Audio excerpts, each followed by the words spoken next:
All right. All right. How are we doing? How are we doing this Saturday, May 9th, 2026? It is 7:41 p.m. Pacific Standard Time, of course. I know you guys are from all over. This is LA time. And it is me, your boyfriend / girlfriend / day friends, favorite content creator. I haven't said that in a long time. And of course, happy Piccolo Day for those who celebrate. I haven't forgotten.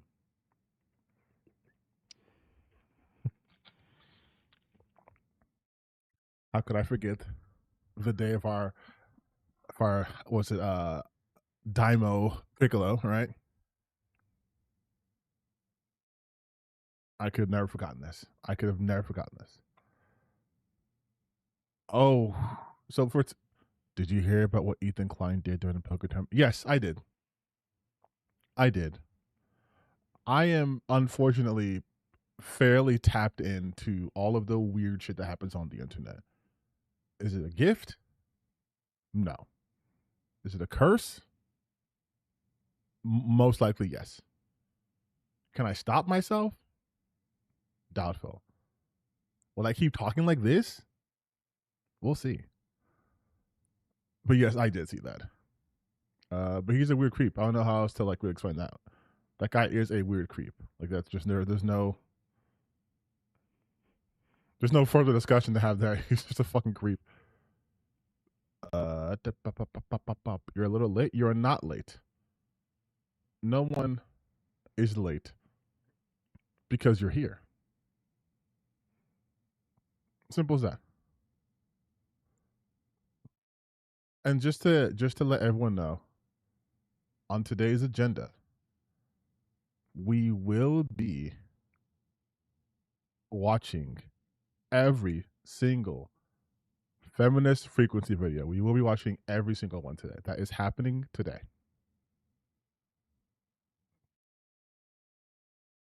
I am Gandalf. I am a wizard.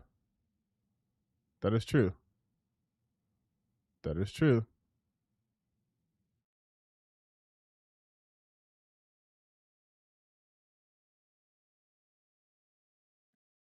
But I want everyone to know that we're gonna watch some Feminist Frequency today, some Fem Freak, because I want to really go over I want to show you guys what the videos were and then see if it warranted like 14 years later of fucking still hatred, right? But I want to do that today. I was playing Mixtape earlier, and obviously there's discourse around that game. Like I said there would be. Last stream, I was going to show you guys what I was seeing in terms of like people talking about it, then my computer decided to just fucking say no. So we'll go over that today too. Cause that's kind of like a larger thing I wanted to get into. You know how I do here. You know how we do things here. But first, because it's been such a long time since we've done this. Such a long time since we've done this. I want to do some fun stuff. We'll do a little bit fun, and then we'll get into me complaining about the way the gaming world is for the next 10 years. Who texted me? And this will be my last stream before I leave for the week.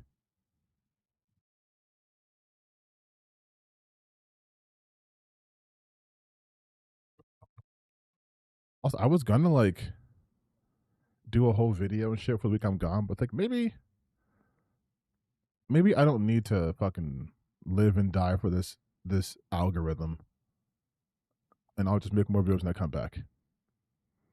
A lot of people are not understanding Anita video. I know, but at this point, it is a choice. People are choosing to not understand something that I think is very simple to understand because everyone's pushing an agenda, right?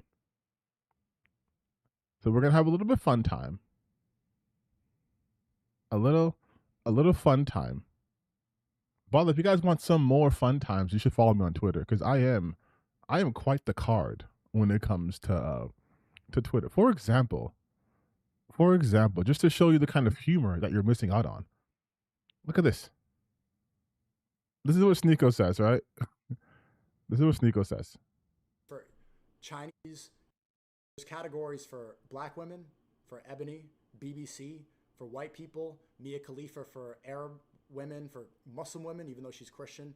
You have categories for Chinese, hentai, Japanese. He's talking about porn categories, by the way. Categories for Jews. Have you noticed that? Where's the Jew category? It doesn't exist. And then you look into who owns the porn. Look, I don't need to be a chud and spell it out for you. But that doesn't exist, and it makes you really wonder. Every other race is fetishized in porn, nonstop in the music, in the media. So, okay. What he's trying to get at is Sneako's anti-Semitic, right? Like almost every single manosphere Red Pill guy is anti-Semitic, right? Like that's just a thing. I don't know why. It's like a default stance. They have to be anti-Semitic, right? Jewish people control everything. They control the world. They control money, resources, all that stuff, right? What he's trying to say is because they control everything, they won't allow themselves to be like debased, but they will profit off of other races and cultures doing that. That's why he mentioned like Mia Khalifa specifically for like Muslims, but like how there's different genres for these fetishes. And then his audience is saying the Jewish category is incest. Like they're very anti-Semitic. But he's wrong. The category does exist, right? I'm not going to click on these links because I'm not the fucking quartering. I'm not going to click on these links on stream. But it does exist. And I said, he's wrong. But also, like, what the fuck would that even be, right? Like, railing someone while they're reading the Torah? Someone getting their back blown out wearing a yarmulke? Like, I don't even know what would be, like, a Jewish porn category. Like, how would that... Like, because there's visuals. We're going to do this, by the way, too. But there are visual distinctions when you look at, like, oh, this is, like, BBW. This is, like, Ebony. This is, like, Latina. This is, like, barely legal. This is, like cuck, whatever. But, like, how would you tell, like, oh, this is this is Jewish porn? Like, how would that work? Like, does someone have to wear the Star of David? Like, do they have to have like bagel and locks? Like, are they have to be like stereotypical? Like look like a Hasidic Jewish man? Like, do they have to have the curls? Like, is it like, oh, you can tell this is Jewish porn because it's Sunday and no one's touching electronics? Like, what would that even visually look like? Like, what is the distinction between, like, when people fetishize other people's religion, at least there's like the particular garb they wear, so there's understanding of like the tabooness of it. Because I understand fetishes. Fetishes are subconscious. Some of them obviously form through interactions in real life, but a lot of fetishes are innate and subconscious. But like, I don't understand why there would even be this need to have specifically a Jewish category, because what does that like visually look like? I don't understand. He was talking about it because he's anti-Semitic. Like, that's why he was mentioning it. There's no valid reason to be doing research and to look, oh my God, they don't have Jewish porn. I'm sure there's Jewish porn stars. Like, I'm sure that's how it works. But to be like there's no Jewish category, what A, it exists, which means you didn't do your research, Nico. And B, let's say it didn't exist or you couldn't find it. How would that look? Like, how could you look at something and be like, this is Jewish porn, and the same way you could look like this is Ebony, this is BBW, this is Latina, this is like, you know, age play, height difference. Like, how could you tell visually that this is Jewish porn? What would be the distinction? That's why I said it would have to be like someone reading the Torah, like someone speaking in Hebrew. Like, otherwise you would not be able to tell. Like, there would be no distinguishing characteristics of it.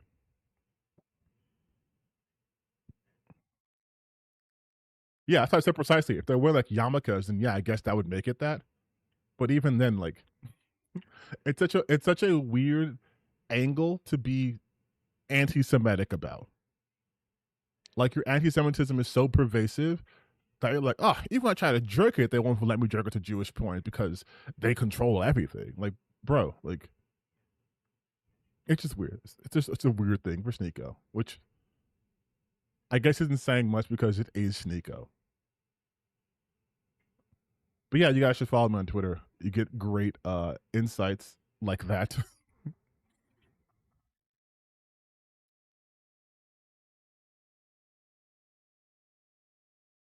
It's just so fucking, it's almost like hilarious.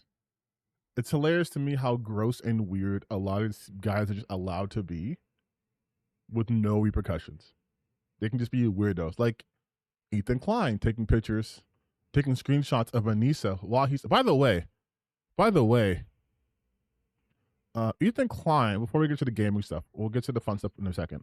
But the whole Ethan Klein Anissa thing is so gross to me because not only does Anissa always get attention, or Nisa, sorry, always get attention now because, you know, everyone hates iDubbbz, but like, listen to what he says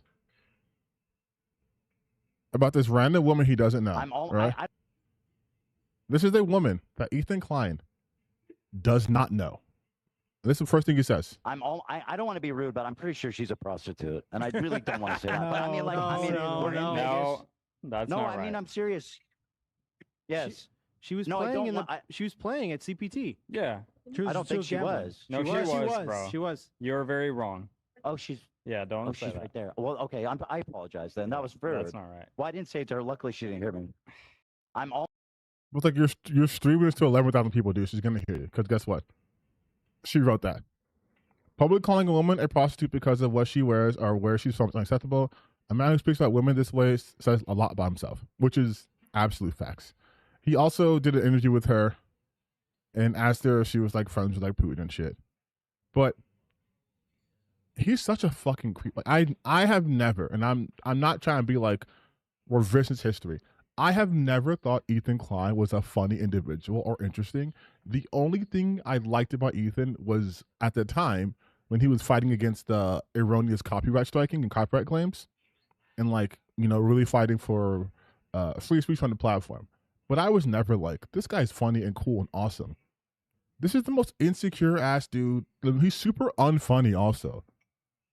Like, isn't his whole thing like he's supposed to be a comedian? Or is he like a comedian in the sense that YouTube prankers are just mischievous, right? Where it's just, I say things that are offensive, and my dumb audience will be like, "Oh, that's so awesome because it's edgy." Because I've seen his jokes in like compilation, like he's just not funny. Comedian name only. I figure because he doesn't ever say things. I'm just like, that's funny, you know. Like even if I don't agree with someone, there's something that's funny. I'm like, damn. Unfortunately, worst person I know made a good joke, but all his jokes are just like, look how ugly this woman is. Like that's it. I think she's a prostitute. Like that's a crazy thing to say about someone you don't know. And then with the whole thing with Anita, where he's mind you, he is at a celebrity poker tournament. So I guess the term celebrity has really been watered down. But he's at a celebrity poker tournament. No one else is on their phones. And what is he doing? Anita right here on the snark. He's looking at Anita. Like when we tell you guys that people like Ethan, like all those like drama slop channels are massively insecure and live in bubbles, this is what we're talking about. He is at a table playing poker with other celebrities, and his main focus is going on his phone to screenshot a picture of Anita, who is, let's be real, nobody. And you're doing this to save, like that.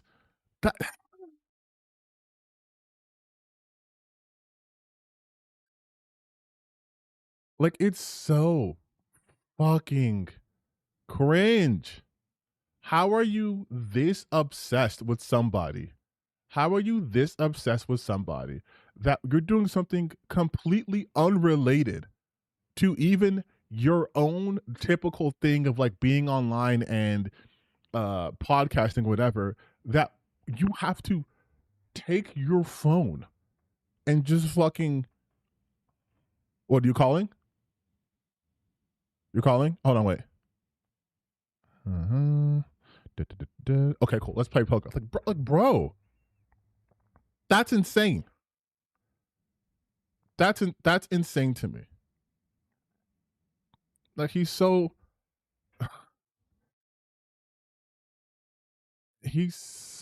fucking gross, dude. And the dresses, and the town. But also, she's like a Russian supremacist, so who cares? It says the Zionist. Like that's crazy. It's crazy. It's fucking crazy to me. Everyone's watching our stream. Exactly. And Ethan Klein has a history of just being a misogynist piece of shit, right? We know this, right? He just has a history of that shit. Like I will never understand. Like, okay, I can understand things through the lens of this person's edgy and oh my god, I'm a shitty person. I like its edgy humor because I want to be mean and offensive, make money. I get it from that perspective, but I don't understand how people like this can build such fan bases that just stay loyal to them no matter what. Where I'm like, he's unhinged. He is unhinged. And I think at this point, the people who work with him are radioactive, so they can't fucking go anywhere. And so they have to be even bigger sycophants to put food on the table. But he has ruined it for so many people. I had a friend who was like a big H3 person. And over the last like 3 years, she's just been like, she can't even enjoy like just watching the podcast because everything just became a hate train. Do you not harbor hate for any of your ex-friends? Me? No. What? No. No. I don't spend my time hating people who are actively like not either in like my hobbies or in my life. Like if we used to be cool like 3, 4, 5 years ago and we're not anymore, okay. But I'm not thinking about you constantly enough to hate you. You know what I mean? Like I'm thinking of things I'm enjoying, things I like. I'm currently living the moment. I got bills to pay. I don't have time to be like, let me keep this hatred for you for like 8 years. Unless it's on some like, oh, you are a Nazi. Oh, you're a fascist. You're a bigot. You are participating in activities that are morally reprehensible to me, or you are participating in systems and structures that I find to be like bad. But like if you're like a close friend of mine, we're not friends anymore, I'm not gonna be like, fuck that guy or fuck that girl. Nah. Go with the microphone. I saw that too. Go with the microphone was basically his new mouthpiece, and she won't call him out for any of his misogyny, which is just hilarious to me. But again, once you're working with them, like once you're in it, I understand it too though. Like people will always say like just quit your job, and it's like look at the job market, especially on like the online side. It's not easy. You didn't miss any discussion for Mixtape. We didn't got a Mixtape yet, so you're good. But when people be like, oh, just leave, just quit. I understand it's not that simple. I completely get it. Like I completely get it. We're not at a place in society where someone could just be like, yeah, I'm leaving this job and finding another job within seconds. That's not how it works. Especially if you're only even like getting work in like the digital entertainment field, it sucks. But all that being said, at some point, you have to realize that working for or with Ethan Klein is a losing proposition, because the only person who he cares about is himself, and by extension, his wife. But everyone else is expendable. Like he's the multi-millionaire, not anyone else. He doesn't really get hurt by this as much as people who are like working on the podcast would. But like, there's no real future for you if you're attaching yourself to someone who's fucking rancid to the point where they are using people from like Destiny's orbit to stay afloat. Like that's not, at least in my eyes. But that's enough being a parasocial observer for now. Well, I'm not parasocial because I don't like, whatever. We're doing Game Go now. We're having fun times. Mandatory fun time. This is your mandatory allotment of fun on this channel. Easy, medium, hard. All right, cover art, baby. It says easy.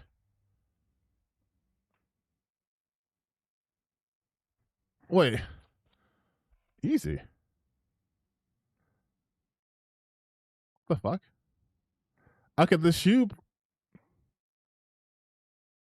God, I want to say like a Rayman, but I don't think Rayman has shoes. I don't think it says Rayman. I think it's either Rayman or it's Clona. Do you guys remember Clona? Oh, someone mentioned Clona already? Okay, never mind. Oh, Clonoa. Yeah. I did actually know this. Side note, did I watch the Michael Knowles Invincible reaction? Am I a joke to you people? Did I watch the Michael Knowles reaction? Yes. Yes, I did. I watched it on stream. I reacted to it.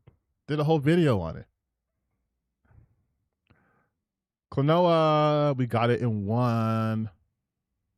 Okay, artwork. What the fuck? It's just shit exploding. I can't tell if that's a person or a tree. There's things falling from the sky.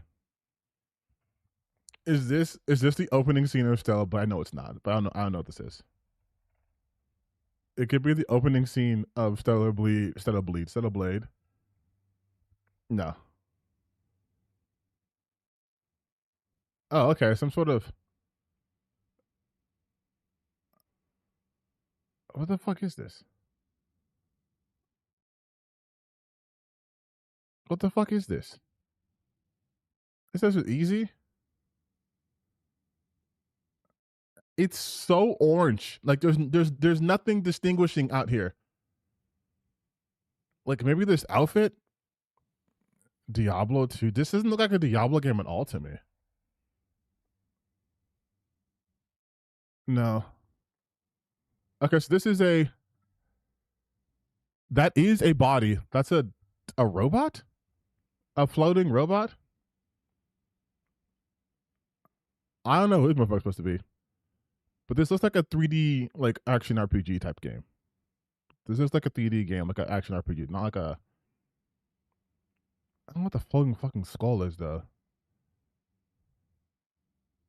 Like not Fable, but like a Fable.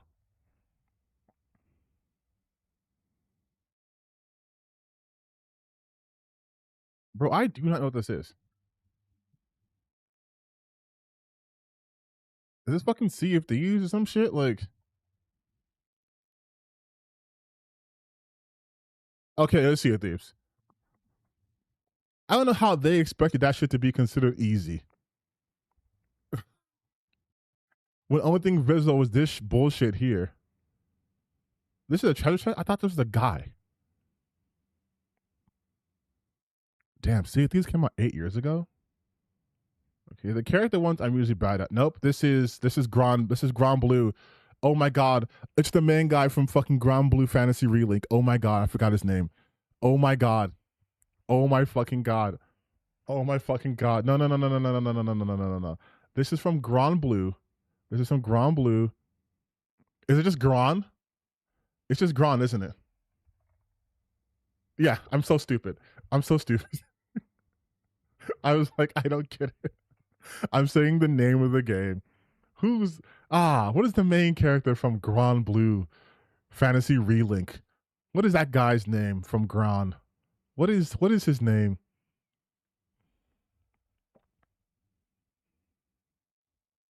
Also, can I say I love the fact that this is just a kid wearing a blue sweatshirt and brown cargos. And I'm like, wait, we gotta make it a fantasy game. Give him some fucking armor. Just give him something on his chest and like some pauldrons and shit. Be done. Keywords I hate. I hate the keywords game so much. The keywords fucking suck. I hate keywords, but let's do it. Curse, Godot, Relics. Is this Curse of the Dead Gods? Curse, the Godot engine, Relics, sequel, potions, campfire.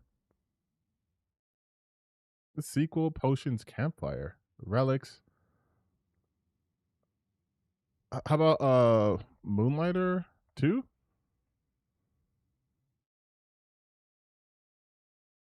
Oh, okay, it's fucking Slay the Spire. Slay the Spire 2.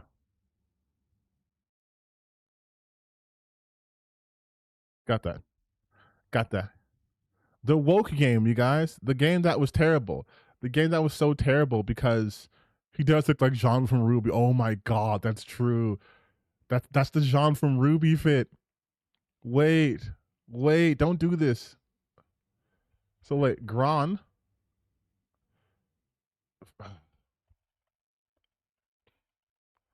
So Gran. Oh, that's so true. That's so true. His fit is basically Ruby. Oh no. Cause look at this shit. He honestly, this looks like an isekai character. Cause like he doesn't fit into anyone else's shit here. And then you have what's this, Jean from Ruby? And it's this shit. Oh yeah, yeah, fuck. Why'd you tell me that? Oh, I hate this one. I'm gonna just do Slay the Spire.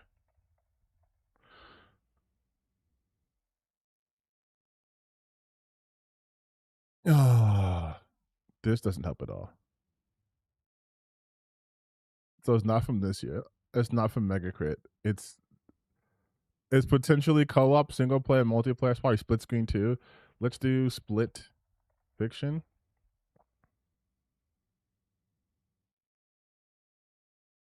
Damn.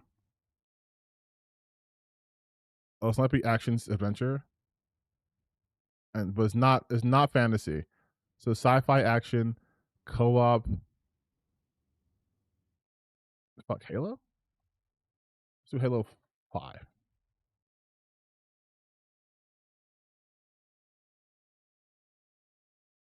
Ooh, first person, third person. So it's first person, could be possibly third person. Co-op for sure. Wait, what is yellow? Okay. This is what I hate. It says yellow means one or more clues are correct, but not all. What do you mean yellow for 2015? So like, is it not a game is it not after 2015 then? Like, what does that mean?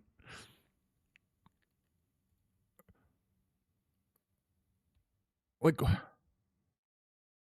and also it says first person and third person, and it's not third person, so it's just first person. First person, possibly shooting game.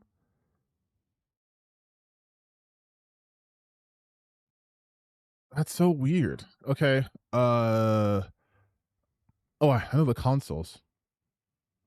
So it's definitely at least this console generation.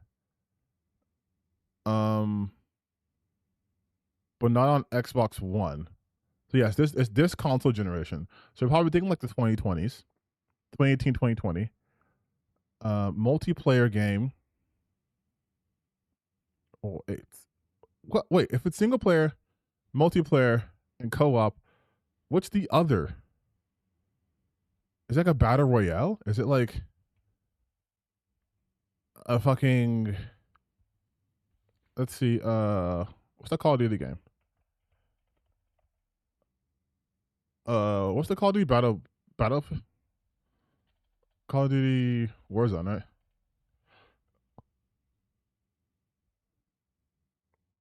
So it is first person. It's, I don't know what the category is. So we're probably thinking, so it's 2016 to 2019. Overwatch?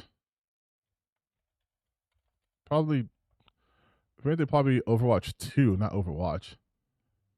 Oh, so it's just multiplayer.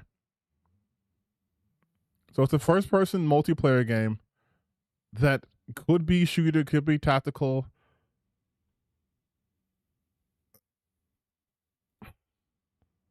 What Rainbow Six? Is Rainbow Six Siege? Is that a, oh, wrong year. Fuck. It's just multiplayer though. It's just a multiplayer game with shooting, action, could be sci-fi, could be warfare. Oh. First person. Is it Helldivers?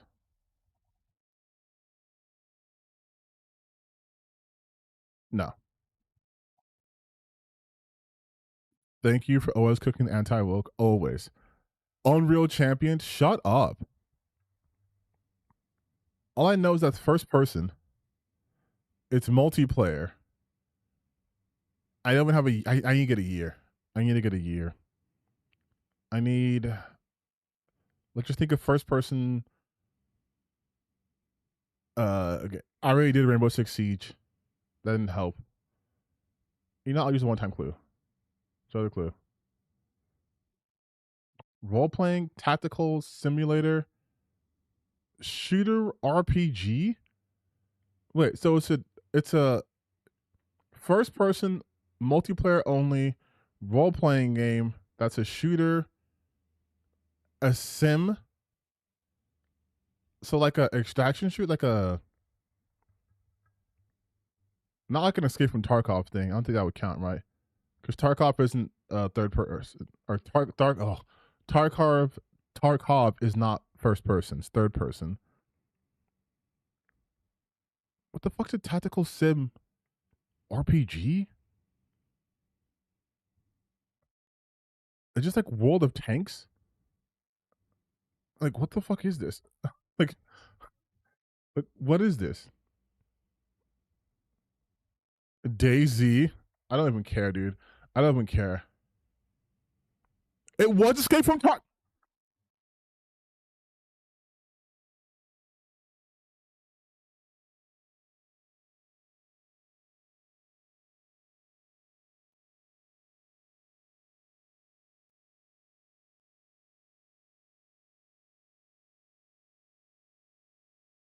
what I get.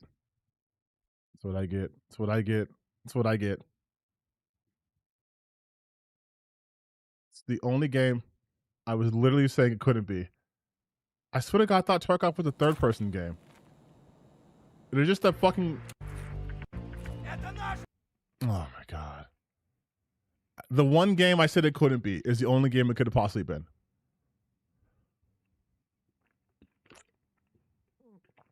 Like, I literally think Tarkov is the only one that could fit that category.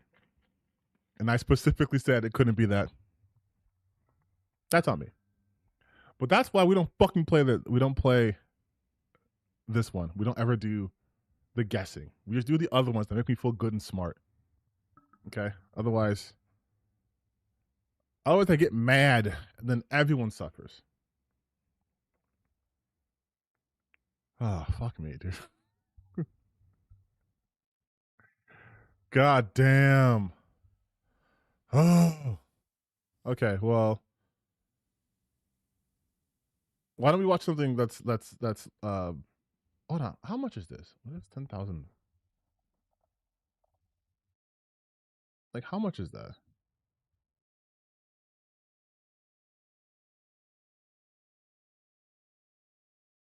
Okay. I saw some shit today and I was just like, there's a reason why I think men die faster than women. Like, on average. Would you do this shit? Would any of you guys do this? This is the Tough Mudder 10,000 volt like challenge. Well, they have these are wires with 10,000 volts where obviously the amperage is going to be lower, otherwise it'd fucking kill them. But like, why would you do this? Like, you're in this dirty ass water. I'm gonna hear the sound. You're in this dirty ass water, and then it's like, or in this and it's like, why would you want to do this? Like, he's getting fucking laid out. Like this can't be fun. I know people will be like, oh, let me get tased. I was like, this can't be fun though. Like this is some shit, yeah, you would see in Jackass. Like, I couldn't do that, by the way. I couldn't do that, by the way.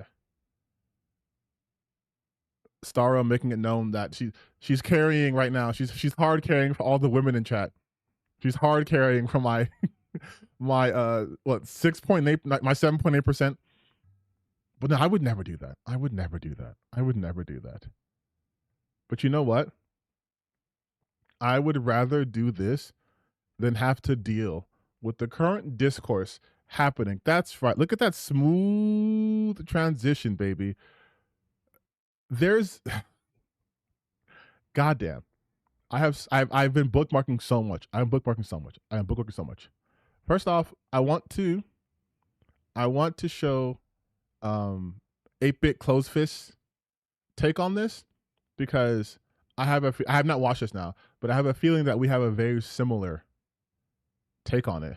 But to catch you guys up to speed, Mixtape came out, I think, 2 days ago at this point, and it is getting crazy good reviews.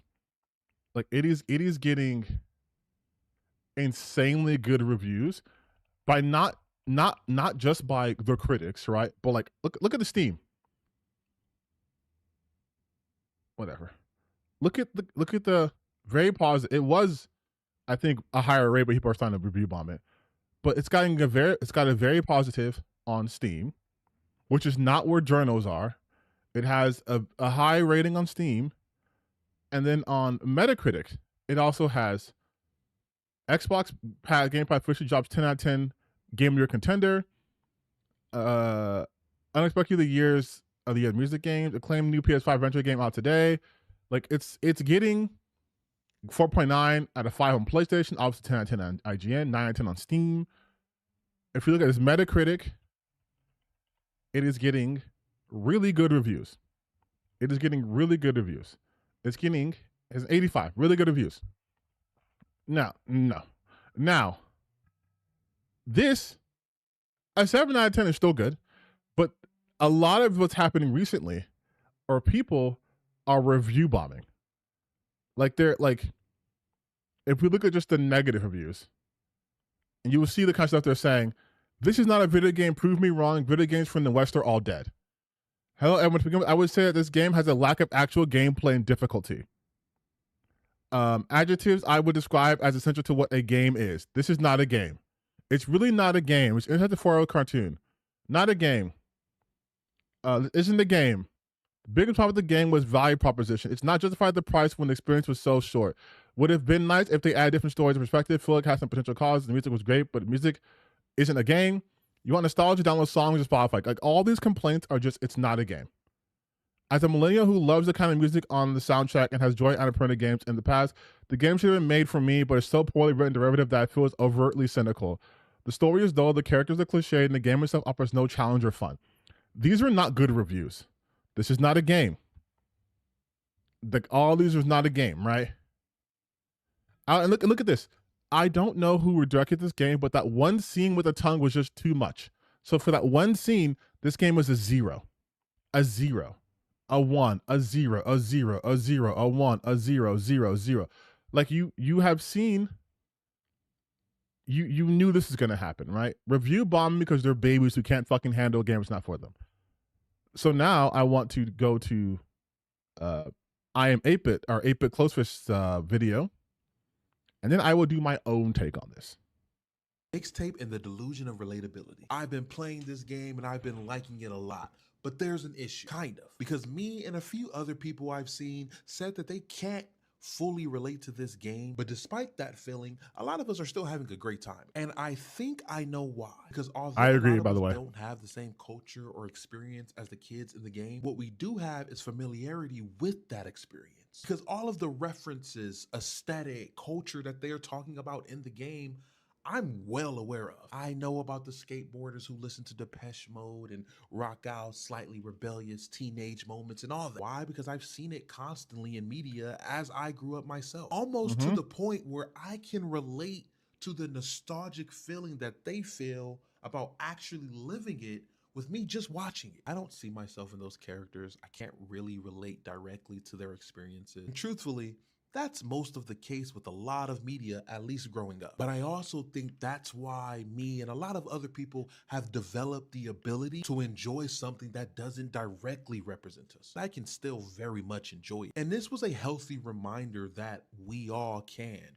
It's just an ability that some people have and others don't. Possibly because they never had to earn that ability. They didn't go through the trials or tribulations of never really seeing themselves represented to have to deal with. So when they don't, at their big age, they're absolutely lost. They don't know how to handle it. But those are my thoughts. What do you think? Make sure you follow for more videos. So yeah, I mean, I have pretty similar thoughts, but I diverge a bit here. But yes, I also have been playing Mixtape. I was playing it for a couple of hours this morning.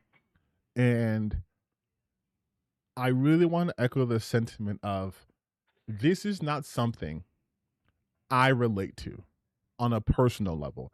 That was not my experience growing up through the 90s, right? Granted, I wasn't like a teenager in the 90s, but I was alive during that time. That wasn't my experience. That wasn't my hometown. That wasn't my friend group. That wasn't the hobbies and activities that I participated in. But like he pointed out, because of the pop culture, because of the culture we grew up in, whether you're like American or from like, you know, like Canada, like Mexico, like in this part of the world, there's enough there that you have seen through media that you can relate to it. Like you've probably seen a John Hughes film, or you have seen things influenced by that. Like maybe you haven't seen Breakfast Club, maybe you've seen, you know, like episodes of Psych. Maybe you've seen 16 Candles. Maybe you've seen Ferris Bueller, right? So you can pick up on those things and be like, oh yeah, this is relating to me because when I grew up, I was watching media like that. And like he also mentioned, there are a large contingent of people who have never developed the ability to relate to things that aren't from their own background, right? They've just never had to do that. They've always been the main focus. So like their complaint, not his, but their complaint for Mixtape isn't coming from an area of, I can't relate to this, right? It's coming from a point of, I don't want this to exist because it's a game from the West. That was my take on this. This game, because people like it, because both gamers and critics like it, there must be something wrong with it, because games from the West can't be popular. Right? They can't be popular. Only games from the East can have this kind of motion. And every argument they have for games like Mixtape fails, right? First off, this wasn't some sort of like industry plant. This game had very little, if any, promotion. I remember seeing it like a couple of years ago, and that's it. I think it was like this game and like Lost Records Boom and Rage. I think I got them kind of confused because they look very similar, and they came out a year apart. This game just dropped, the people are like, oh, this shit's actually fire. It's gas. I love it. And yeah, I do think, if being critical, I do think a lot of people who are reviewing it do come from that background. Gaming is still very much an activity that a lot of suburban white people had access to, right? So when you see, and in media, so when you see that being like, represented, you might feel closer to like, oh my God, this is me. This is me when I was a kid. I remember these days. I remember these feelings, right? And you do get to TP someone's house in this game, by the way. I just got to that part, actually. But all that to say, there are still complaints you can have for this game. One thing I've seen a lot is people in general kind of being tired of like the coming of age games being set in like the 90s or the 80s, which I totally get, because it's 2026 and we almost never have games that deal with the coming of age in a more contemporary setting. We don't see games where it's like, besides like, Jesus Christ, Life is Strange, you don't really get that same vibe from games coming out nowadays in that genre. And in media in general too, it's always like, it's Stranger Things, it's Paradise Arcade, it's harkening back to nostalgia. Class of 08, that does not count. But like, these games are very much made for people who are ostensibly in their 30s. Fun fact, the average gamer is 36 years old, but it's ostensibly made for people in their like 30s. But we're not getting really coming of age stories of people who grew up in the early 2000s, who grew up in the 2010s. I grew up in the 2000s. I was 10 years old. Right? But like, I understand that argument, and that's more of a broader look at the current trend, which I respect. But the people who were obsessed with this game in the negative way are trying to give it the same smear they give any game that comes out from the West, right? Any game that comes out that's literally not from an Asian developer, they are smearing it the same way no matter what. Different genres, they don't care. They love Slay the Spire. Oh, but Anita attached to it. Now it's fucking terrible. Oh, this game that I never heard of, Affilian. Oh my God, the woke game developers, they flopped. Oh my God, Mixtape, a game everyone just unanimously seems to really enjoy. No, you guys can't like it. You can't like it because it's woke or something. I don't know. It's this conversation that drives me insane. It's the same conversation every time, nonstop. Like, sorry. Like, let's look, Gene. It's a beautiful Saturday out, and these losers are spending it spamming people who like a video game. Truly pathetic. I've been outside with friends during my weekend. Look at this shit. You can't even look at this. This person is small, I know, but this person kept spamming just shit about the game. Just nonstop. Nonstop. And Gene ain't wrong, of course. He ain't wrong here. Trying to beat Mixtape, like Twitter said, I'm not touching any buttons, let the game play for itself. Hilarious. I love that so much. But so many people are obsessed. They are obsessed with hating on this game and games like it. That's it. And I've seen people having actual like opinions like, hey, you guys all just made up a fake game in your head to get mad about. This game is really good and nothing like how people out here described it. Facts. That's true.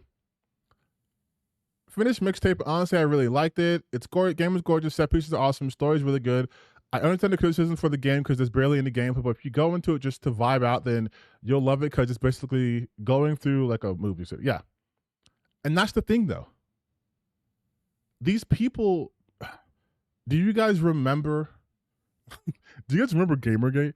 But there was a gaming that kind of started it all for that. It was called Gone Home. And people were like, oh, this is just like a simulator. Like people bring up the whole, it's not a game, it's a walking sim. And they consistently try to change the parameters of what a video game is. As if narrative games don't exist. That's why I like this take from Ned when he's like, objectively terrible video games, no fail. Oh, that was another thing. People were mad that there's no fail states in this game, right? They're trying to say this game is bad because you can't fail. They're wrong. You can fail. The game just rewinds. If you miss the turn you're not supposed to take, it rewinds. Because it's telling a story. It's a narrative, right? This would be the equivalent of if someone said, Journey sucks because you can't die in it. Because you only play video games that you can die. Like Animal Crossing sucks because you can't fucking fight somebody. What else? That's like saying, Balatro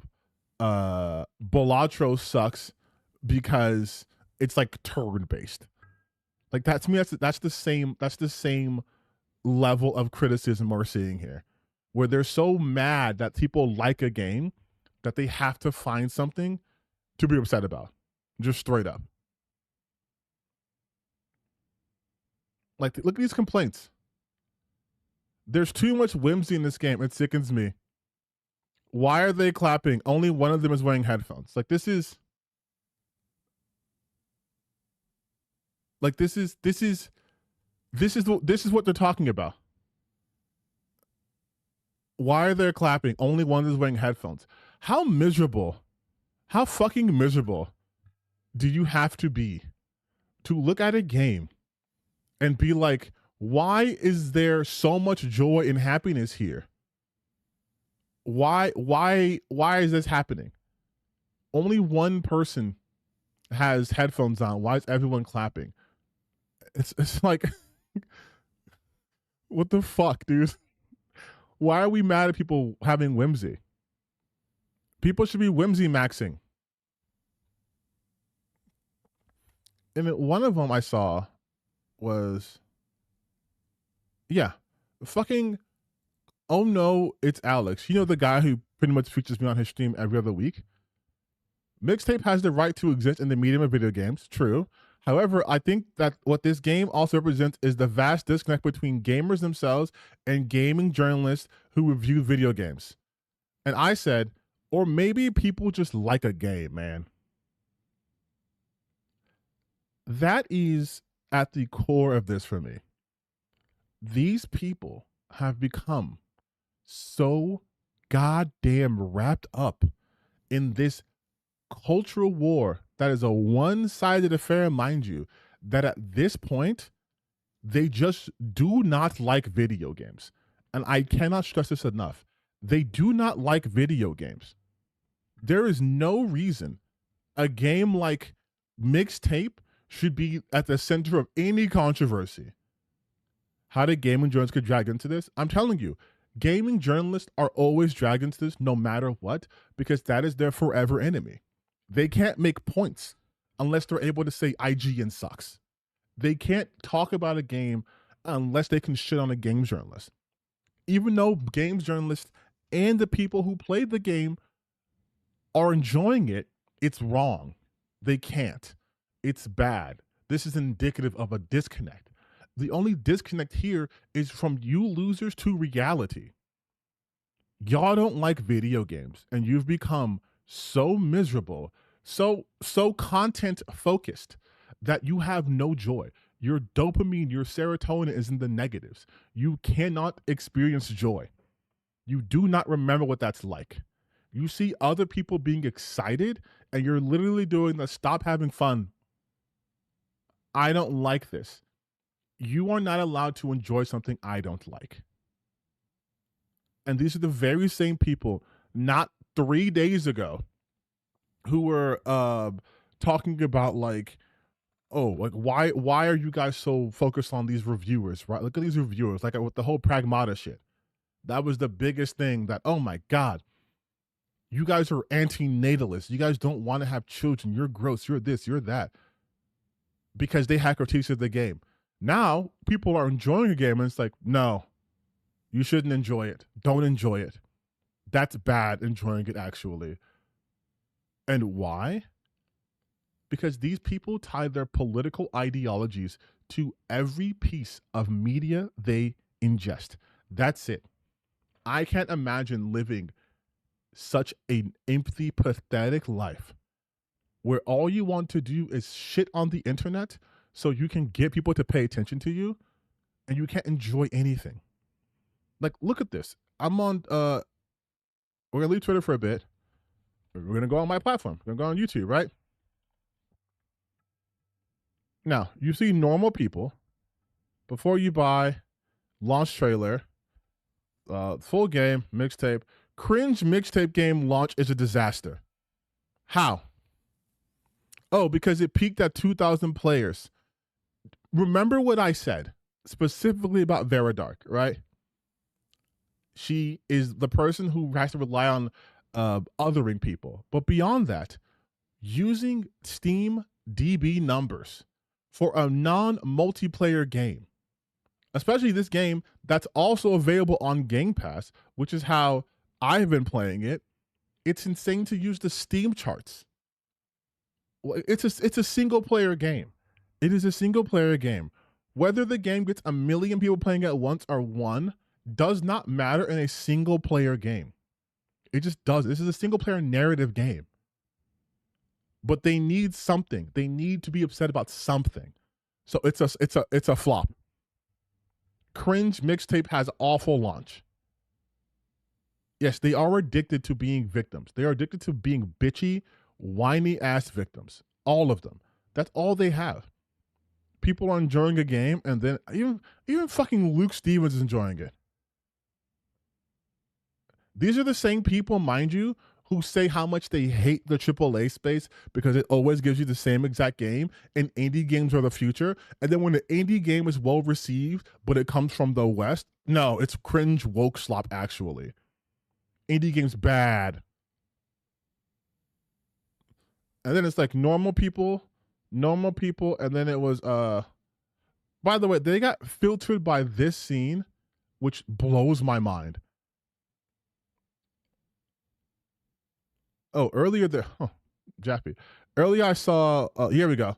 Mixtape is modern audience trash. This utter cringe is being called Game of the Year. And why is it trash, you guys? Why is it cringe? Again, because it is made it's a psyop. It was made by a Western developer. That's why they hate this so much. That's it. They hate it so much, and they have to make up shit about it. Even what's that loser's name? I think Decembro was calling this a fucking like psyop or something.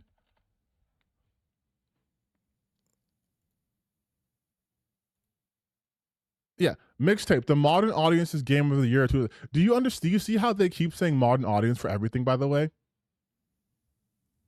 They call everything modern audience. Right? Modern audience game of the year. Oh, this is woke slop. This is terrible. These people have no individual thoughts. They have no individual thoughts, dude. All they do is fucking parrot. That's it. All they can do is parrot. Let's just see if I type in woke. Let's just see what happens. Mixtape sold 0 copies. Trans. Do you see what I'm talking about? Stacy isn't trans, but they have to make shit up. Obviously not saying her being trans to be wrong or bad, but she's not trans. None of them are. Do you want to know what the plot for this game is? It's they have one last night together before Stacy leaves to go to New York in order to fulfill her dream as becoming a music supervisor. That's it. And they're like, trans. Why? Just because. Because they're just throwing whatever usually works to get views and people upset at this game. Doesn't matter. Such as fuck. Mixtape Purpose Squad feels completely astroturfed. Of course, this dumbass doesn't understand what it's like to experience joy. Again, Rev says des. Cringe of the game of the year massively flops by astroturfing. Flops by what standards? All of these people within a day who were never talking about this game are all the same talking points. The same talking points, right? The same talking points. Oh, see, I did watch this video, but it's the same talking points. That's it. Thankfully, it's only a couple of them, but it's the same people. It's always going to be Very Dark. It's always going to be Smash J2. It's always going to be Rev Says Des. Mixtape massively flops despite massively higher views. Flops by what standards? This guy is an abuser, so I'm not even going to look at his shit. And of course, he looks at Smash JT. Wait, you're watching Smash JT talk about... Oh, my God. But that's it. That's it. That's it, dude. These people have nothing. They have nothing. They see someone enjoying anything, and this is their default. Did I end up liking Pac-Man, by the way? I haven't played it yet. I'm going to play that for the gaming channel. But I did like the demo when I played it a while ago. But like, this is the shit I'm talking about, man. They have absolutely nothing, so they have to lie. What do you mean it sold 0 copies? What do you mean? What do you mean Mixtape sold 0 copies? How could that even be possible? I'd have to look this up. How could that even be possible when she's saying that like 2,000 people were playing at one time? How could it have sold 0 copies? All-time players 0. Like, they're just liars. They are just liars. I have proven Rev Says Dutch is a liar on my videos before. Vera Dark is a liar. Smash AJT is a fucking dumbass and a liar. I don't know who Quasar is. Who even is this person?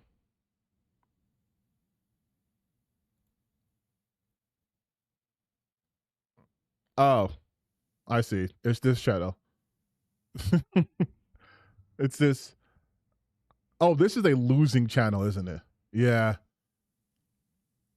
Yeah, these are losers. Oh my God, dude. I guarantee you, he probably sounds like, hold on. Mixtape is an absolute disaster.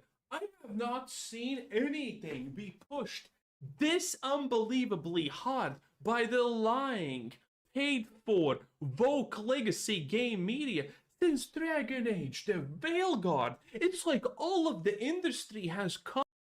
Jesus Christ, dude, you suck at this. 90% user reviews. Oh, this game's a failure, you guys. Almost 2,000 people are playing this game at launch. What a failure. Oh my God. Yeah, he just sells it like, goddamn, dude. The misery. I know. It's so fucking fucking cringe. It's so fucking cringe, dude. You people are such losers. And I will never let them forget this. I will always keep my foot on their necks. Fucking losers. You can't get people to watch your shit. You can't get people to watch your shit, so you gotta make up lies like calling someone trans. You gotta say it sold 0 copies. Oh, it's such that a game's getting good reviews. I thought we didn't care about reviews. I thought all of you people, by the way, notice how it's always IGN, but I thought none of you people cared about reviews anymore because the gaming industry is full of shills and they're all paid for. So why do you guys consistently use their metrics? They always go to IGN. It's always IGN. It's always IGN. It's no one else. It's always fucking IGN. If it's about articles, they will go to Kotaku/Polygon. If it's about scoring, they will only go to IGN. That's it. That's it. They Like they're so predictable. That's it. That's all they do. It's always IGN. Doesn't matter. Doesn't fucking matter. They will always go to IGN.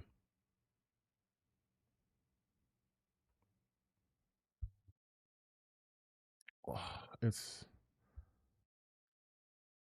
yeah, and then it's just posts like this, right? Where it's just like, nah, he got filtered.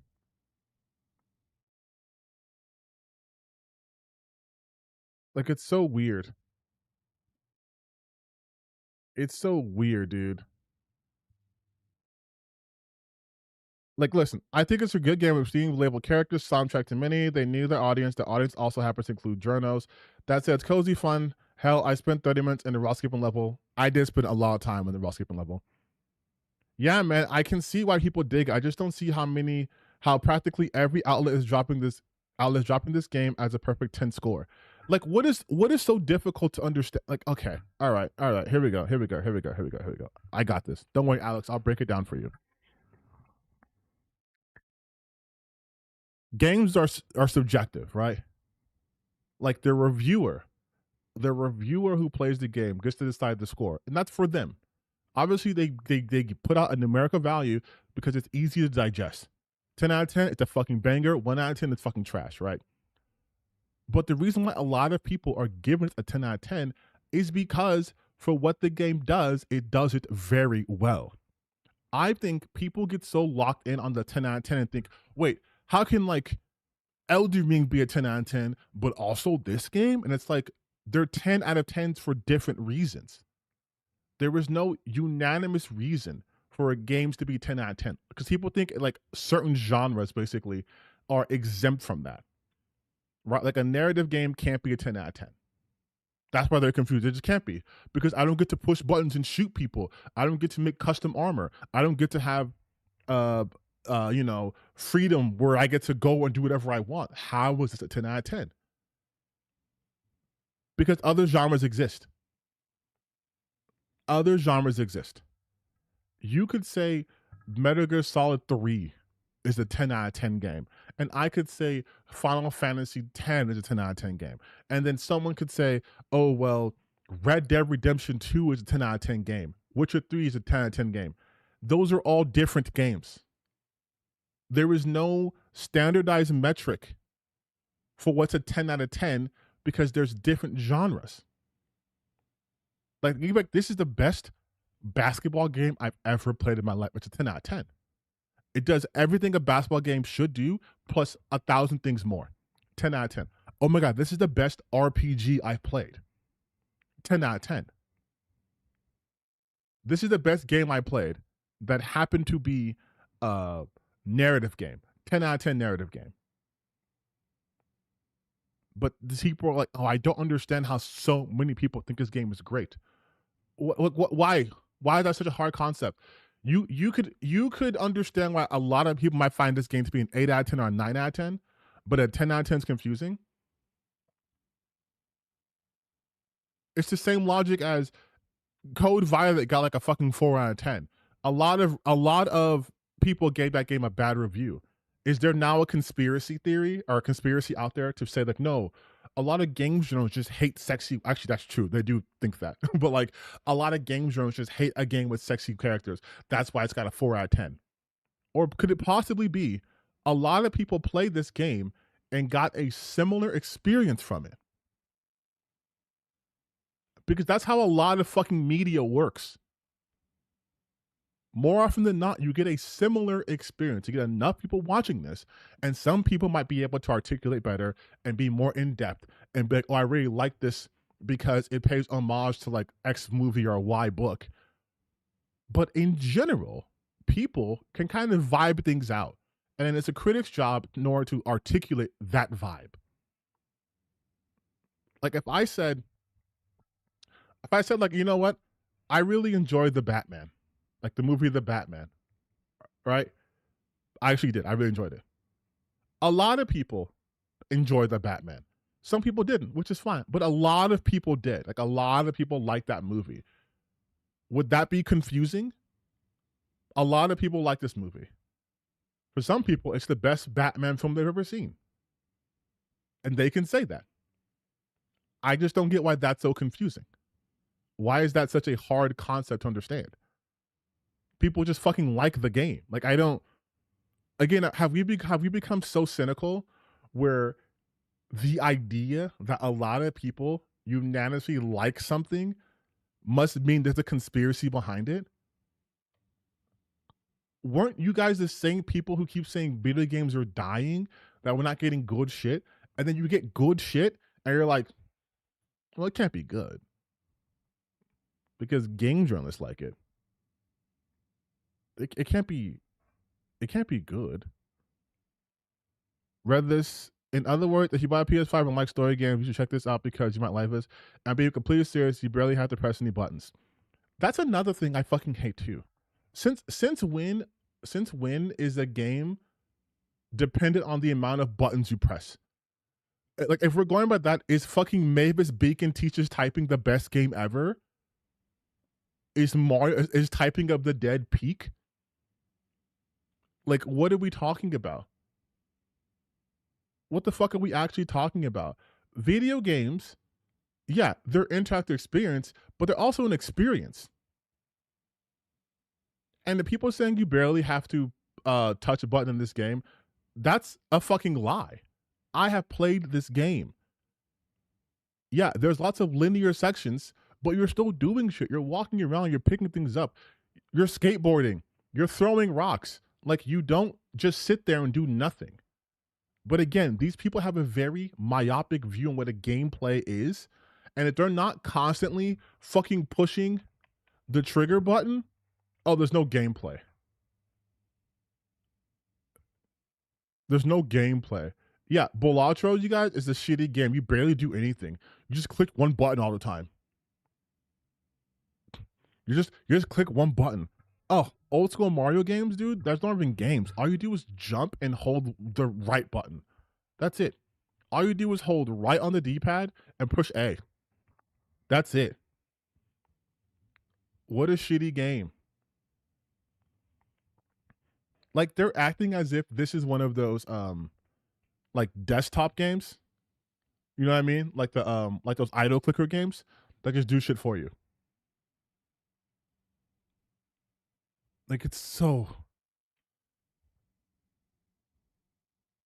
fucking the audience who played this game liked it. Like, why is that so hard?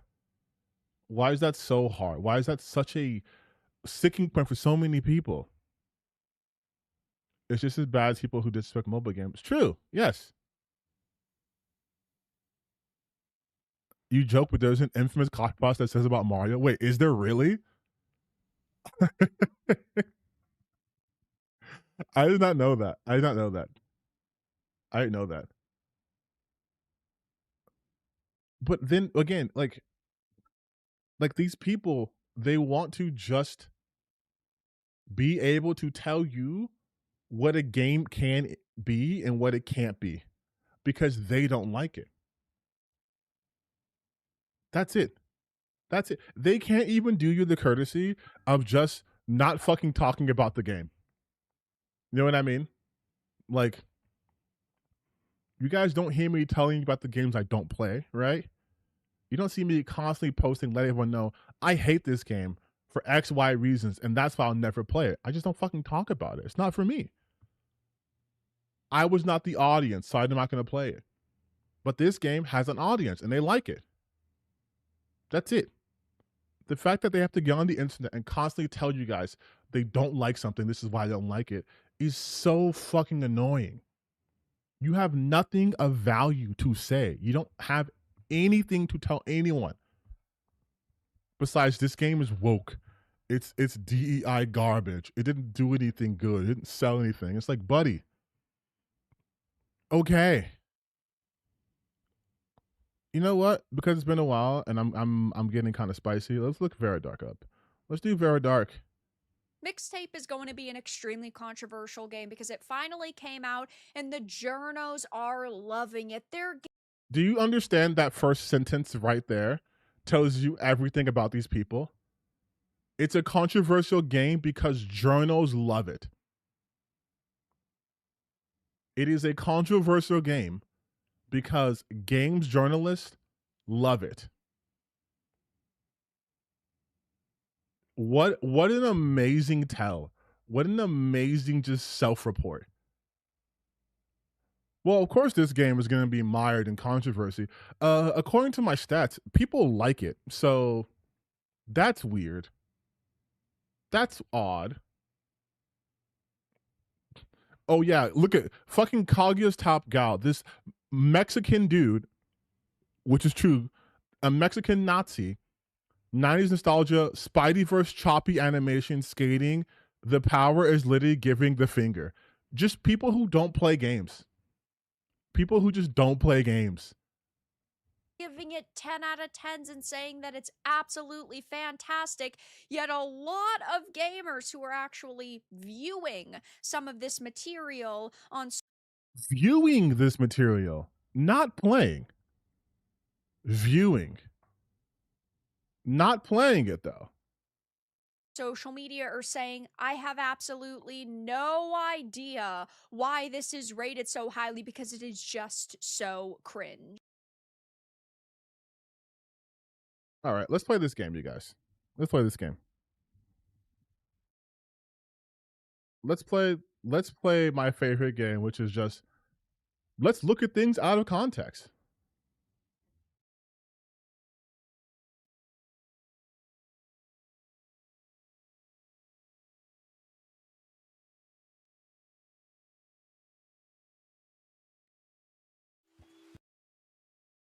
Let's see this.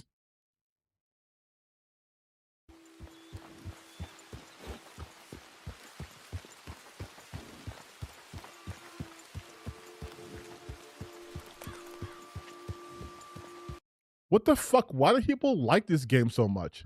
It's just someone riding a horse. Why is this game considered one of the greatest games of all time? Red Dead Redemption 2 is just riding a horse? Wait, hold on. He's just riding a horse in the rain? This is the game you guys always jizz yourselves over? They're just riding a horse in the rain. What the fuck? Wait, what did Red Dead Redemption 2? Read dead. Red Dead Redemption 2. Wait, it has a 97% on Metacritic? This fucking horse walking simulator? That's crazy. They gave it 100? They gave it 100? They gave it 100? IGN gave this shit 100, a 10 out of 10? It's a horse walking simulator. I don't get it. What the fuck? I have a few different things to show off, but before I get into the topic, if you enjoy the content or I don't. Sometimes you see a game that looks so cringe, and then you see the journos giving it a 10 out of 10. Yeah, you know for a fact that it's not going to go over well with normal gamers. This might actually be the most astroturfed game we've seen in a long time. Like you didn't play the game, right? You're not playing the game. And your whole thing is, it looks cringe. Therefore, it must be. It looks cringe. And by what standards is it cringe? Oh, because there's a scene out of context of people making out. And yeah, actually just normal gamers. The normal gamers gave this game a good score. Like, that's it. Is the concept of someone kissing someone willingly so foreign to you people? That's why this scene makes you uncomfortable? They are saying that this is a masterpiece. It's so amazing. They're saying that everybody should be playing it and that everybody's that has so far is loving it, even though that doesn't seem to be the case. So this title, published by Annapurna Interactive, follows a group of friends reliving memories throughout music, quote-unquote, gameplay getting a bit of attention over the past couple of hours. And oh my god, the fact that the journos are saying that this is gameplay in a 10 out of 10 game is absolutely wild to. Look, what the fuck is she talking about? You know what I mean? Like, the fact that this is gameplay again. If we want to play this game, here we go.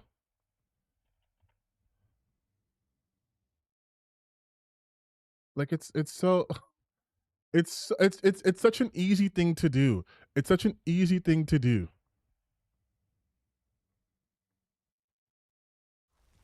Like, here we go. Once again, we are playing Red Dead Redemption, and what are they doing? What's the gameplay? Wow. Riveting. Amazing. Riveting stuff, you guys. Holy shit. Game of the year. This was a 10 out of 10 game. With gameplay, if you can call it that.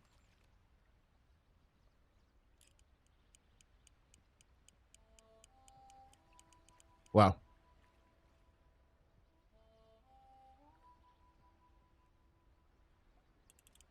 This game was definitely worth $70. Oop. Oh. Oh, is he gonna get it? I would pay $100 for this. Like, it's so easy to do this. It's so easy to fucking do this, dude. Now, I am going to be streaming this on Saturday, 7 p.m. Eastern. It's only a couple of hours, so we're going to one-tap it. But, yeah, I'm not playing it because I think that it looks like it's going to be a 10 out of 10. I'm playing it because, well, I've played Dustborns and Concord. See, and this is the shit that she does that people try to say at least she plays games. No. Because what Vera Dark does is she shits on games because she knows that would give her attention, and then she'll stream it and be like, this game was actually ass. Regardless if she actually changes her mind or enjoys it or not. She will go out of her way to be like, this sucks. This is awful.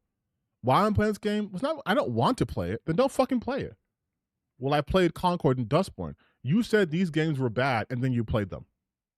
That's usually, first off, not how it works. Usually you play the game and then you give your input on it. But she's nothing but a bad faith. She's not even a critic. She's not a reviewer. She's a fucking talking head. Well, talking chin. But she's a talking head that just deals in negativity. That's it. Like, who fucking would be like, this game fucking sucks, dude.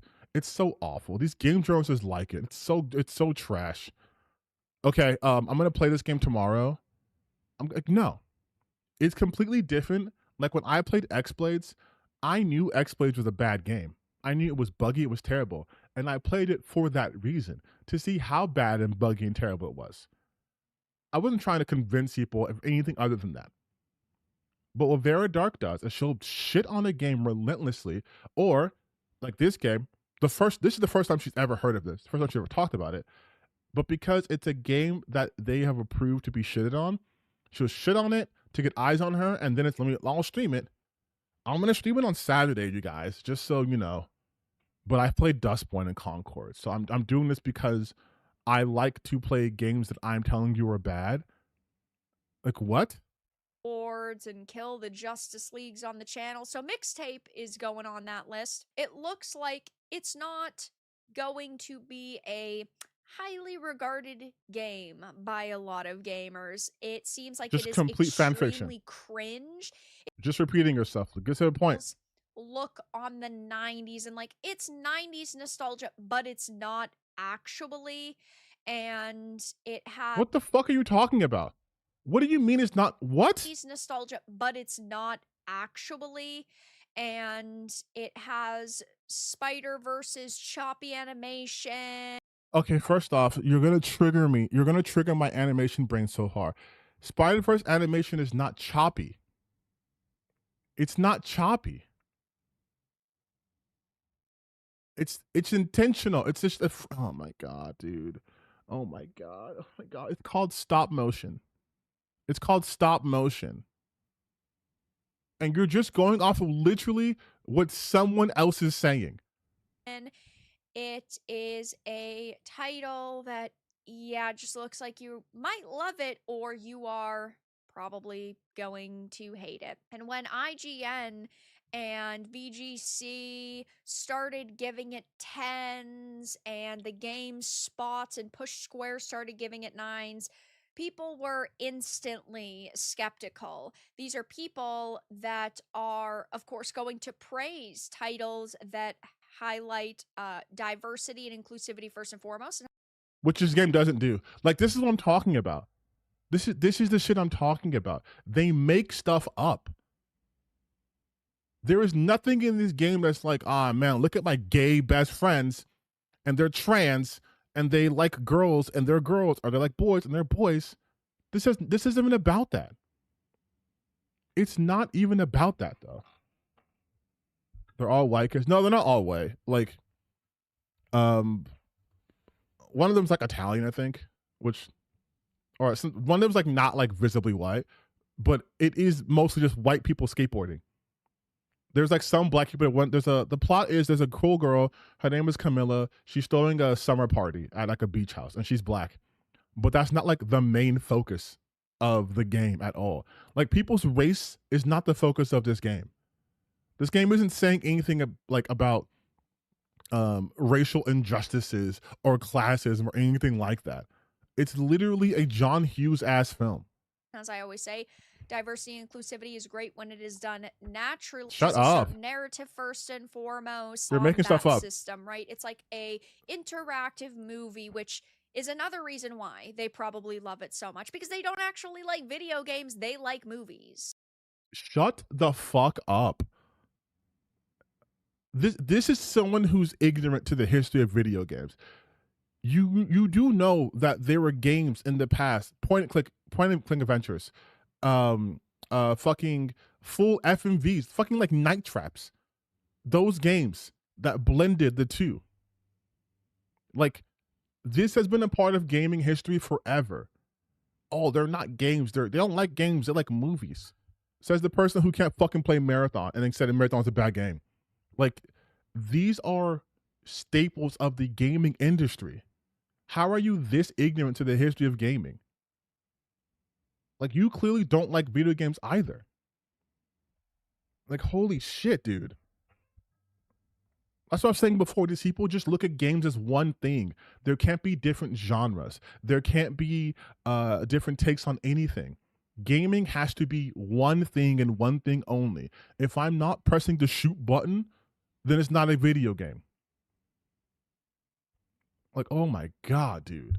Yeah, that's like saying like the Walking Dead games aren't games anymore. A Wolf Among Us isn't a game because it's narrative and you're not punching people, you're pushing buttons. But every once in a while, like, it's so stupid. Now, the game is pretty new. It wasn't getting a lot of attention, but it is sitting at 1,778 players on Steam, 1,805 for the all-time peak Irrelevant. a little while ago, and it is on other platforms. It is on Game Pass, so maybe a lot of people are playing it that way. This just isn't a particularly solid look, especially when it is a game that is under $20. And that means that the cost of entry is so much lower that more people should be playing it, and more people. Again, you fucking moron. Not every, like, this is so stupid. So you're saying if this game costs $5 and it had the same amount of people playing it, you think just because it costs $5, everyone's going to play it? Because the game costs less than $20, everyone's going to play it? The only people who are going to play this game are the people who are interested in this game to begin with. Why, again, is this such a... I cannot do this video. I cannot. Vera Dark is too... She's so incredibly, frustratingly fucking stupid that it hurts, dude. It hurts.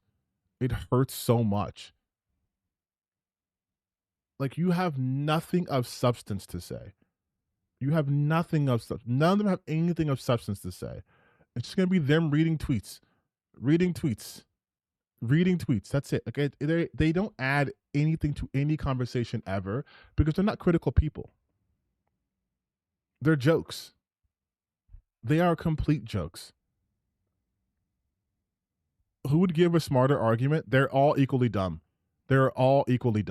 There is no difference between them. They don't have the capacity to engage in anything because they don't appreciate art. They don't like art. They like products. They view everything through the lens of a product.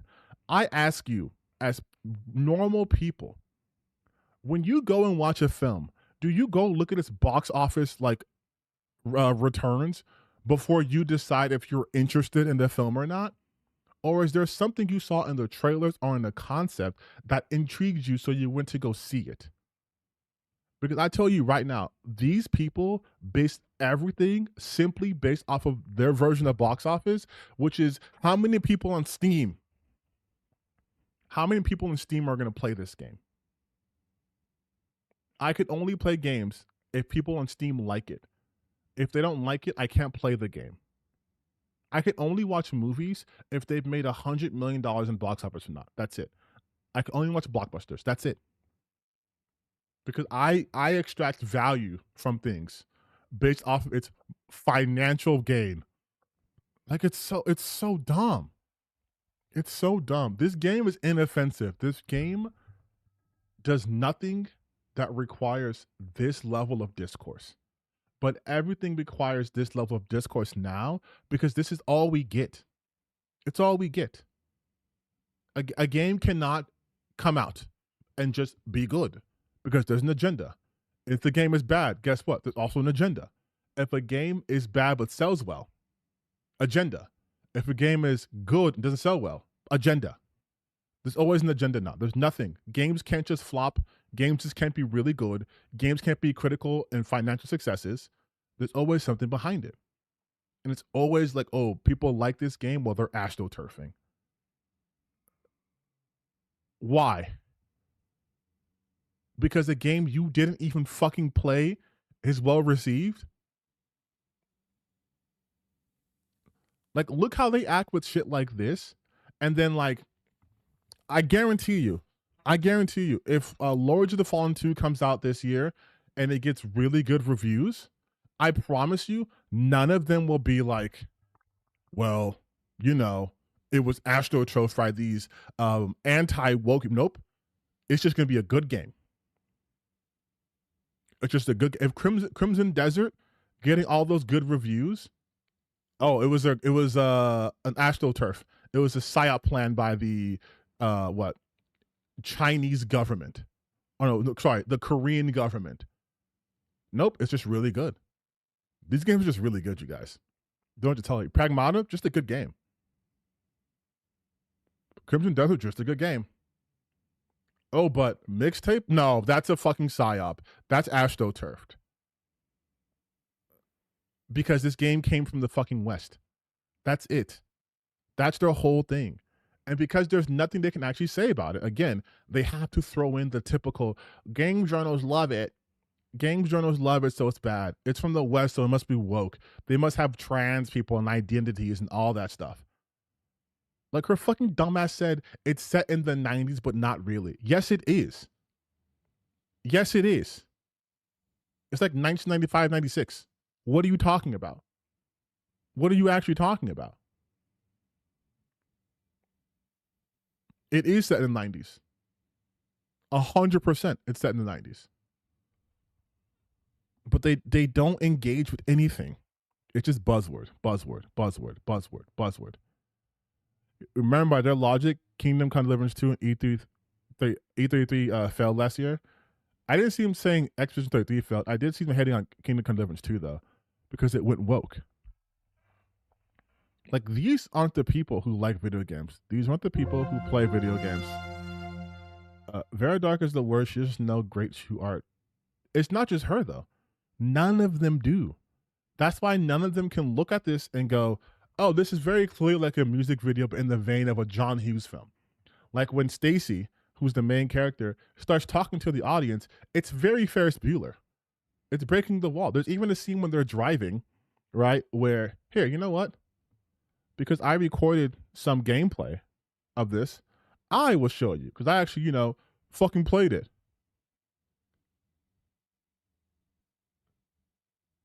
So, like, here's, like, the intro.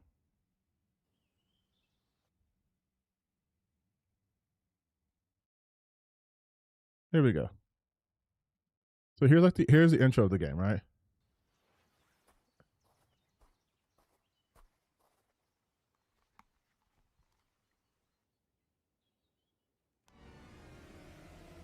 The compact disc delivers crisp, high-fidelity audio in a portable form factor with a 16-bit signal and a staggering 74 minutes of playtime. It's the sound of the future. Like when you jump into the game and you play it and you see shit like this, I have to mute it though because I don't want to get my Steam clapped. But like this is the intro of the game and they're skateboarding. You're controlling this, right? So you're going downhill, you're jumping, you're pushing, you're doing tricks. You're controlling it. You're moving her. That's why I got hit, right? You're moving her. You're controlling her. The track list is a lot of 80s songs. A lot of songs from the 70s too in this game. But like you're doing it. It's like I'm actually pushing Y to go faster. I'm holding A to jump, and I'm holding B to do tricks. It's simplistic, sure, but like this isn't fucking Tony Hawk. But look how. Okay, this part, can I play this part? Fans always use the same playlist when they're setting up the stage. That's because. Now look at this. Look at this. Look at this setup. Together. I didn't want to get all sweaty and shit. Fair. Oh, okay. You know the music that plays before a concert? Bands always use the same playlist when they're setting up the stage. That's because it's a countdown. Roadies know when their jobs begin, when they finish, and when the playlist ends, the show begins. This playlist, the one you'll be hearing today, is a countdown to my last. Like she's talking directly to the audience. Like what kind of game were you expecting? What kind of game were you expecting? She's talking directly to the audience. I think I have some other clips I can show you guys too. Yeah, so here's the kissing scene.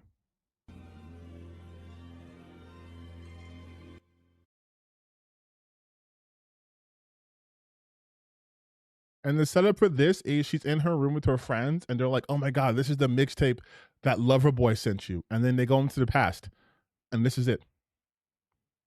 This all happens in the first 10 minutes of the game. And I will say the mouth noises, the sounds they make is kind of gross. It's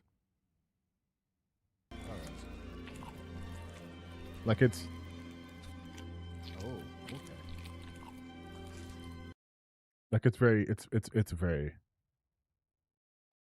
gross. And I kept it going for a while.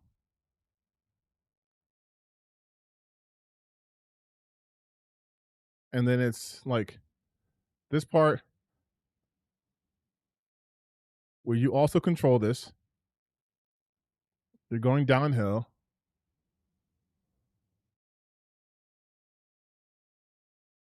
There's a part in this game where you are driving a car and they do it in the way where it's like, oh, this is a fucking music video.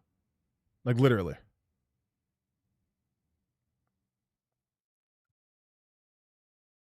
Like I don't understand how you see all this shit and you're like, wait a minute. Why is this game so whimsical? Yeah, I know, very gay, right? Like, but like it's all of this insanity. All of this insanity because they don't understand art. So they don't understand the references. They don't understand like anything, like an homage or anything like that. I do think this game looks beautiful too. I love it so far. And again, this isn't a game that speaks to me on a level like, oh, I used to do this when I was a kid, but I can respect what they're going for. And because of cultural osmosis, I know the things they're pulling from. But I also have an understanding of art. And a lot of people who play these kinds of games are coming from it really from like my background of they've watched other fucking medias and mediums. So they know, okay, this is what they're doing. Okay, I like this. This is fun, whatever. It's whimsical. It's coming of age, all this stuff. Vera Dark doesn't know shit about media criticism. So she has to go to Twitter to look at Hayasaka Aryan 88's tweets just to know what this game is. Like just reading straight off of his Twitter page. Who's a fucking Nazi, mind you? Like that's always been my biggest fault. These people, they cannot, for the life of them, just enjoy something. Just enjoy something.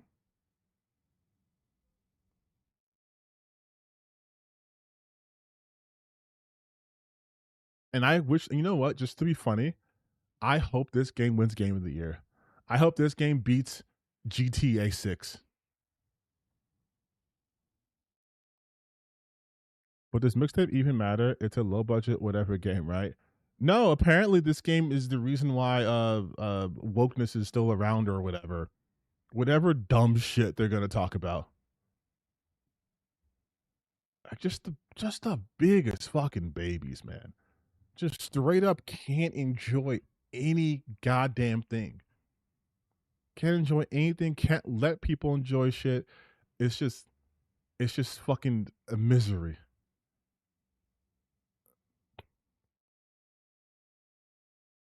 Like I legitimately would laugh so hard.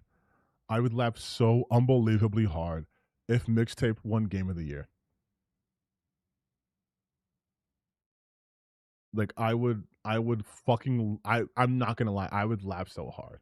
I would laugh so goddamn hard.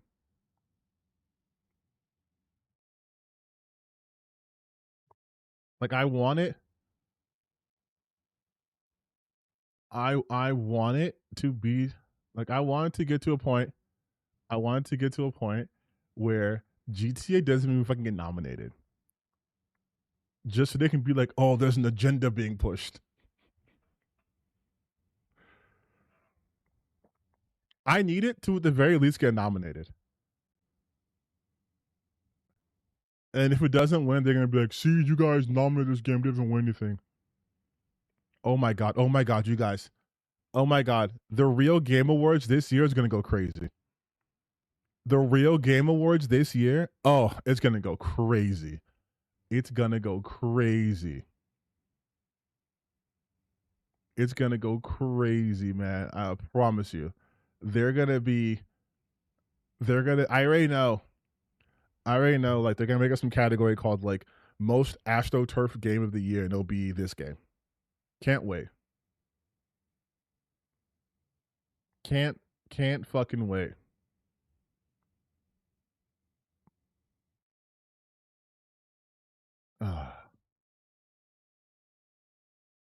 GTA 6 mission to cut off. They would make an exception for GTA 6. But I just think it's so funny. Like, how are you again? How are you this mad? How are you this mad about a game that looks like this? Like, how does this game? How do you see this game and just get so enraged? You're so incensed, and the game just looks like this. The game just looks like this, and you're like, why are people enjoying this game? People whimsy maxing, and you're mad. You're as mad as could possibly be. They are so mad about this game. It's so funny to me. They're pushing an agenda. Oh, we have to watch a little bit of this.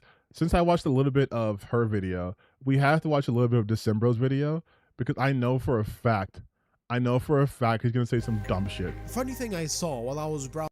What the fuck? I didn't watch this. For your sake too, critically and commercially, if you take individual scores, some of the outlets giving Mixtape a full 100 score on these places. Like, you see what I mean? Oh my god, they gave this game a 10, but a different reviewer gave this game a 9. A game that I think should be a 10 is a 9, and a game I don't think is a 10 got a 10. Oh my god. A different reviewer reviewing a different game didn't give it the same score.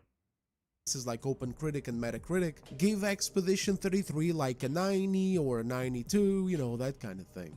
And they keep saying that OpenCritic gave it again. OpenCritic doesn't fucking review. These are site aggregates. And other outlets and even entire institutions in the games industry like BAFTA Games, dedicated to celebrating games, awarding games. Surely you guys have heard of the BAFTA Awards. You know, they're choosing to, you know, highlight other things about Mixtape, such as this nasty ass shit that happens at some point in the game.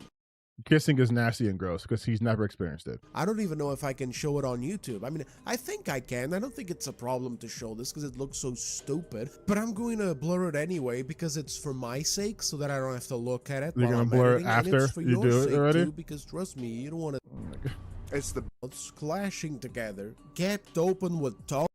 Oh my god, dude. Tongues sticking out, twisting their tongues all around one another, fucking saliva all over the place. Like, who the fuck made this, dude? And who the fuck made this, dude? Hey, dumbass.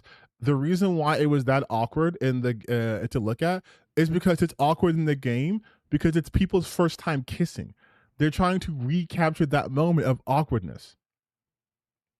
Who is oh my god. What is this, dude? And as if that wasn't enough, it's also a coming of age story. So what does it mean when you're coming of age? Well, it means that you're still underage. So in other words, what the industry prefers to highlight. What? What?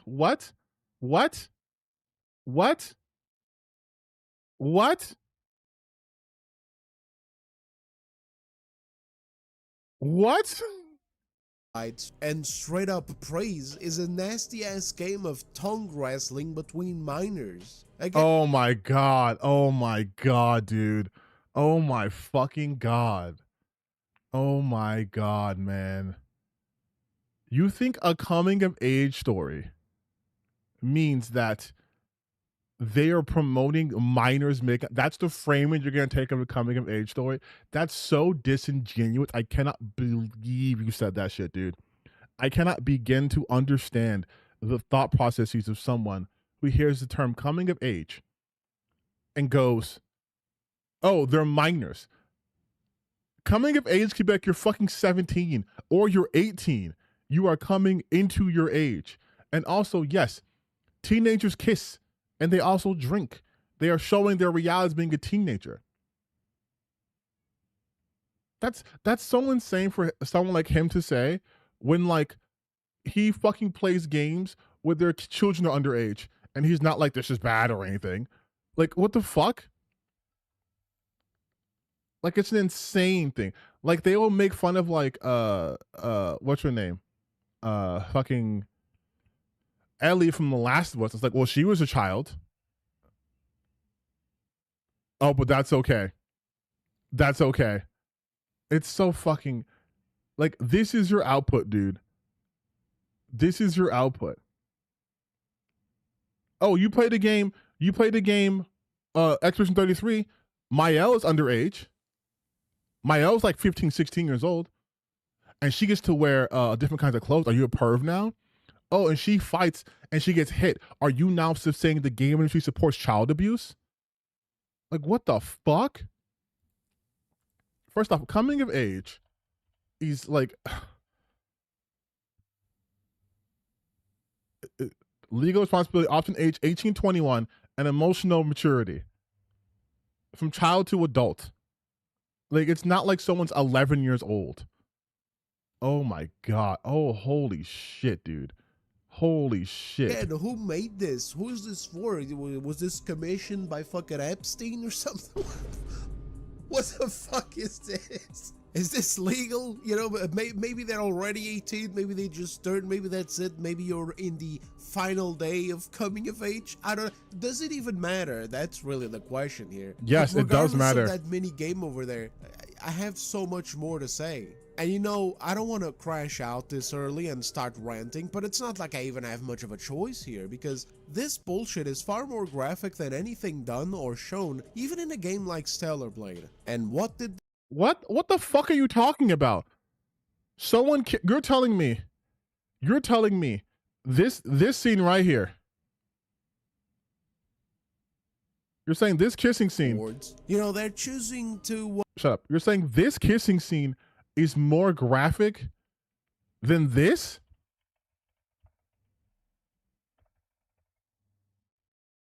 You're saying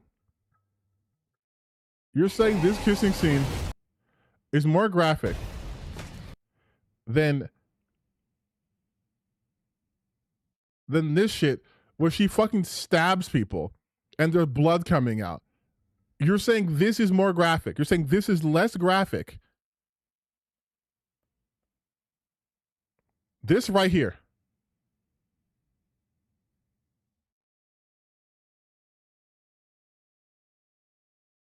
Coming up. This is less graphic. This is less graphic than kissing? Like, there's no point in continuing. There's no point in continuing that video.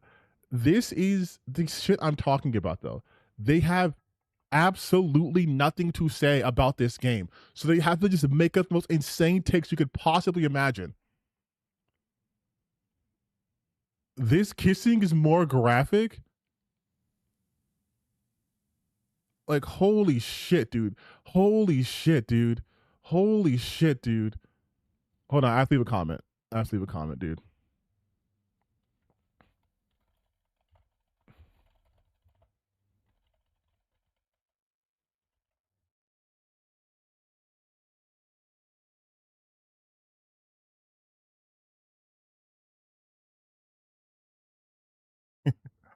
I said, you find kissing to be more graphic that. Oh, I said that. Oh, no, can I edit?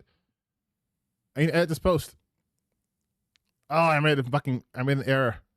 Well, I put to say then full on dismemberment, self-report. LMAO. Holy shit, dude. Holy shit, dude. And of course he cites Smash JT. Holy shit. You people are incel losers. You people are fucking losers. You people are fucking losers. Oh my god. Oh my god. No wonder they like those like fucking like animes where the guy gets to second base and it's just holding a girl's hand. Because that's extreme for them. Oh my god. This shit's more graphic than any game. You fucking pussy. Oh my god. Dude. Someone kissing in a game is too graphic for you? Jesus Christ. Jesus Christ, man. I don't fucking know, dog. I really don't know where you go from there. Like, they don't get to call people snowflakes anymore, right? Like, we can agree on that, right? They don't get to call people snowflakes anymore. Like, you if a scene in the mixtape, is causing you to crash out that fucking hard, you don't get to call anybody a fucking snowflake. Just don't. Those aren't snowflakes. That's a whole snowstorm. True. Like, that level of fragility is something I cannot understand.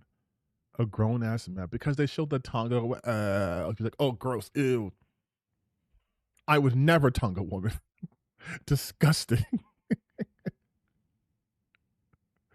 Sick.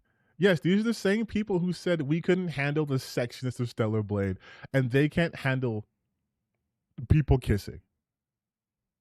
Like, again,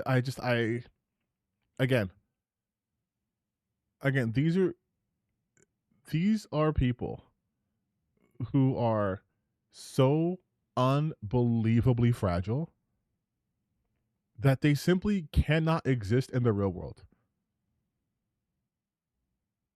And what I mean by that is not saying that they're not real.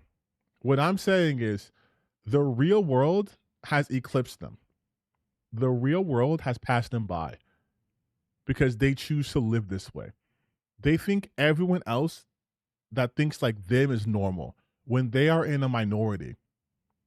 Because most people do not attach their ideology to the media they consume. Like, imagine that. Imagine imagine, like, okay, I'm clearly a leftist, right? I'm a bleeding, dirty leftist. But imagine because of that, I said, oh, I can't play this like war game because it has themes about capitalism. I can't play this game because there's white people in it and I feel like a colonizer. Like, imagine if that was my worldview. Like, you guys would call me insane, which you'd be correct in doing so. You'd call me fragile, which you would be correct in doing so. But these people actually live this way. They actually live, they have tied their ideology to everything about themselves. They are the ones who are more concerned with idpol than anyone else. They will look at a game and try to count the amount of minorities they see on screen. If the pixels are a little too dark, they will write a 10-page fucking screed about white genocide. If they can perceive someone as not being cisgendered or heterosexual, they will make 100 videos decrying wokeness. Like, it's insane to me. It's insane. They take the success and failure of any game or film as an indication of justification for their worldview. What if, imagine Lord of the Fallen flop? If Lords of the Fallen 2 came out and it goes a 10 out of 10 game and it sold 100 million copies, that would change nothing about my worldview. That would change nothing about my moralities or ideologies, because it's not tied to a fucking success of a game. Like, it's truly such an insane thing, but it's hard to comprehend that people live like that. Attaching yourself to this culture war is a net negative. Like, here's what I'm talking about. Someone mentioned again Lords of the Fallen. Look at this. This game, they're doing the same tactic. Who doesn't use any consultants? You remember they were talking about Anita Sarkeesian, how she's a consultant for Slay the Spire 2. And they're like, well, you know who doesn't use any consultants? Luminary. We just make games. We just make what we want to see in our game, and that's simple. How do you feel about game companies using consultants? Like, this is how you're trying to advertise your game? And do you want to see what most of the responses were to this? Love when a game tries to purposely use culture war talking points to advertise itself, and then you actually look at the game and it's the most soulless UE4 asset flip survival crafting garbage ever made. Our game doesn't use woke DEI consultants. Smash cut to the jankiest, most unfinished gameplay of most generic looking fantasy action RPG ever conceived. Masterful gambit. If I see any developers pandering to the right-wing insults and selling point, I am instantly not buying or covering their titles. That's simple. Oh God, another studio that insists on inserting themselves into the culture war to hype up their game. Outfit is mid, hair looks dry, skin clipped through clothes, and the rest of the video is messy. You can pander all you want. This is not getting played. Worst and most pathetic way. Like, it's just no one likes this. Mogged by random Crimson Desert NPC where this kind of thing is not even remotely used as a selling point. And of course, this Jay Viper who no one cares about.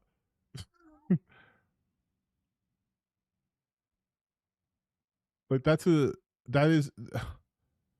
shit looks like those Unreal Engine porn games I thought this was a porn game, to be honest. I thought this was a porn game. And someone asking my honest opinion on this game, I say it looks fucking rough. Because look at it.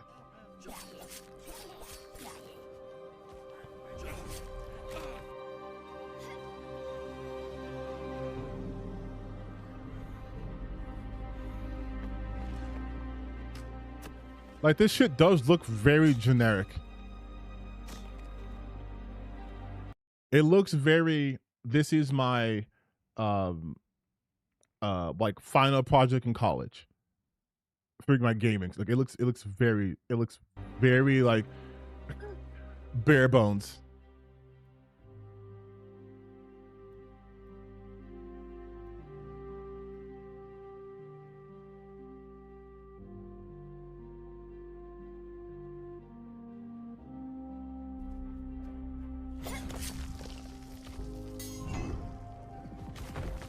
Like it looks rough. Like I feel like,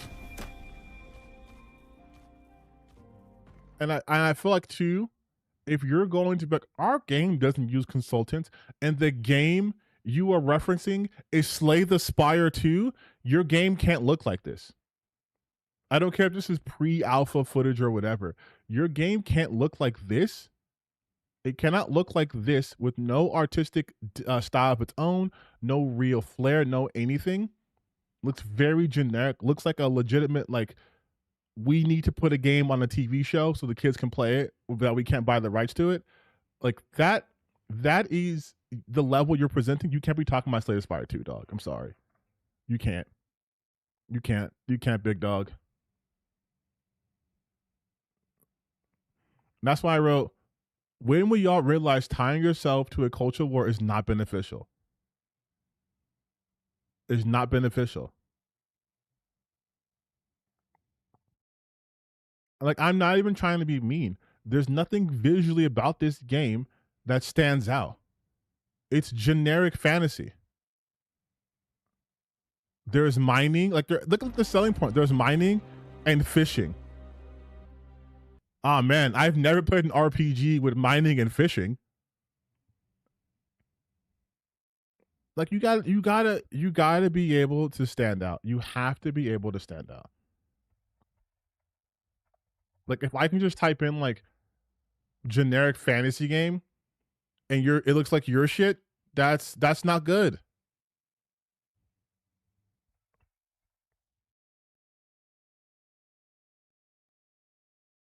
Like, I'm sorry. It is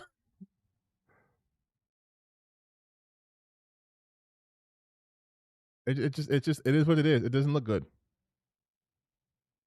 It doesn't look good. And you're doing yourself no favors by attaching yourself to a fucking culture war, dude. Culture war is just white supremacy in disguise. Oh, not a good disguise, because I clocked that shit a while ago. And I made a video on that specific topic. Oh, mining and fishing, just like Black Desert and Final Fantasy 14. And Trails in the Sky, first chapter, Trails of Cold Steel. That's not Final Fantasy, that's first fiction. That's fucked up. But you can't do that shit. I'm sorry. Like, especially in the fantasy genre, where it's very hard to have a visual identity because so many styles have been kind of emulated to death, but you still gotta try. That does just look like Unreal Engine. Like, that's just Unreal Engine. That was like a PS4 game, honestly.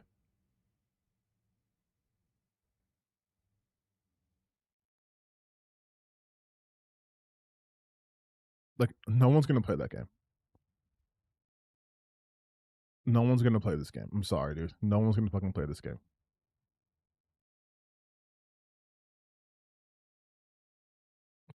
Like, let's see on Steam. The game's on Steam. And it has no user reviews. Oh, because the demo. Just a demo. Nothing else about this game. Yeah, man. You gotta...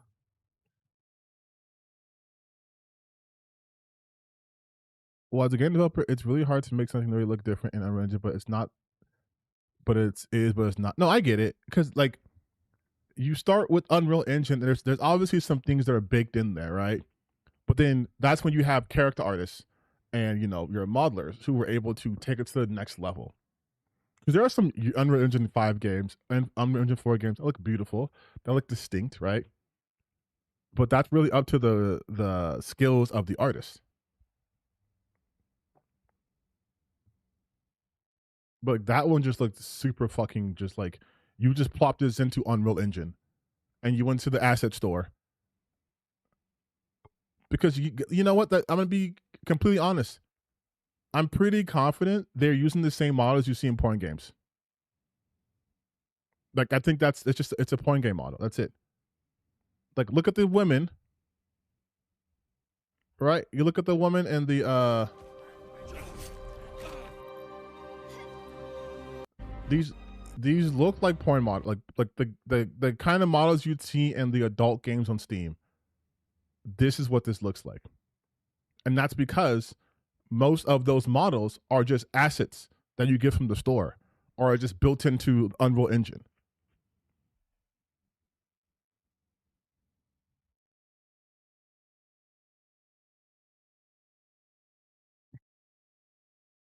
It's generic. And that's something too that people online, especially my comment section, seem to not understand. It doesn't matter to me if this game has like 1,000 fucking people working on it or 10 or whatever. When I say something looks generic, I think it looks like this is something you've seen before. Like last time we were talking about Lords of the Fallen, the armor sets. They put out some generic. This looks like one of the armor sets that they were advertising in Lords of the Fallen, right? Like this is what I was talking about. Like this is generic armor sets you'll see fucking in any fantasy game. Like that's generic. There's nothing interesting about anything that they're wearing. And for the women, it's always just, what's the least amount of clothing I can wear?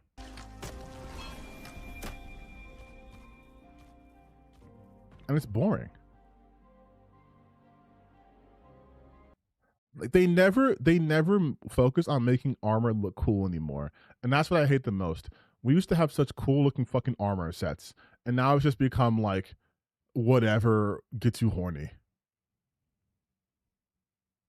That's one reason why I fuck with FromSoft, because their armor sets are fucking sick.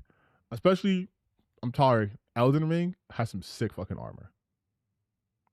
What is this game supposed to be? I don't fucking know. I don't know. Oh, look. My face when I realized that Grums quote tweeted me about crying about how Anita Sarkeesian ruined gaming. Anita said everything is sexist and you have to point it all out. She also said there's no neutral in the science is being complicit. She was a grifter. She was grifter zero. What, your fucking predecessor, Grums? And started the whole politics and games bit. No, she didn't. Like, how has this woman broken so many brains? She did not start politics and gangs bit.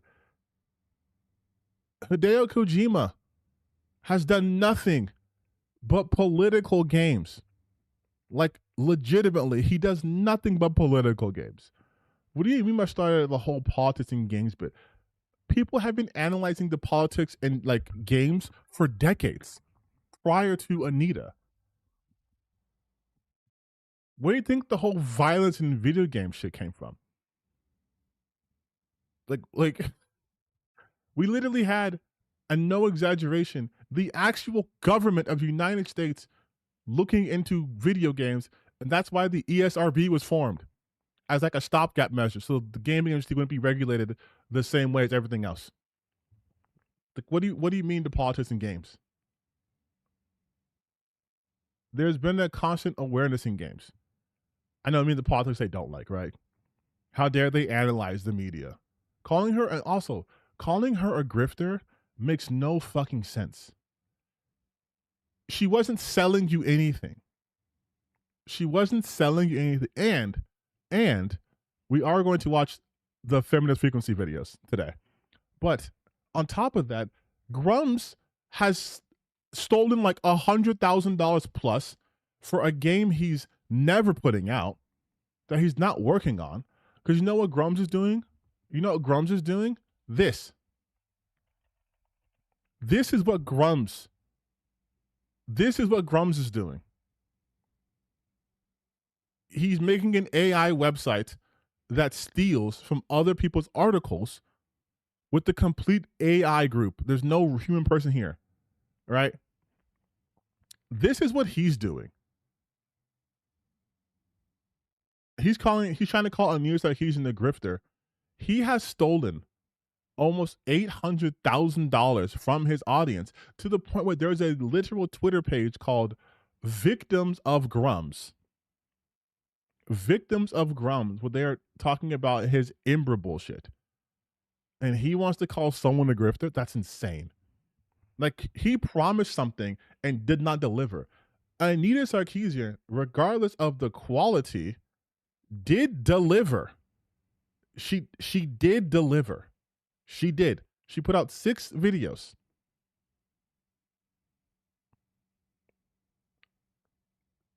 Ember is not only not out, well, it is out, but only in terms of making a porn parody of it. Not only is Ember, though, not out, he's constantly talking about he's going back to square one, how he's baking in the new graphics or whatever the fuck. He doesn't know how to develop anything. He's not a game developer. It's so insane.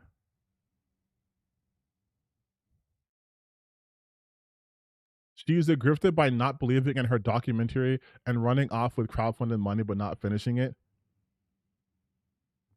She put out. Okay, so let's go back into Anita Sarkeesian's past. So Anita Sarkeesian, and then we'll do crowdfunding. Okay.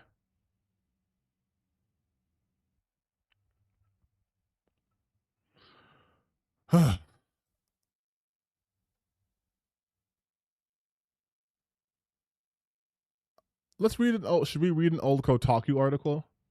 Oh, here, project. Okay. Nebula.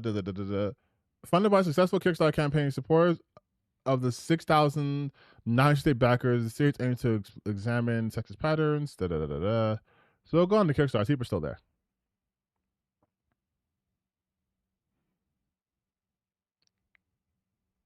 Okay, so.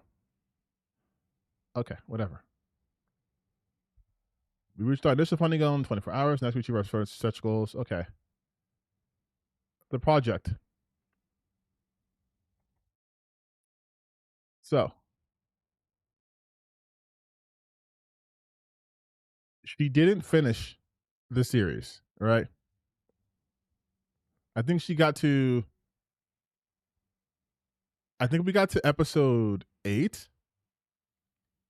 The Miss Milk. I think we got to episode 8 before. So out of 11 videos, she did 8, or she did 12.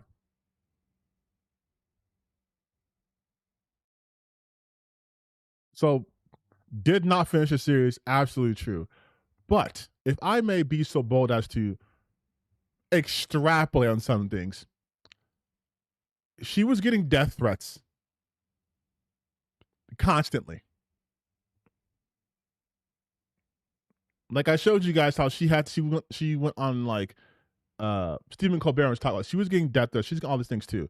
So I think it's a possibility now that after doing 8 videos on this and people continuously trying to fucking say they're going to kill you, probably not going to finish the project either. Like I wouldn't. Like if I'm being real, like I wouldn't fucking finish it either. If motherfuckers for every video I put out were trying to send me bomb threats and send bomb threats to my speaking engagements, yeah, I'd probably fall out of the public eye for a bit too.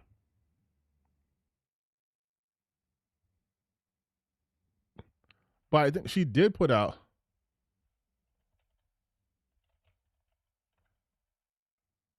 Like, she has a YouTube channel, right? Yeah.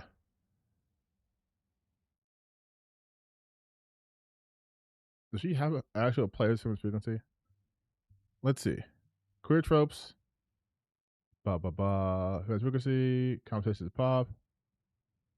Okay, so this has 11 videos. But she put out fucking 11 videos.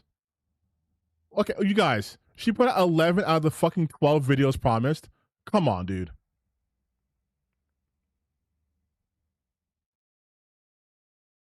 We have Damsels in Distress.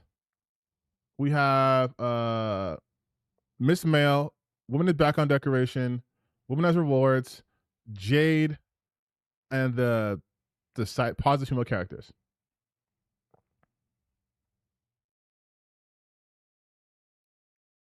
maybe because she split some bills. She didn't finish, but she did more than. Come on, I think we're being a little bit too fucking hard on someone who was going through people trying to fucking kill them on the internet. Still to this day, I feel like I would cut someone some slack on that. Like, am I tweaking? I feel like if people were consistently sending me death threats after I put out like fucking 11 videos on this topic, I'd be like, all right, Ferris, I'm a woman. You guys are trying to kill me. I'm gonna dip out.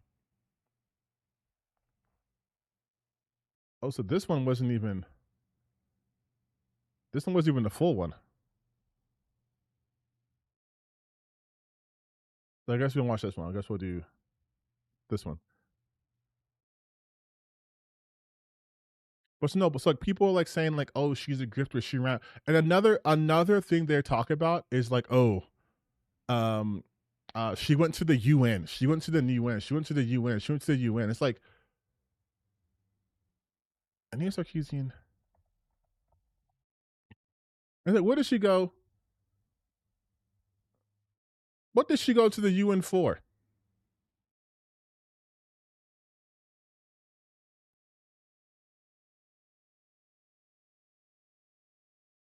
Like, what did she? What did she actually go there for?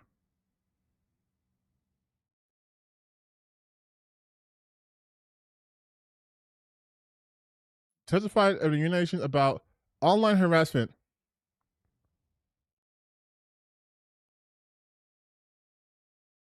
So I want to see if we can find this video because I really am tired of people talking about this shit. And did she give a speech? Was it videoed?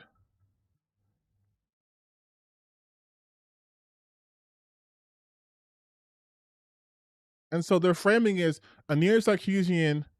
Oh my god, dude! Speech about how the UN should censor internet so feminists aren't offended. Do you see how they frame this shit? And it's like they were getting death threats. Very individual level. Let's talk to Anita and Zoe. Zoe, perhaps. Let's see this shit. In your personal and work environment, what have you witnessed as being most effective in addressing this kind of violence against women?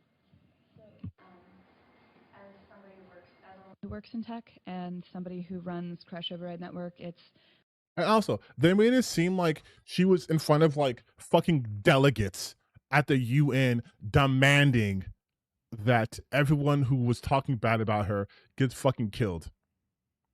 And not just like a small room of like a bunch of women talking about this shit. I think the only... like a summit. Direct victims assistance and crisis center for people who are currently under online abuse, as well as a victims advocate group. We've handled, I think, over 1,000 cases since we launched in January, and we're staffed entirely by people who have been through this. We deal a lot with triage, so people come to us when things have already gotten to the worst. And I can tell you right now that one of the most effective things we see is an active and humane response on tech partners' side. That is one of the most effective things, and it's also often sorely lacking. This requires proper moderation, which takes into account things like intersectional feminism. So terms of service taking into effect things like the fact that trans women often face a very specific type of violence called dead naming, where people post pre-transition names in an effort to intimidate, harass, and endanger their lives. What part of that was wrong, by the way? Mind you, she's talking about trans women being, or trans people being dead named. This is the video from what, 2015?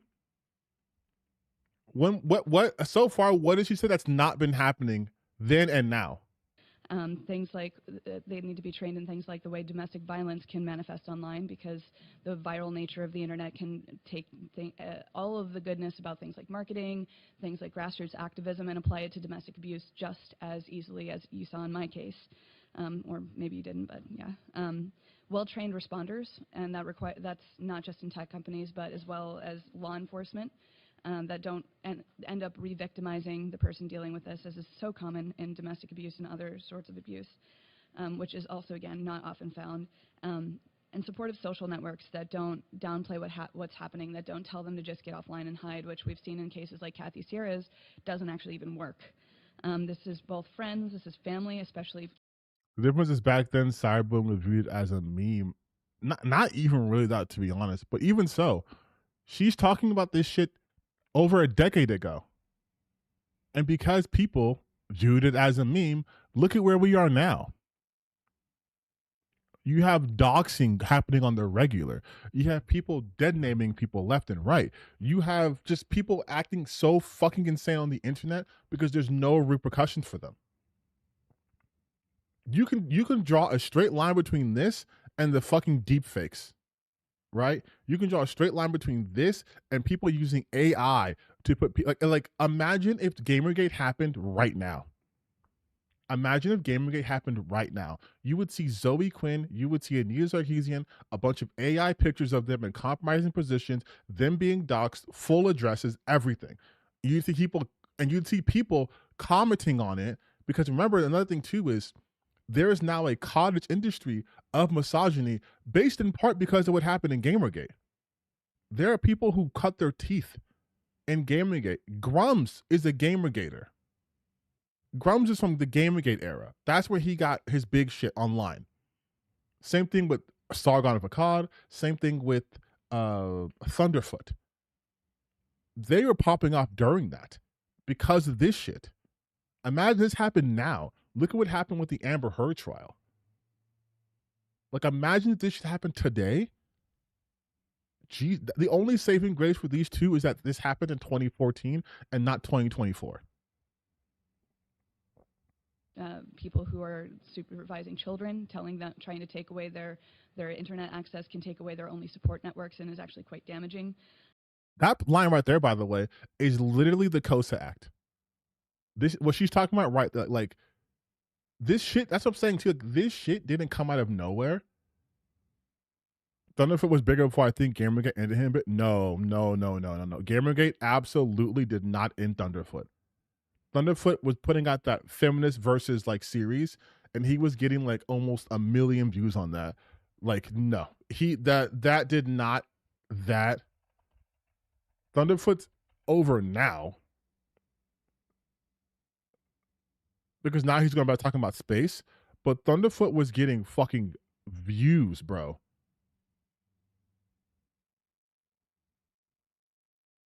Like millions, like literally 1 million views. Like, he was getting millions of views, like almost per video. Like, especially when it came to Anita Sarkeesian. 2 million views, dog. Sorry, not this one. When it came to Anita Sarkeesian, he was eating off of her. 1 million views. He was eating off of Anita Sarkeesian. Trust me, I was there, okay? When I tell you guys that I was there during Gamergate, and I own up to this, I wasn't on the sidelines. I saw this shit happening live. I just wasn't harassing people. I saw this shit. I saw him going into the Google Hangouts, him and Sargon of Akkad and Milo Yiannopoulos. I was literally there. I spoke to Milo. It was crazy. People thought they were like rock stars trying to get, like, I'm telling you, that shit did not hurt him. He profited heavily off that. All of them did. Employers, because a crucial part of online abuse is often the target will be inundated with requests to be fired from their employer. You didn't think I was in that deep? I was not. I'm being truthful. I was not out here sending harassing messages to Anita Sarkeesian or Zoe Quinn. What I was doing though was uncritically looking at information and going, this must be true. They must have a cabal against us gamers. Like I said in my video before, because the gamer identity was being attacked, I had to protect my identity as a gamer. So I was like, yeah, they're violating the ethics in games journalism by, you know, she's sleeping her way to the top and this and that. It's not fair that she got a good review for her game, but other developers work hard in their game but they don't get a shot to get reviewed. Like that's what I was told. That's what I was sold, right? And I was uncritical of that because it just made sense. Gamers are always on the outs, so it makes sense that people are attacking us. But then when my brain started actually fucking working, I was like, this is insane. Like, Zoe was never an issue while Anita was an issue. What are you talking about? Zoe Quinn, in some ways, got it worse than Anita because Zoe Quinn had her nude photos looked everywhere.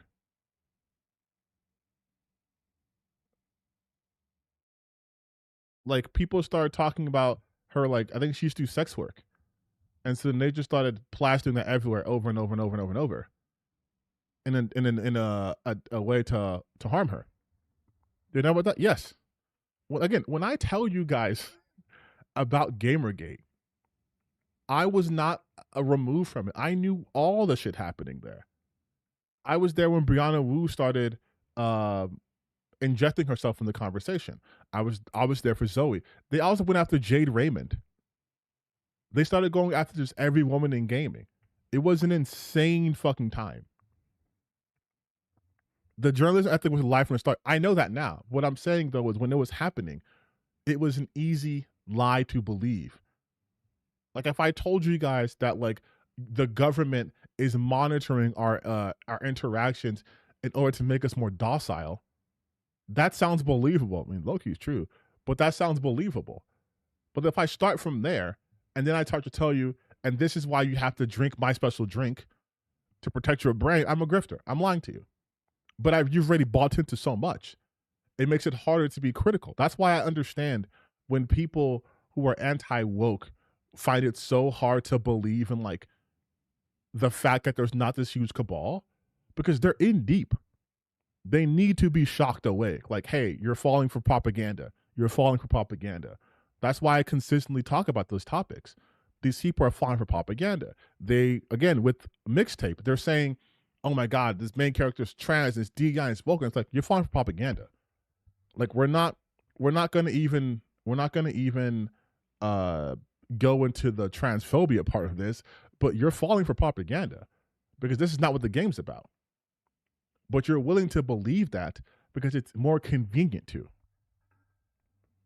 Mental health professionals, because oftentimes these sort of things will not be taken seriously. One of my own agents, I had to call his healthcare provider because they thought he was schizophrenic, that people like me didn't exist, and that a bunch of anonymous people doing this to somebody wasn't possible. In terms of prevention, education about even just digital self-defense, since we are so far behind on this issue, can keep people safe, whether that's training people on what doxing is, which is when people find your home address and post it online, yes, encouraging further action against you or to intimidate and harass you. Things like swatting, where people call in false police reports to your local department, hoping that it's so crazy. This has been an issue for almost for over a decade, actually. Further. Just basic things like digital security. A lot of people probably, maybe even in this room, probably still use the same password for everything. And in 2015, we have no excuse to keep doing that. We also need to see, again, these effective terms of service that take all of the different ways that different people from different layers of marginalization or geographical location. I mean, Zoe Queen never deserved the hate she got, and Anita didn't deserve most of the hate she got, but she was a problem to some degree. You know what? Honestly, I don't even think she was a problem. I think some of her takes weren't good, but that wouldn't qualify to me a problem. Because, like, what did her impact do? Right? That's when I look at it. What is someone's impact on this? If you're just, like, annoying, whatever. Like, Steve Bannon was a problem because he fucking took Gamergate and turned them to the alt-right. Like, that's a problem. Like, I guess for me, I don't consider it a problem. Like, that, it's like the big content creators in this space who push like alt-right rhetoric, that is a problem to me. But if you're like Wagner knows why, you're just an idiot who's annoying and I can dunk on you. But, like, I don't see that as a problem. You know what I mean? Like, the outcome is like, he's not fucking anything. Like, Anita Sarkeesian's impact was what? A lot of these losers would say she ruined video games, but they also said women in general ruined video games. They're also saying queer people are ruining video games. So many people are ruining games. So if everyone's ruining it, what was her impact? Right? experience online harassment. We need people that are actually belonging to these demographics working in these departments, so it's not just an echo chamber of a bunch of people that are already in tech deciding what happens to the rest of us. I got a forehead. Proper legislation that talks to people like me and people that live on and work online, that doesn't destroy vital things like anonymity, which may seem like a big, bad, scary thing since a lot of people do use it for harmful purposes, but it's also the thing that protects activists like me. It's the thing that protects people that have mental illness. Oh, she said activist. That's going to trigger people. From the stigma that speaking out about it comes with, so that they can find community. It's a thing that helps people that are discovering their own gender identities and their own sexualities talk with other people without fear of reprisal, and often violent reprisal. So making sure that people who live and work online and understand these nuances are involved with every step of this is crucial. Otherwise, we'll see more embarrassing statements about series of tubes in governmental bodies. And you know what's crazy about what she just said? Because nothing she said was wrong. In fact, Zoe Quinn was spending 100%. Side note, she said, oh, a series of tubes. Do you guys remember? When they were trying to get TikTok either banned or given to an American company? And that one guy was like basically asking how TikTok worked. Like, that's what she was talking about 10 years ago. Well, actually 11 years ago. We are not up to date with anything happening online, and the people who should be responsible for that are so out of the loop that they refer to this shit as a series of tubes. Like, what is a TikTok? How does TikTok work? Like, it's insane. We need people to actually enforce their own terms of service and shut down bad actors, bad websites. There are numerous places that host non-consensual pornography and make a profit off of this. There are individuals on services like YouTube that have made a living off of abusing people like Anita and I, who monetize this. Yes, the internet is a series of tubes. Like, you don't know how to fucking... Like, what are you talking about? See the mobs who aren't anonymous, who raise their funds this way to continue attacking, stalking, and harassing us because it's a cottage industry at this point. And all of these things need to be taken into account and might be difficult to understand from the outside. So if there's one takeaway from all that I can push for is please involve people who are in tech doing this work already in every step of the way. It requires all of our, like, so many different prongs. The three-pronged approach is absolutely correct. The series of tubes, but that doesn't matter. That doesn't matter. You shouldn't be referring to the internet as a series of tubes. That doesn't fix anything. That's not addressing anything. Like, if someone was talking about people using online video games in order to spread hateful messages like alt-right rhetoric, and you'd be like, oh, video games, well, that's just a series of polygons. Oh, okay. You're kind of missing the forest for the trees here, but all right. It just involving tech literacy at every level is super important to make sure we don't move in a wrong direction and with the best intentions at heart. Very well put. Like, yeah, honestly, yes. Somewhat prescient. Unfortunately, Zoe Quinn from 2015, their ears were open, but they retained nothing. Okay. What's that one meme from Chrono Trigger? Where it's like, you get the bad endings, like, but they didn't listen. So Zoe, you established a sort of peer-to-peer counseling group, and the word that came out of you was humane. Let's get to you Anita. You would assume most peer-to-peer because that's Zoe Quinn. Let's get to Anita, because their whole beef was Anita, right? On these issues. Yeah. So Feminist Frequency is a nonprofit that I run where we look at the way women are represented in the media, and by doing this work, I have been the target for 3 years nonstop of egregious online harassment in all levels. I think it's important to recognize that harassment is, as someone had mentioned, it's not just what is legal and illegal, right? Harassment is threats of violence, but it's also the day-to-day grind of you're a liar, you suck, you know, making all of these hate videos to attack us on a regular basis, and the mobs that come from those hate videos, etc. And so, you know, I've spent a lot of time thinking about online harassment and what we can do about it. And I think something that's really important to understand is that, you know, we know this, but I think it's worth saying that sexism and misogyny did not start with the internet, right? It's been around for a long time, and feminists for decades have been challenging these male-dominated systems. So what we're seeing is that the internet is providing new ways to commit the same types of violence, right? And so understanding that this is a cultural, that we really need to see a big cultural shift in how we deal with this, and we can take note from activists that have been doing this work previously or have continued to do this work while acknowledging how technology is changing the face of current day sexism and misogyny. So creating a cultural shift, I think, takes a great number of approaches, and we've been hearing a lot about systemic change, and that makes me really happy because I think that that's really how we have to do this. And so one of those approaches is, I think that the online social media sites and the places in which we are engaging on these large platforms really need to step up and change the way that their systems operate. So it's not enough that they simply put Band-Aids on the problem areas, that they need to completely reimagine what their systems look like in order to build sites that actively deter online harassment, that make it harder to do this. We're not going to go and convince every single person who does horrible things online to stop doing those things, but we can make systems that actively deter that kind of behavior, which would make a huge impact on the lives of me and so many other people who are being harassed online. So what we have right now is women are forced to build a fortress around themselves with the measly tools that we have online. And so we are being punished for people harassing us and, you know, yes, period.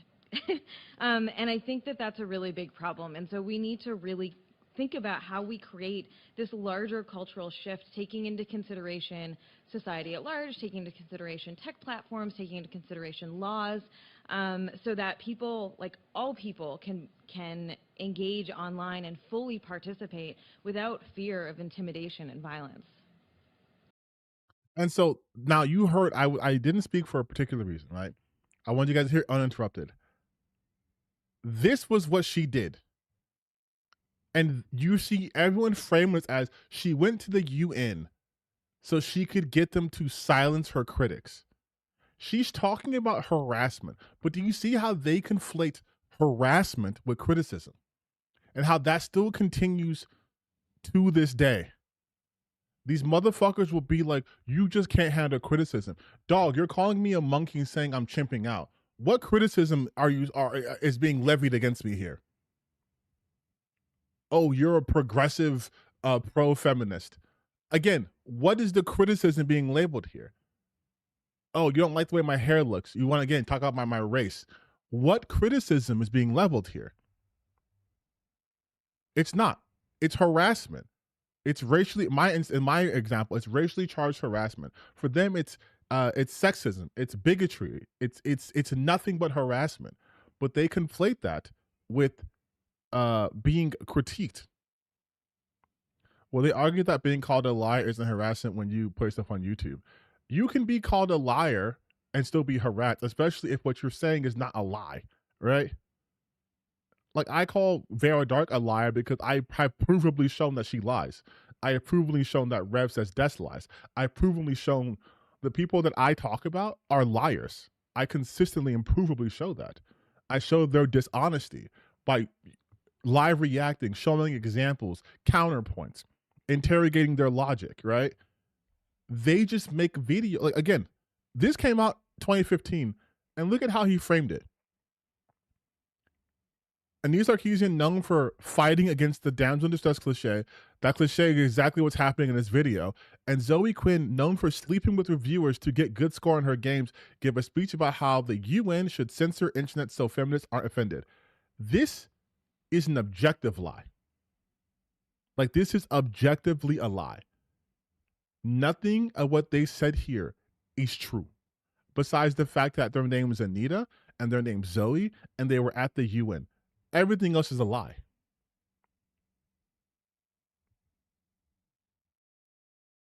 Quinn calls the suicide and false accusation. You're sad people are mean? Well, I'm sorry, the world is one big liberal arts campus college. Reality. People, how have we allowed these babysitters to be our bosses? Did she just say that trans women that are called their old names threaten their lives? Yes. It's true. And this is from years ago. Meanwhile, Ethiopia, what the fuck? Oh, the whataboutism. The whataboutism. With all the bad shit going on in the world, they could have gone there and made a genuine case for the women and children who wake up without their homes. That's not what they were there for. That is not what they were there for. That is not what they were there for, dude. That's such a stupid fucking comment. I know you were asked, speaking from the committee, about using new technologies to improve people's lives, but why weren't you talking about world hunger? Because they brought me in to talk about this very specific thing that I'm interested in, and that I do. Why would they bring in Anita Sarkeesian and Zoe Quinn to talk about people who are homeless? Why the fuck would they bring them there? Notice how there are so many women and no men. Yeah, it's because this is about women. Like, and again, this happened years ago, but this is the mindset that still dominates the conversation today. So when you see people like Grums saying that she went to the UN, she spoke at the UN and made money consulting for studios. First off, that's not a bad thing. Secondly, she went to the UN to specifically talk about harassment. Like, holy shit, dude. We never had a reckoning. No, we didn't. It's like, it's so infuriating. I kept seeing people say that shit.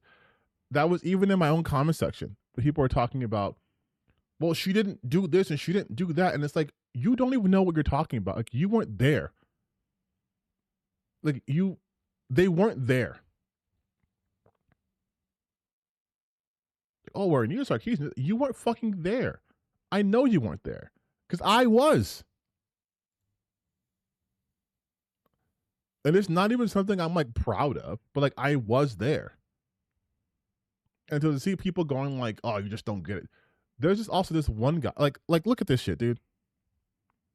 Bro, you picked the wrong side. You don't understand shit. I don't understand what was happening during this when I was there. Unfortunately, she was an activist hired by New World Order Group, which led by the UN Council to spread propaganda of how bad. Like, do you see how this is just a complete fucking fiction? I can't even finish this. Like, it's just so stupid. This is how you lose respect of people on the internet. You're literally defending someone who scammed over $100,000 in Kickstarter funds. She's proven time and time. Like, that never happened. That never happened.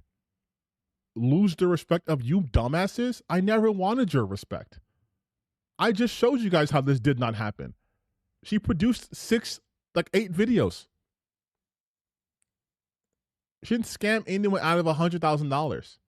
She produced the content. And then she got super fucking harassed. I'm glad you're supporting someone who took over $150,000 in Kickstarter money and ran off without ever finishing what she promised. Things like you see that, like, this is none of this is what happened. None of it. But again, because these people are insanely misogynist and brain broken, they just run with it. Do you think they even saw an episode of Feminist Frequency? Did they look at the Kickstarter? Did they go to her fucking page? No. Did they do the research I just did? Did they look at the UN speech? Of course they didn't. You're stupid as hell if you don't recognize the damage she caused. Do they ever give examples of the damage she caused? No.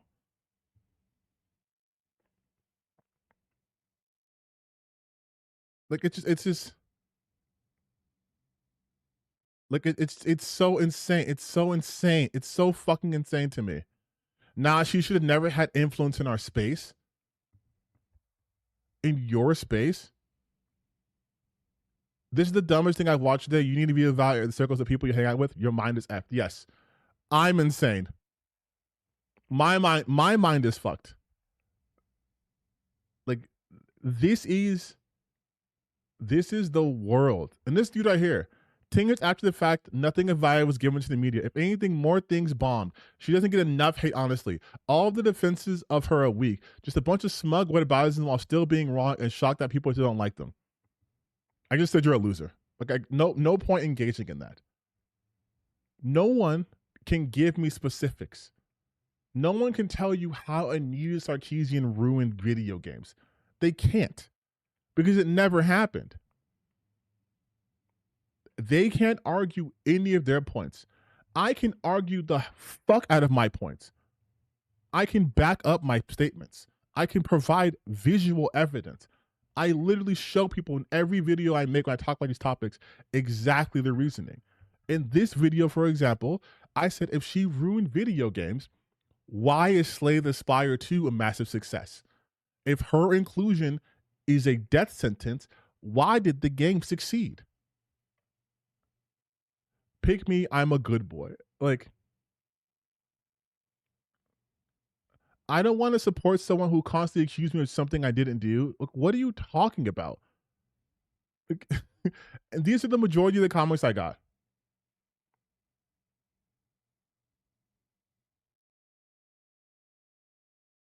Like, this is the majority of the shit I got.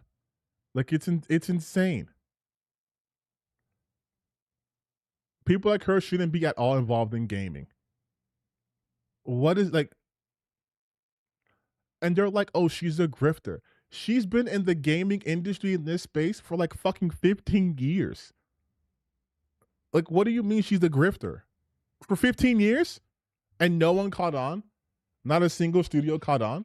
If that's the case, why isn't Grums an active developer? That guy's a fucking grifter. Why aren't studios asking him to work with them?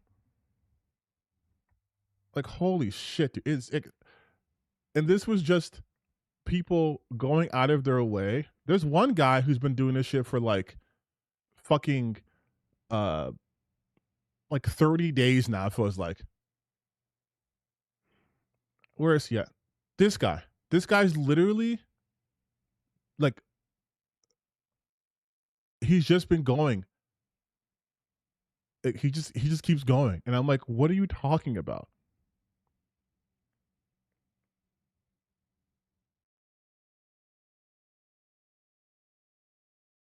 Like, Chris, you literally have no reason to be mad angry at Anita. Her entire well-documented history as an activist is the reason. She made an entire career off of trying to influence and subvert the culture within the game industry. This lady gave a UN speech on how to do so. No, she didn't. No, she didn't. Like, it just drives me insane. We're in just an age of people can just fucking lie, bro. Lying is so OP. They are so residually mad at this woman whose worst thing she did was just have bad takes on the internet. That's it. She had bad takes and then she got harassed for it. That's the truth of it. No matter how anyone tries to spin it, Anita Sarkeesian was a woman with bad takes and then people harassed the shit out of her to the point where the news caught a hold of it. That's what happened. That was the long and short end of it. She got harassed for having bad taste about video games. That's it. That's it. That was just it. She made videos you guys didn't like, and so you doxed her, and you sent her bomb threats, and then you continuously talked about her for almost over a decade. And then now that's where we're at. Whereas now she's this mythical creature who was invited to the UN. Again, we saw the video.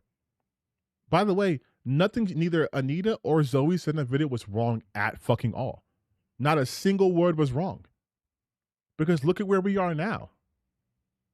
They were right then and they're right now. And even if Anita's takes were bad back then, they've sure have shit become more important now. They've become more prescient now.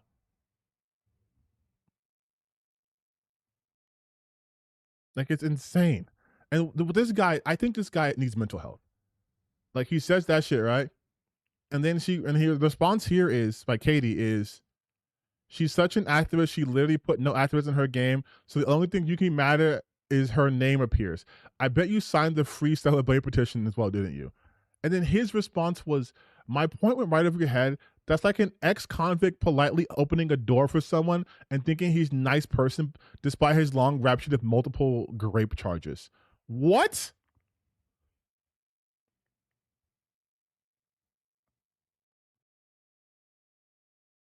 How is that remotely the same? How is that remotely the same? How is Anita Sarkeesian being a part of Slay the Spire like an ex-convict holding the door and you thinking they're nice, but they have rape charges? What the fuck are you talking? My brain hurts all the time. Maybe my mind is fucked, like guy said, but not because of why they think. It's because of shit like this.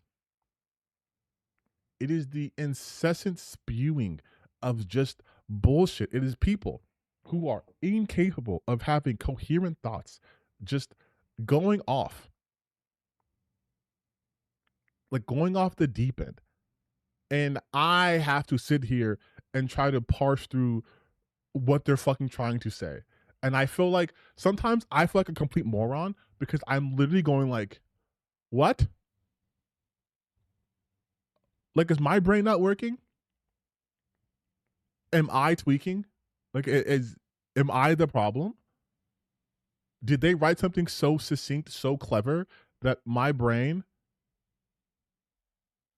couldn't couldn't comprehend the majesty being written?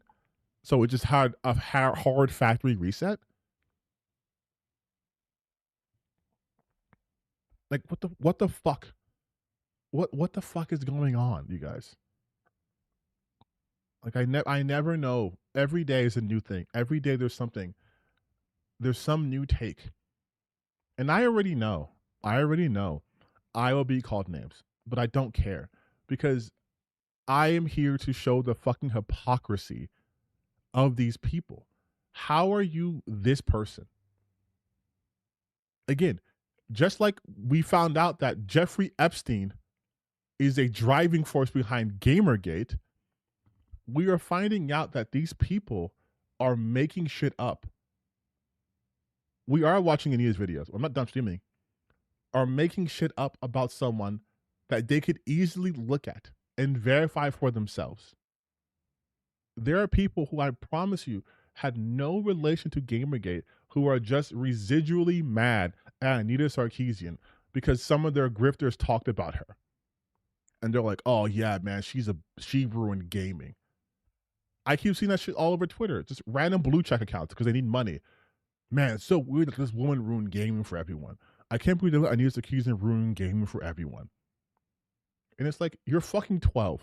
What are you talking about?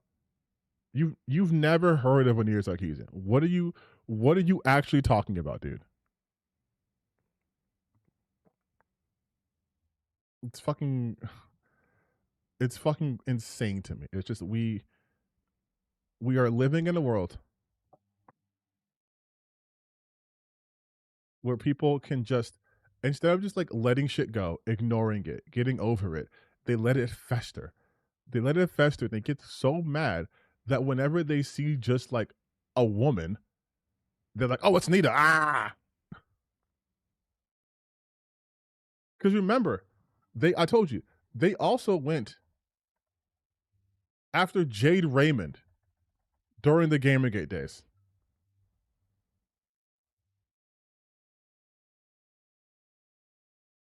Which I'm like, that's insane. Like here.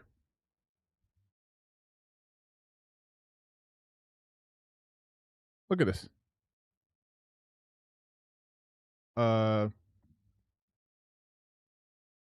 Jade Raymond was in some sense the first casualty.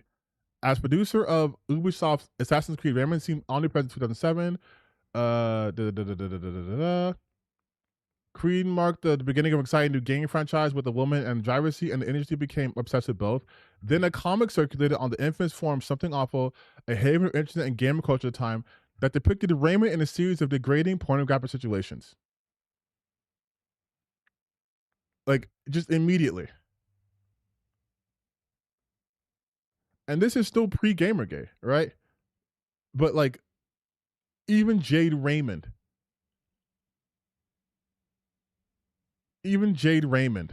got it.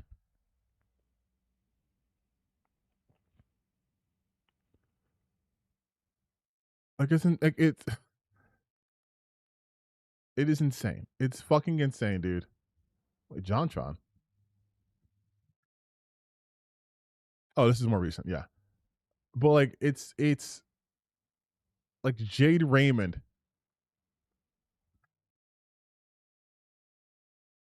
Wild.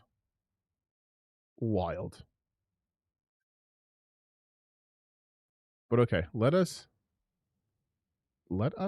get to the actual meat of this. We are going to be watching the Feminist Frequency videos. That's right. We'll probably go back and forth between this one and this one because this one seems more like succinct. Oh, this is just tropes versus women, not tropes versus women in video games. I see. Oh, these are long fucking episodes. Jesus Christ. All right, here we go. Oh shit, I gotta mute it. Sorry. Haha.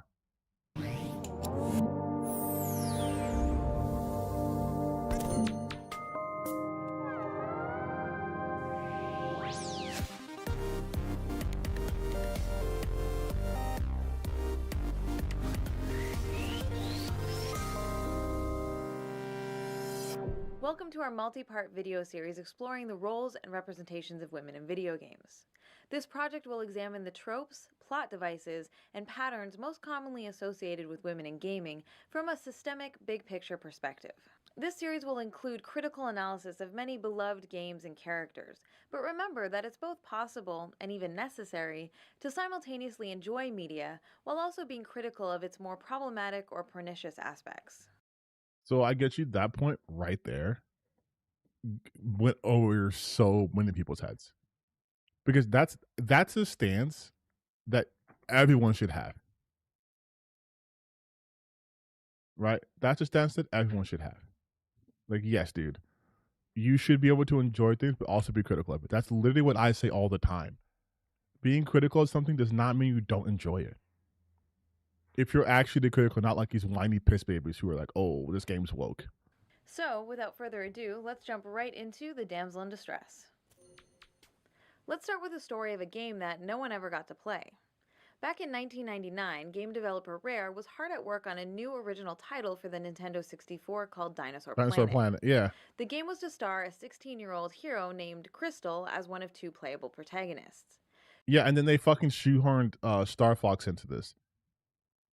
This is Star Fox Adventures. She was tasked with traveling through time, fighting prehistoric monsters with her magical staff, and saving the world. She was strong, she was capable, and she was heroic. And who might you be, animal girl? My name is Crystal.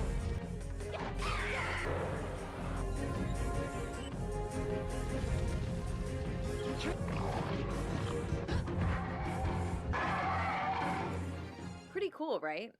Well, it would have been, except the game never got released. As development on the project neared completion, legendary game designer Shigeru Miyamoto joked about how he thought it should be the third installment in his Star Fox franchise instead. Over the next 2 years, he and Nintendo did just that. They rewrote and redesigned the game and released it as Star Fox Adventures for the... Imagine you're Miyamoto, and you're like, oh, yeah, we could do this for Star Fox. And they're like, wait, we can? And oh, bro, I was kidding. And then 2 years later, it's like, no, here's the new Star Fox game. It's like, I was kidding. I didn't want to do this shit. GameCube in 2002. In this revamped version, the would-be protagonist Crystal has been transformed into a damsel in distress and spends the vast majority of the game trapped inside a crystal prison, waiting to be rescued by the new hero, Fox McCloud. The in-game action sequences that were originally built for Crystal were converted to feature Fox instead. Crystal is given a skimpier, more sexualized outfit. Wow, she's beautiful.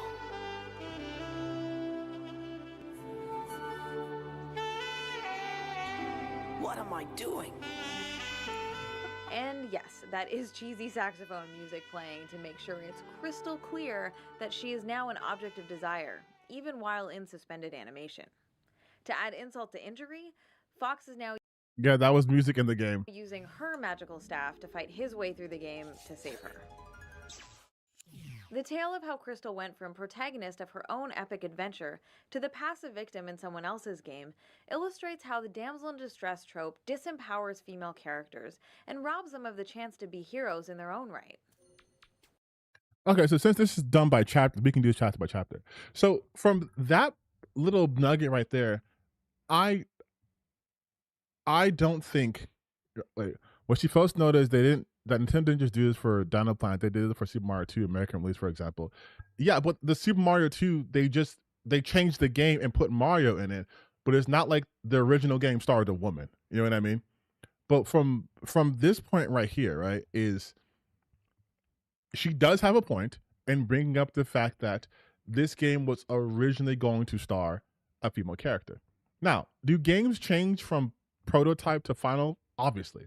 Sometimes you do switch characters. I mean, that you don't get Devil May Cry without them trying to find out what the fucking 4th Resident Evil game should be, right?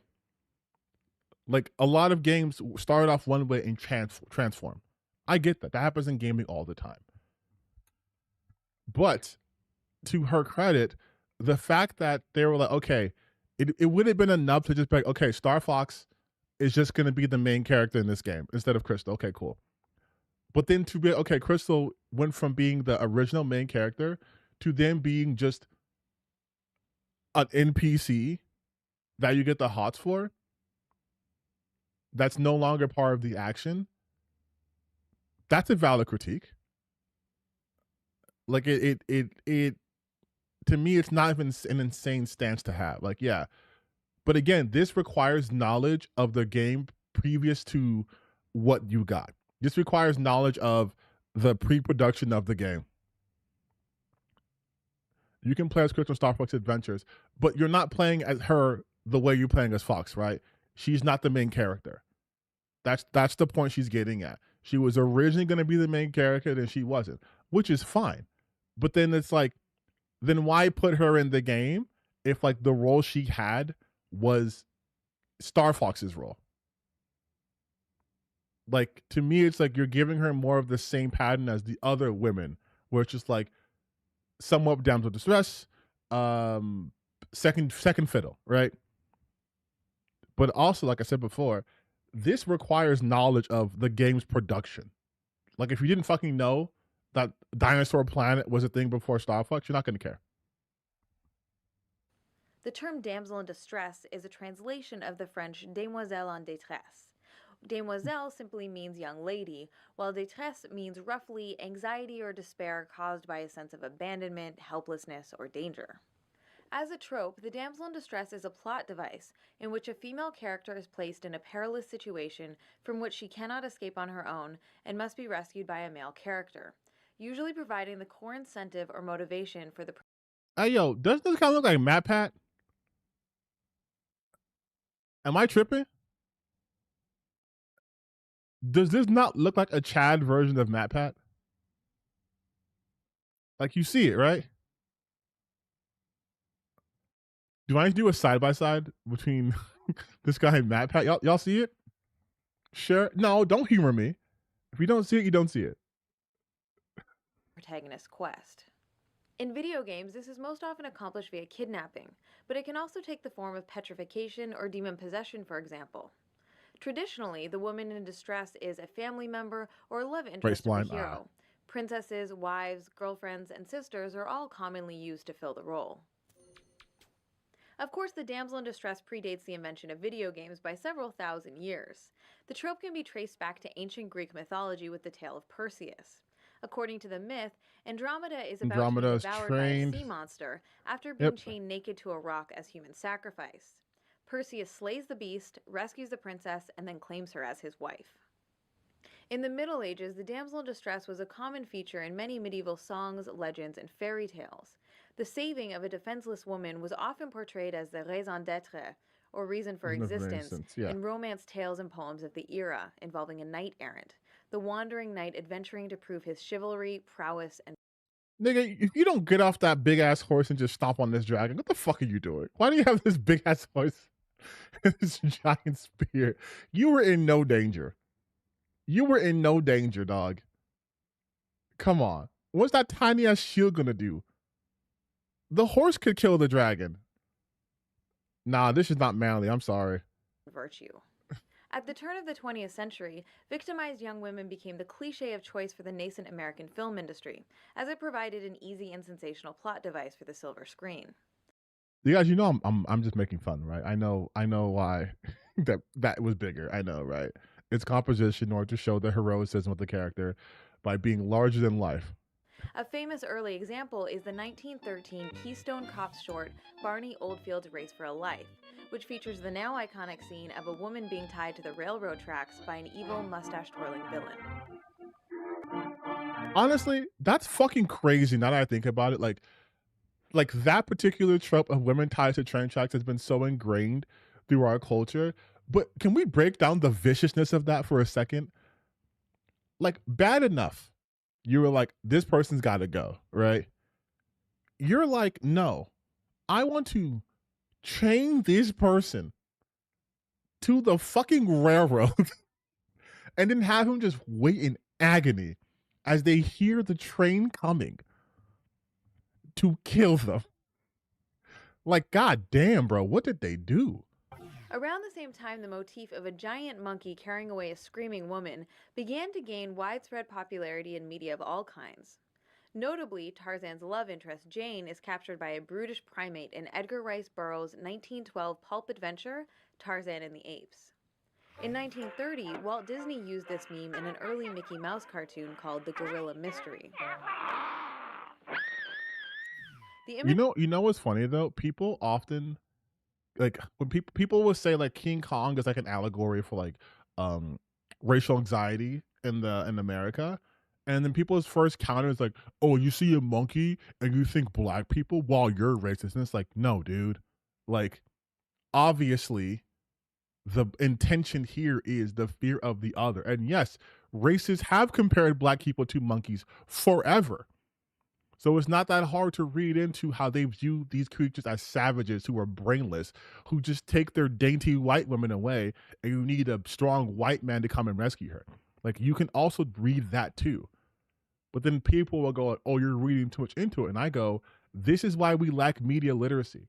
You guys can't extrapolate anything beyond the surface.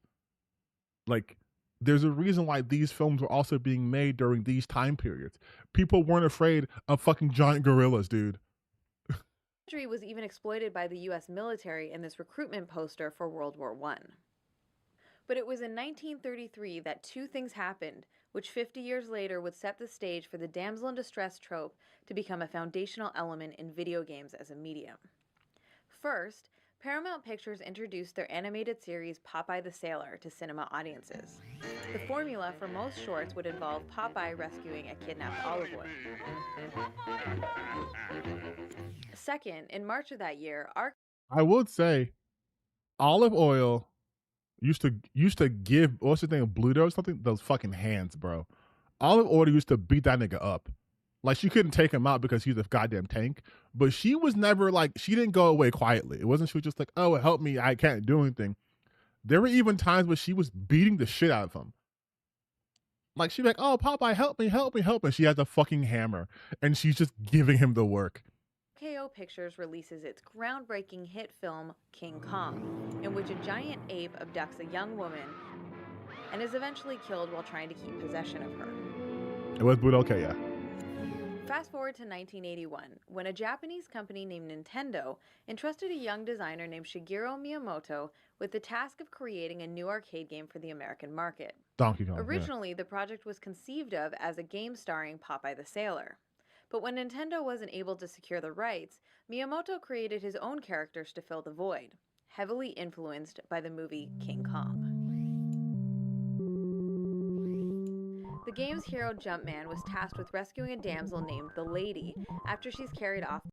Oh, they call this gameplay? They call this gameplay? Dude, all you do is push A and move one direction. By a giant ape. In later versions, she's renamed Pauline. Although Donkey Kong is perhaps the most famous early arcade game to feature the damsel in distress, it wasn't Any reason why we're watching Anita Sarkeesian? Yes. I want to go over all her videos to really highlight the fact that people got overly mad at her. Time Miyamoto employed the trope. 2 years earlier, he had a hand in designing a 1979 arcade game called Sheriff. In it, a vague female-shaped collection of pixels, referred to as the Beauty, must be rescued from a pack of bandits. The hero is then rewarded with a smooch of victory for his bravery in the end. A few years later, Miyamoto recycled his Donkey Kong character designs. Pauline became the template for a new damsel named Princess Toadstool. Damn, look at that waistline, though, from Pauline. Holy shit. Talk about unrealistic expectations for women. Goddamn. And Jumpman became a certain very famous plumber.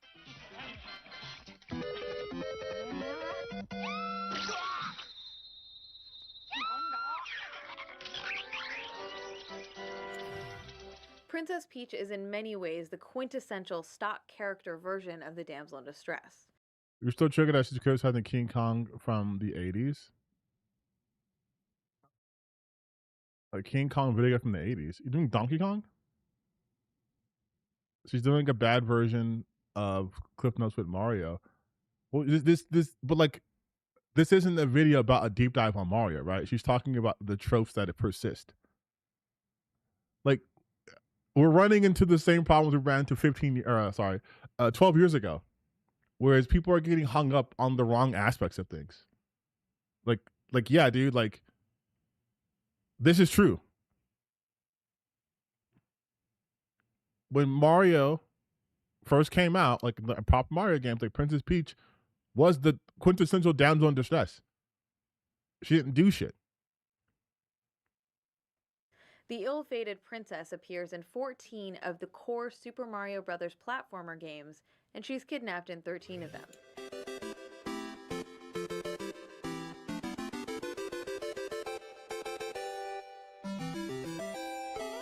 The North American release of Super Mario Bros. 2 in 1988 remains the only game in the core series in which Peach is not kidnapped, and also the only game in which she's a playable character. Though it should be noted, it wasn't originally created to be a Mario game at all. The game was originally released in Japan under a completely different title called Yumi Kojo Doki Doki Panic, which roughly translates to Dream Factory Heart-Pounding Panic. Each have two for own games. Yes, remember, you guys, this video came out in fucking 2014. All right?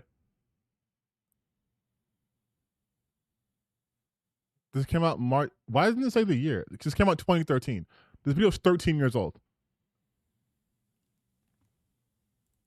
This is not a current day video. Yeah, they said that basically the Mario game that was going to come out in America was too fucking hard, so they just swapped it out. Which is crazy that Yumi Kojo never popped off out here, because all these characters became those Mario characters. I'd be so pissed. Nintendo of America thought that the original Japanese release of Super Mario Bros. 2 was too difficult and too similar to the first game, so they reskinned and redesigned Doki Doki Panic to star Mario and Luigi instead. However, the Japanese game already had 4 playable characters, so the designers opted to include Toad and the Princess to fill the 2 remaining slots, building directly on top of the pre-existing character models. So really, crazy. If we're honest, Peach is kinda accidentally playable in this one. Still, she had the awesome ability to float for short distances. But the music was really fire. handy, especially in the ice levels. Sadly, Peach has never been a playable character again in the main franchise. You need Mario watching G4. But buddy, I don't know where we're doing with this. This is not a deep dive video on Mario. Everyone gets their own section. Like it's like you can't expect someone to have an entire like thick synopsis of Mario in a video not about Mario, right? Like if I did a video talking about how people are overreacting to certain games, and I mentioned how they did like Ghost of Yote, and then you're telling me like I didn't go deep into the Ghost of Yote. It's like that's not the point. Even with newer games that feature 4-player options like the new Super Mario Bros. Wii and Wii U, the princess is still excluded from the action. She's been replaced with another Toad instead, as to allow Nintendo to force her back into the damsel role again and again. Peach does of course appear in many spin-offs such as the Mario Party, Mario Sports, and Mario Kart series, as well as the Super Smash Bros. Nintendo Universe crossover fighting games. However, all of these spin-offs fall well outside of the core Super Mario series of platformers. She is the star of only one adventure, and we'll get to that a little later. One way to think about damsel characters is via what's called the subject-object dichotomy. In the simplest terms, subjects act, and objects are acted upon. That section right there was used in so many anti-Anita Sarkeesian videos, I can't even begin to tell you. Right? Because I'll tell you, so this is what was happening at that time. The counter arguments were always just like the same arguments you see now, where it's like, oh, the woman was being saved. So then they're like, well, let's look at it from the male perspective, right? They're like, but what's wrong with teaching men to protect women and save them? Like that was the argument they were making. Like, oh, okay, but Mario is showing that he's a good person. He's saving Princess and he loves her. Why is that bad? Because they couldn't really argue the point that she was making, that like it's not bad that Mario's saving her, but it is kind of bad that she's always needing to be saved. And then the other defense would be like, oh, well, in other stories, like, yeah, but that's the point, right? Like imagine if I was talking about how Black people were treated in media, and it's like we're always like gang members and this and that. It's like, yeah, but the story's good. It's like, yes, but that doesn't take away from the fact that we're depicted as criminals or we're second fiddle. It doesn't matter if we're second fiddle in an amazing game or movie. We're always second fiddle. When will we be allowed to be in the main character position? Like I think I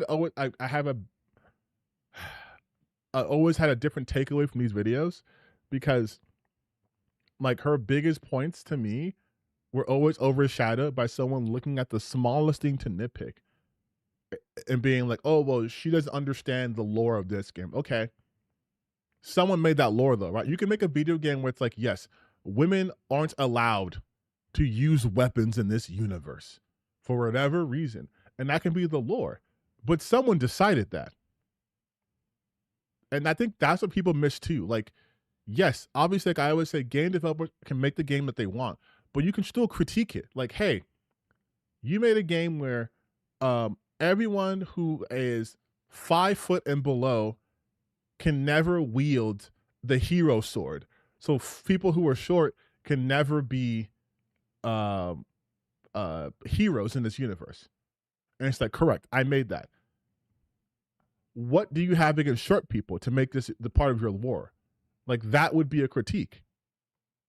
Even if there's an in-universe reason.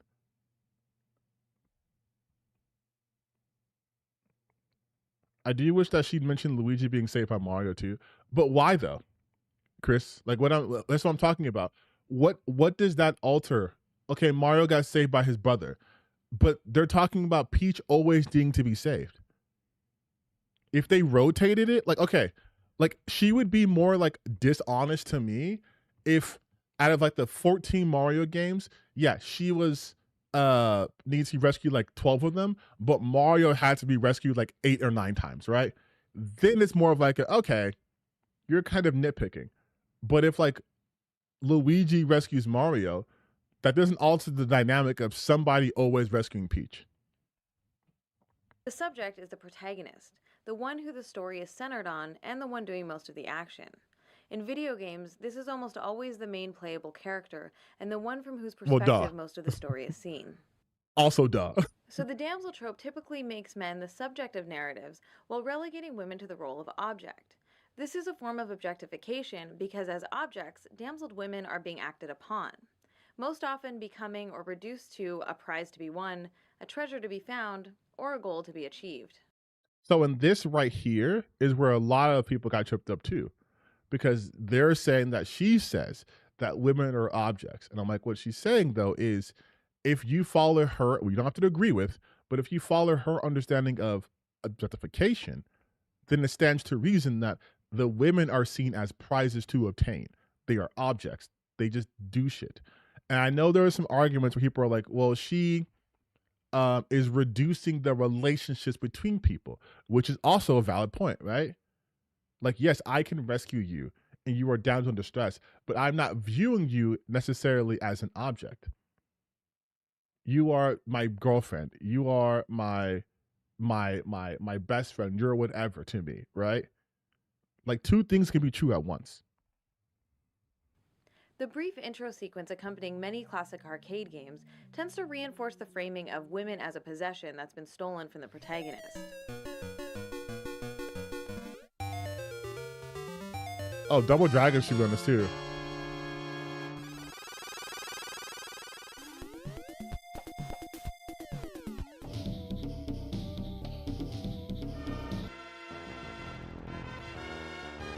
God damn. The hero's fight to retrieve his stolen property then provides the lazy justification for the actual gameplay. At its heart, the damsel trope is not really about women at all. She simply becomes the central object in a competition between men, at least in its traditional incarnations. I've heard it said that in the game of patriarchy, women are not the opposing team. They're the ball. For example, we can think of the Super Mario franchise as a grand game being played between Mario and Bowser, and Princess Peach's role is essentially that of the ball. The two men are tossing her back and forth over the course of the main series, each trying to keep and take possession of the damsel ball.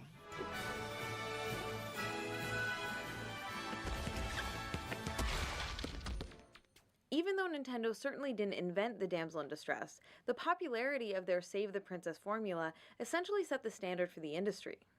The trope quickly became the go-to motivational hook for developers, as it provided an easy way to tap into. I still think men understand the objectification idea of damsel distress. It's so outside the male experience to portray an object that you cannot relate to objectified. I will say, as a black man, I think I do have understanding of being treated like an object for obvious reasons. But I also get your point too, where it's, yeah, this is for the average male, this is out of our experience. This isn't something that is readily understandable. It's no different to me though than like microaggressions, right? Where people don't understand like the way that people treat us is not always verbally calling me slurs, where it's like the way they move around me, the way they look at me, the way they act. Like there's a microaggression, the way you speak to me. Right? Like that's like people try to give you a compliment, say, oh my God, you're so well spoken. And it's like you wouldn't say that shit to me if I was a white guy. But me being black, your idea is like, oh, we are not well spoken. We act a certain way. I don't act that way. Oh my God, you're so different. You are not like the other ones. You're one of the good ones, right? So I can relate to women in that regard of like being treated as some sort of object with no agency. Adolescent male power fantasies in order to sell more games to young straight boys and men. Help me!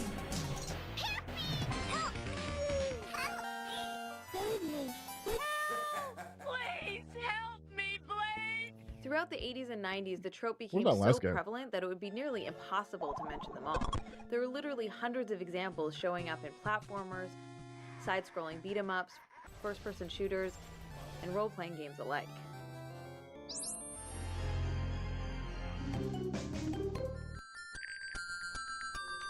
Let's take a quick moment to clear up some common misconceptions about this trope. As a plot device, the damsel in distress is often grouped with other separate tropes, including the designated victim, the heroic rescue, and the smooch of victory. However, it's important to remember that these associated conventions are not necessarily a part of the damsel in distress trope itself. So the woman in question may or may not play the victim role for the entire game or series, while our brave hero may or may not be successful in his rescue attempt. What the fuck was that may or may not be animation? successful in his rescue Jesus attempt. Christ. All that is really required to fulfill the damsel in distress trope is for a female character to be reduced to a state of helplessness from which she requires rescuing by a typically male hero for the benefit of his story arc. This brings us to the other famous... And that right there, I would say, is also a point that you can argue against, right? Because what if that was to happen during a temporary moment? Like, what if, for example, you're playing as Lara Croft, and then she gets knocked out, guns taken, and then some dude that she like messes with comes and saves her. Yeah, she was a damsel in distress in that moment, but you wouldn't say she is a damsel in distress. It is a momentary disempowerment, right? So that's why I think there needs to be more clarification in that one, because there's still left wiggle room. Like, yeah, but what if it happens for like a second? What's the duration of it? Like, I also understand what she's getting at on the whole, but there are still parts where I'm like, yeah, it's not exactly this fine-tuned argument that she has. Nintendo Princess. In 1986, Shigeru Miyamoto doubled down on his damsel in distress formula with the NES release of The Legend of Zelda. This was the first in what would become one of the most beloved action-adventure game franchises of all time. The Legend of Zelda continues. Find the crystals. Rescue the princess. Fuck it, I'm saying it, dude. We gotta bring back game commercials like this. This is what gamers need. We need game ads like this. We need commercials like this now. Zelda 2, The Adventure of Link from Nintendo. Now you're playing with power. Over the course of more than a dozen games spanning a quarter century, all of the incarnations of Princess Zelda have been kidnapped, cursed, possessed, turned to stone, or otherwise disempowered at some point.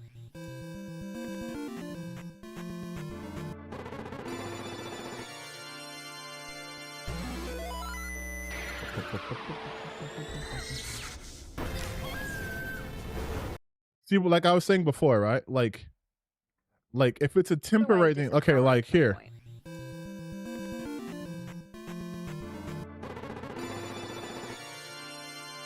Okay, like Ocarina of Time.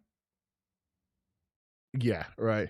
But also, I would argue in Ocarina of Time, for the vast majority of the time, it wasn't her being kidnapped that was the main focus, right? It was saving fucking Hyrule. Like this happened like at the like fucking end of the game. And so she was like, because she had a secondary role, she was Sheik. So it wasn't like she was fucking in prison the entire time.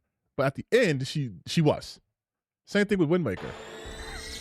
She wasn't even, if anything, my issue with Wind Waker was she was much cooler as a fucking pirate. And then like, oh, by the way, you're a Princess Zelda. Like, what?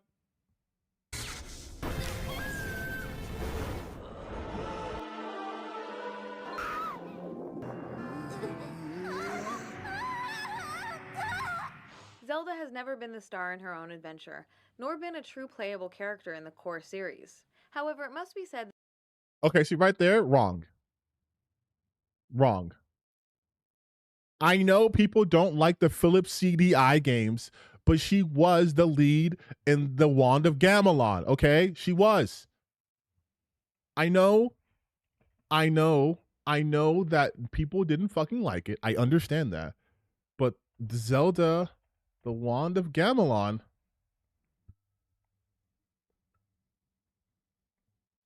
well, not Gamelon, it was the second one. It was the God, not Gamelon. It was the fucking, what was the second game?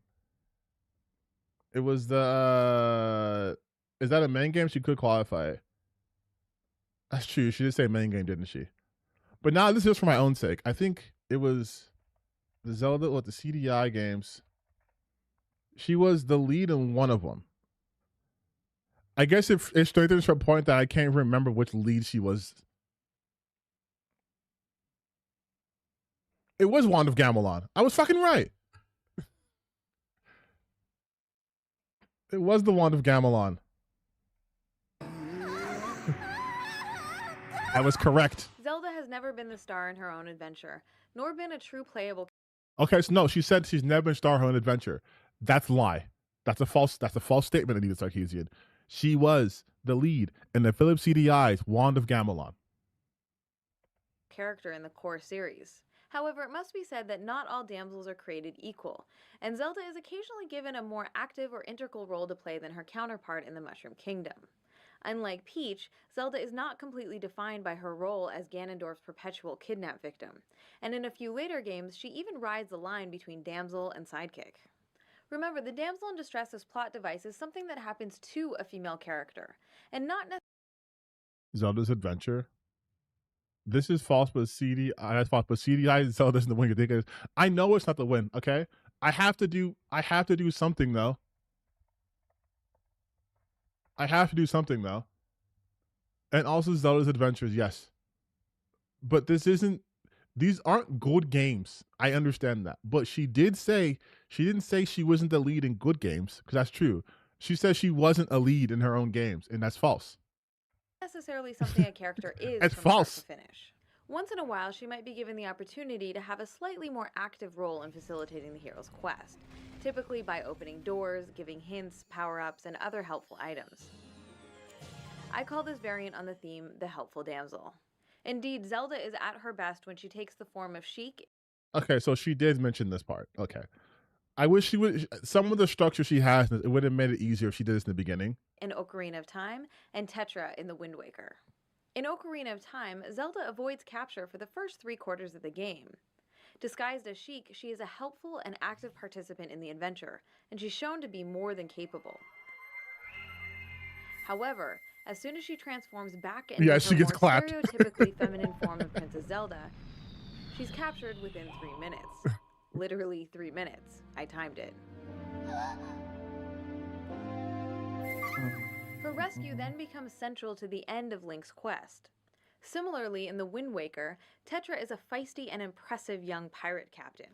But as soon as she's revealed to be and transformed into her more stereotypically feminine form of Princess Zelda, she's told that she's no longer allowed to accompany Link on the adventure because it's suddenly too dangerous for her.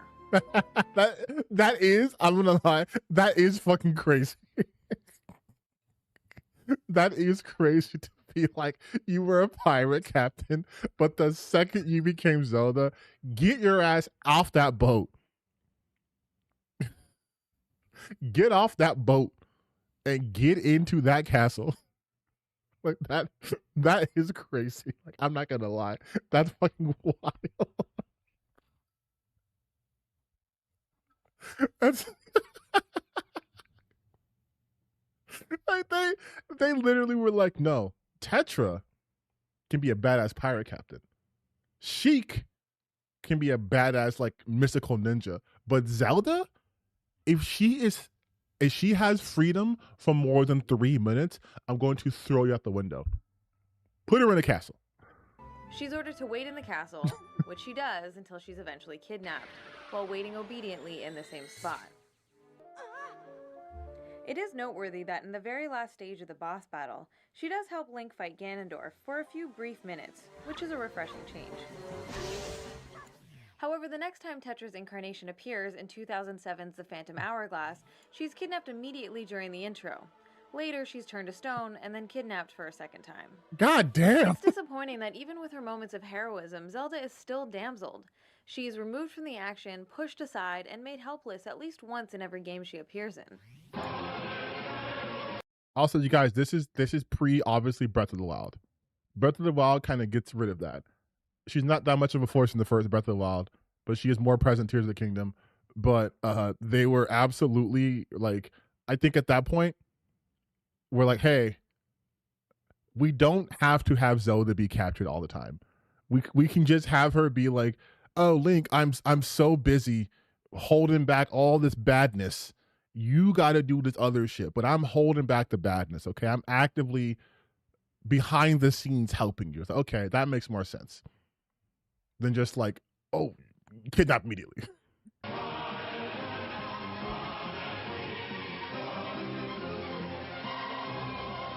Look how cool these commercials were for games, man. Whoa, wait a minute. Wait a minute. Time out. Never mind. I didn't see the rest of his fucking ad. It starts off so good. Okay, in the end, it's like Will Stout gets the girl. Okay, it gets a little bit creepy, but still ultimately a good thing, right? Right? So, oh, okay. And then it's like, nope.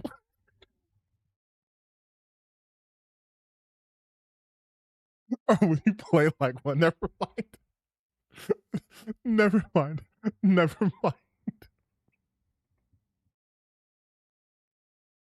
Oh, I should have waited for this to finish. She wasn't really captured in Twilight Princess. Yeah, I know. I would say Twilight Princess pissed me off at the end because I thought we're gonna go one goddamn game without Ganon, but nope, at the end. Out of nowhere. I hated that. Well, not out of nowhere because you went to the executioner grounds, but still.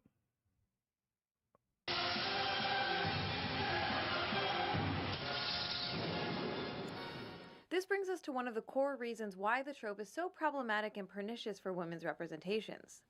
The damsel in distress is not just a synonym for weak.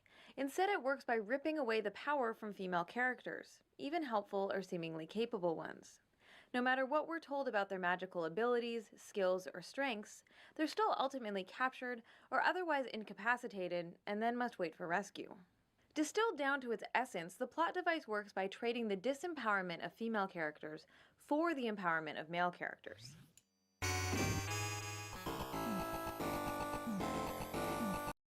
What? The skinheads have taken Madonna hostage? Let's compare the damsel to the archetypal hero myth, in which a typically male character may occasionally also be harmed, incapacitated, or briefly imprisoned at some point during their journey. But they usually free themselves, right? In these situations, the character relies on their intelligence, cunning, and skill to engineer their own escape. That's better. Or, just punching a hole in the prison wall works too. The Hell point yeah. is, they're ultimately able to Hell gain yeah. back their own freedom. In fact, that process of overcoming the ordeal is an important step in the protagonist's transformation into a heroic figure. A damseled woman, on the other hand, is shown as incapable of escaping the predicament on her own, and then must wait for a savior to come and do it for her. In this way, the damsel's ordeal is not her own. Instead, it's framed as a trial for the hero to overcome. Consequently, the trope robs women in peril from the opportunity of being the architects of their own escape, and therefore prevents them from becoming archetypal heroes themselves. Today, many old-school damsel games are being resurrected for modern. Okay, so that whole thing, there are two frameworks at play here, right? If you're looking at it through the feminist perspective, right? Then yeah, what she's saying is tracks, right? But if you're looking at this, and I think this is where again the big divide was from the strictly gamer, like gamer brain was never fully developed, okay? It was just like, this is how games are. So any outside thought process was seen as an invasion because she's bringing this through a feminist lens and people are looking at it through just a gaming lens. So through a gaming lens, you go, what's the big deal? Yeah, this is a game about Link. Why would Zelda free herself? If Zelda frees herself, that robs Link of what he's doing. Mario rescues the Princess Peach. Like, this is what happens in the game. This is how the game functions, right? And that is what led to all of this friction. That's why Anita was seen as someone who's trying to ruin gaming, because she brought a different lens that a lot of gamers have never analyzed through. Like gamers weren't reading fucking theory. They don't fucking know who like bells hooks. They don't know market theories or anything like that. They're looking at shit, especially at that time period. They're looking at shit. They're 13 years old. They're 20 years old. They're looking at shit like, when's the next Call of Duty game coming out? Not how is Call of Duty perpetuating racist stereotypes against people from the Middle East? How is this game series working as military propaganda? They weren't taught that. So when you have someone who has like a more of like an academic background and take on these things, to them it looks like you are trying to blow up games. But once you were able to gain perspective on things outside of strictly game mechanics and how like the thought process behind things, you really see that a lot of her takes, while some are not this big offensive thing. Like it's not this whole like you were reading Octavia Butler and this has triggered you. I would reread that. But like a lot of her takes are looking at things holistically. And a lot of the gamers like, why are you bringing up games from the 80s? And it's like, because she's showing a through pattern. This is an academic approach to this. Not a perfect approach, mind you, but this is an academic approach. And this was an approach that wasn't seen back then. Like, I'm going to be real. If like a man did this nowadays, people would be like, yeah, okay. Like there'd be some chuds who were like, no, this is awful. But there'd be a lot of guys who are like, yeah, this is whatever. This is a very actually bare bones assessment. Platforms, services, and mobile devices, as publishers are in a rush to cash in on gaming nostalgia and capitalize on any recognizable characters from years gone by.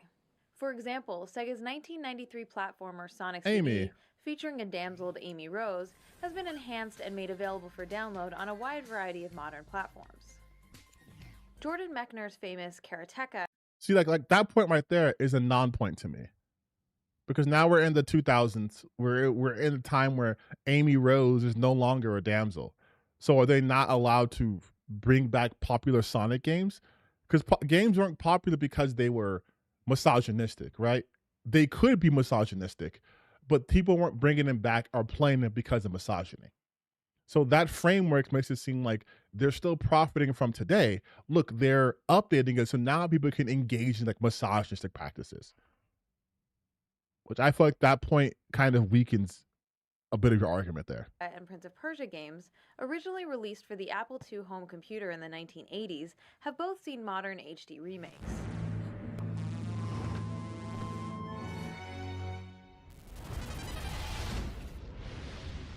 And the 1983 animated Laserdisc game Dragon's Lair with ditzy Princess Daphne has been ported to just about every system imaginable. See, this is where she loses me. The cage is locked with a key. The dragon keeps it around his neck. To slay the dragon, use the magic sword. Like yes, again, while we can acknowledge the inherent sexism in that, it's also kind of weak to be like, look, they're porting this very, very popular game out and remasters. Well, yeah. Yes. Yeah. Like if they made it, I mean, they did do this later on, but they made it remastered the Grand Theft Auto San Andreas. I can still acknowledge the fact that it did take a very stereotypical look at hood life. And that's ironically was the first time they let you play as a black person in the Grand Theft Auto universe, right? And the setting of it is very stereotypical. They didn't do anything to try to get rid of that stink of it. But the game sold well and was good. So like I know like they're going to remake these games. People are going to want to go back and play classic games. That's just what it is. Remember Pauline, damsel of the classic Donkey Kong arcade? Well, she's also been revived. First in 1994's Donkey Kong for the Game Boy, and later in the Mario vs. Donkey Kong series for the Nintendo DS. Each game features a rehashing of the old excuse plot, with Pauline being whisked away by the giant ape during the opening credits. But yes, and at this point though, while you could still acknowledge being problematic, it's obviously clear this is a throwback to their original encounter. And they're adding a little twist by having like little mini versions of them, but it's still ultimately an homage to that. So, and this is where gaming history literacy would have helped you.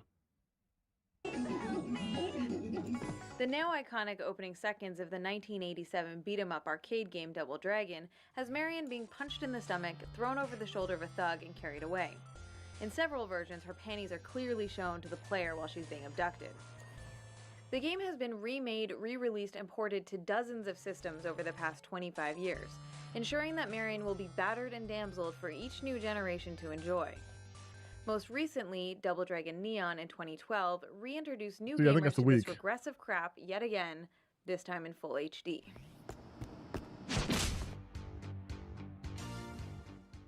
The pattern of presenting women as See, but listen, the remake could be shitty. I don't care. But like that stretch right there is a really weak thing to end it on, because she's picking on games that are intentionally paying homages to the earlier games, right? So like you're going to see that. Like even like Crash Bandicoot, the remakes now, they still have Aku Aku. It's still based on tribalist shit. Like it's not he's a better representation now. Fundamentally weak, ineffective, or ultimately incapable has larger ramifications beyond the characters themselves and the specific games they inhabit. We have to remember that these games don't exist in a vacuum. They are an increasingly important and influential part of our larger social and cultural ecosystem. The reality is, this trope is being used in a real-world context where backward sexist attitudes are already rampant. It's a sad fact that a large percentage of the world's population still clings to the deeply sexist belief that women as a group need to be sheltered, protected, and taken care of by men. The belief that women are somehow a naturally weaker gender. That is a true statement, though. That is still, unfortunately, in 2026, still a fucking. In fact, even more so now because we've regressed dramatically. Gender is a deeply ingrained, socially constructed myth, which of course is completely false. But the notion is reinforced and perpetuated when women are continuously portrayed as frail, fragile, and vulnerable creatures. Just to be clear, I'm not saying that all games that use the damsel in distress as a plot device are automatically sexist or have no value. But it's undeniable that popular culture is a powerful influence in our lives, and the damsel in distress trope as a recurring trend does help to normalize extremely toxic, patronizing, and paternalistic attitudes about women. Now, I grew up on Nintendo. I've been a fan of the Mario and Zelda franchises for most of my life, and they'll always have a special place in my heart, as I'm sure is true for a great number of gamers out there. But it's still important to recognize and think critically about the more problematic aspects, especially considering many of these franchises are as popular as ever, and the characters have become worldwide icons.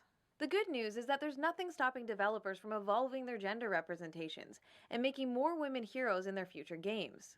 It'd be great to finally see Zelda, Sheik, and Tetra as the protagonists of their own games.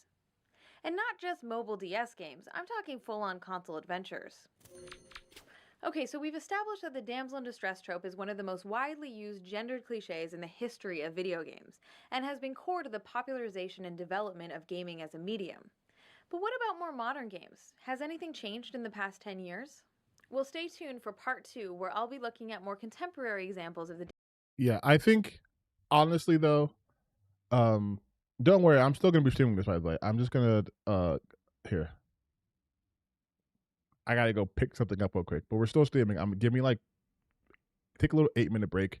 You guys can marinate on what happened. But I will say, for this first part of this video, obviously she's gonna talk on more modern games in the second part. But as far as the first part goes, on the whole, pretty inoffensive. Like it was right when she was talking about how, yeah, in the past, like this is the through line, right? Like there were a lot of fucking games that came out that were problematic, or at the very least that were very insensitive. But at the time, that was not considered to be like a crazy thing, right? I'm not ignoring the fact that these games came out in the 80s and the 90s, right? But on the whole, her thesis holds up. There are some parts I thought were weak. Again, when she was talking about how they were remastering these older games and like she expected them to make these changes to it. I'm like, well, that's kind of weird to like expect that if the whole point is to reach to that vibe of what used to be in the past, right? But there's nothing in this part that should have given her the label of like grifter or whatever and gotten her doxed or whatever, right? And I know the second part is where she takes more bad takes, and we'll get to that. But I just feel like when you actually sit and watch and listen to the videos and you don't respond to every little thing like, oh, but she wasn't right about this thing. Oh, it's like when you actually listen to the whole argument, it's like, yeah, dude, sexism's real. This shit does affect the media. This shit does, people do pull from this, even if it's unintentional, right? Like when you see One Piece and people are talking about how, you know, the zombification of Usopp, and how those are based off racist caricatures. It doesn't take away from the fact that you enjoy One Piece or you even like Usopp as a character. But it's also valid to point that out. You could point out that Oda has a lot of females that have the same body type. And because of Toei and the anime, they all have almost the same goddamn faces. And Toei does a lot of sexualization of these characters. That doesn't mean the series is bad. Like you can point those things out though.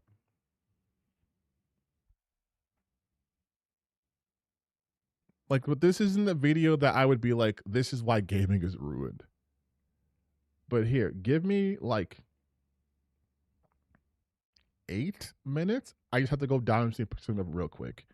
I haven't eaten yet, so yeah, give me just like 8 minutes. I'll be right back.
All right. Did we enjoy our little break? I don't think I was gone that long. So here we go. Here we go, part 2. I will be eating. So I will be eating away from the mic. But here we go.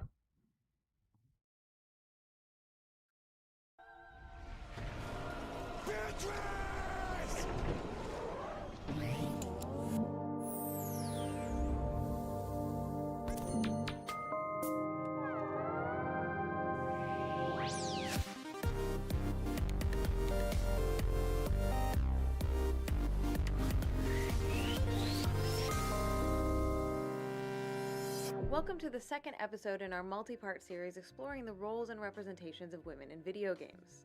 This project examines the tropes, plot devices, and patterns most commonly associated with women in gaming from a systemic, big-picture perspective. Over the course of this series, I will be offering critical analysis of many popular games and characters, but please keep in mind that it's both possible and even necessary we should skip this part. I just want to caution viewers that as we delve into more modern games, we will be discussing examples that employ some particularly gruesome and graphic depictions of violence against women. I'll do my best to only show what is necessary, but this episode does come with a trigger warning. It's also recommended that parents preview the video first before sharing with younger children. It's okay, you guys. I already previewed this for you guys. This is part 2. So I'm pretty sure my audience is old enough to watch this. In our previous episode, we explored the history of the damsel in distress and how the trope became so pervasive in classic-era games from the 80s and early 90s. We also explored some of the core reasons why damsel characters are so problematic as representations of women. So if you haven't seen it yet, please check that one out before continuing to watch this one. As a trope, the damsel in distress is a plot device in which a female character is placed in a perilous situation, providing an incentive or motivation of its time, and that by now surely the trope must be a thing of the past. Well, while we have seen a moderate increase in the number of playable female characters. By the way, what a fucking foreshadow, because she worked on Mirror's Edge Catalyst, which Catalyst to me, not that good. And no, not because Anita Sarkeesian worked on it, but because I feel like it really got away from like the really cool shit in Mirror's Edge, which was much more, I guess, anti-capitalist. I liked it more. I liked the first one more. The plot device hasn't gone away. In fact, the damsel in distress has seen a bit of a resurgence in recent years.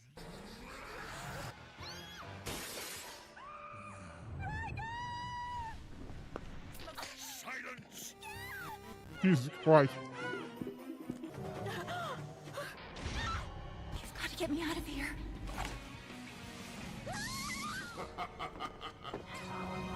Get He's hurting me. Alice? Okay, I will say, using Alan Wake as a damsel in distress thing kind of weak.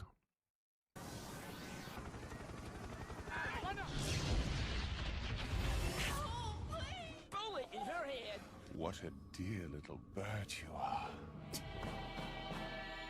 That's just the tip of the iceberg. Suffice it to say, the trope is alive and well even today. And since the majority of these titles still focus on delivering crude, unsophisticated male power fantasies, developers are largely unwilling to give up the damsel in distress as an easy default motivation for their brooding male heroes or anti-heroes. Remember that as a trope, the damsel in distress is a plot device used by writers, and not necessarily always just a one-dimensional character type entirely defined by victimhood. Now and then damsel characters may be well-written, funny, dynamic, or likable. Damn. I'm just trying to 3 in a row. fire through this stupid hat. What a delightfully Hey, yo, what's happening? However, this extra character development tends to make their eventual disempowerment all the more frustrating. Damsels on the more sassy end of the spectrum may struggle with their captors, or even attempt an escape on their own. But inevitably, See, but I feel like the Hitman one, it's like, that's a little kid in Absolution, you know what I mean? their efforts always prove futile. Occasionally, they may be allowed to offer the hero a last-minute helping hand, or to kick the bad guy while he's down, but these moments are largely symbolic and typically only happen after the core adventure is over or the danger has passed. These token gestures of pseudo-empowerment don't really offer any meaningful change to the core of the trope, and it feels like developers just throw these moments in the last minute to try and excuse their continued reliance on the damsel in distress. Periodically, game developers may attempt to build a more fleshed-out relationship or emotional bond between the damsel character and the male protagonist. In the most decidedly patronizing examples, depictions of female vulnerability are used as an easy way for writers to trigger an emotional reaction in male players. As we discussed in our first episode, when female characters are damseled, their ostensible agency is removed and they're reduced to a state of victimhood. So narratives that frame... Okay, I will say, and this is because I watch a lot of K-Bash videos. So I saw the K-Bash video on Pandora's Tower. Yes, she is a damsel, but not in the context that Anita has been framing it, because like she does have agency. She is I think Pandora's Tower is a very bad game to use for this trope example if you know the plot of Pandora's Tower. Like that doesn't really work for me here.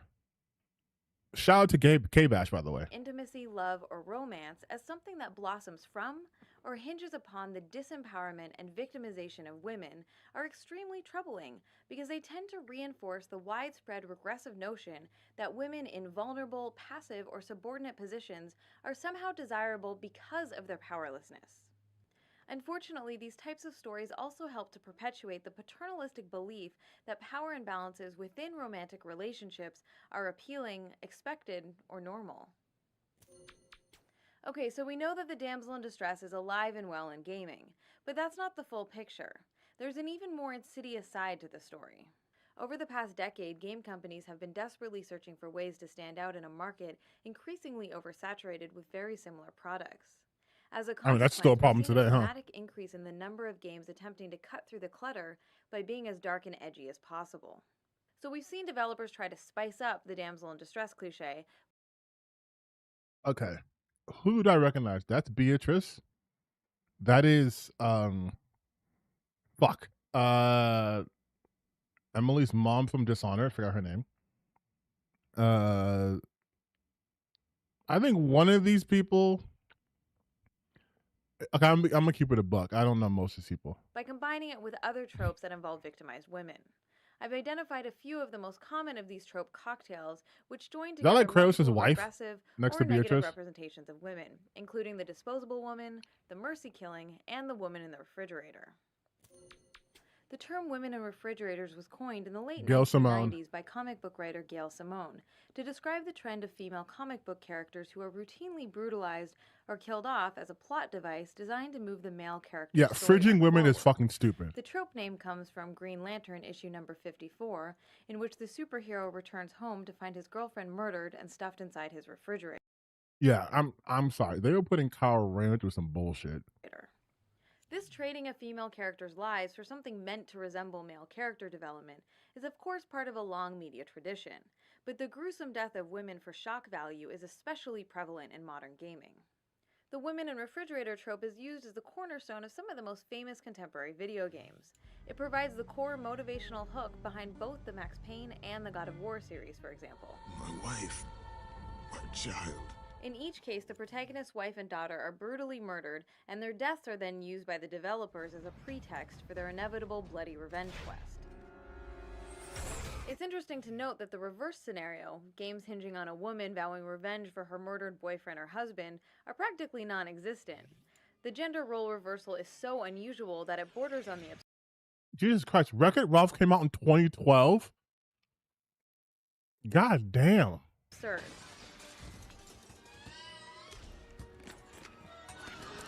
Which is one of the reasons why the scene from Disney's Wreck-It Ralph is so humorous. I could do a very long video just exploring this one trope in gaming, but today I want to look at how the woman in refrigerator is connected to the damsel in distress, and specifically the ways game developers have found to combine these two plot devices. One popular variation is to simply use both tropes in the same plotline, so as to have the male protagonist's wife stuffed in the fridge while his daughter is damseled. In Outlaws, your wife is brutally murdered and you then have to rescue your daughter. Who did this? They've taken Sarah.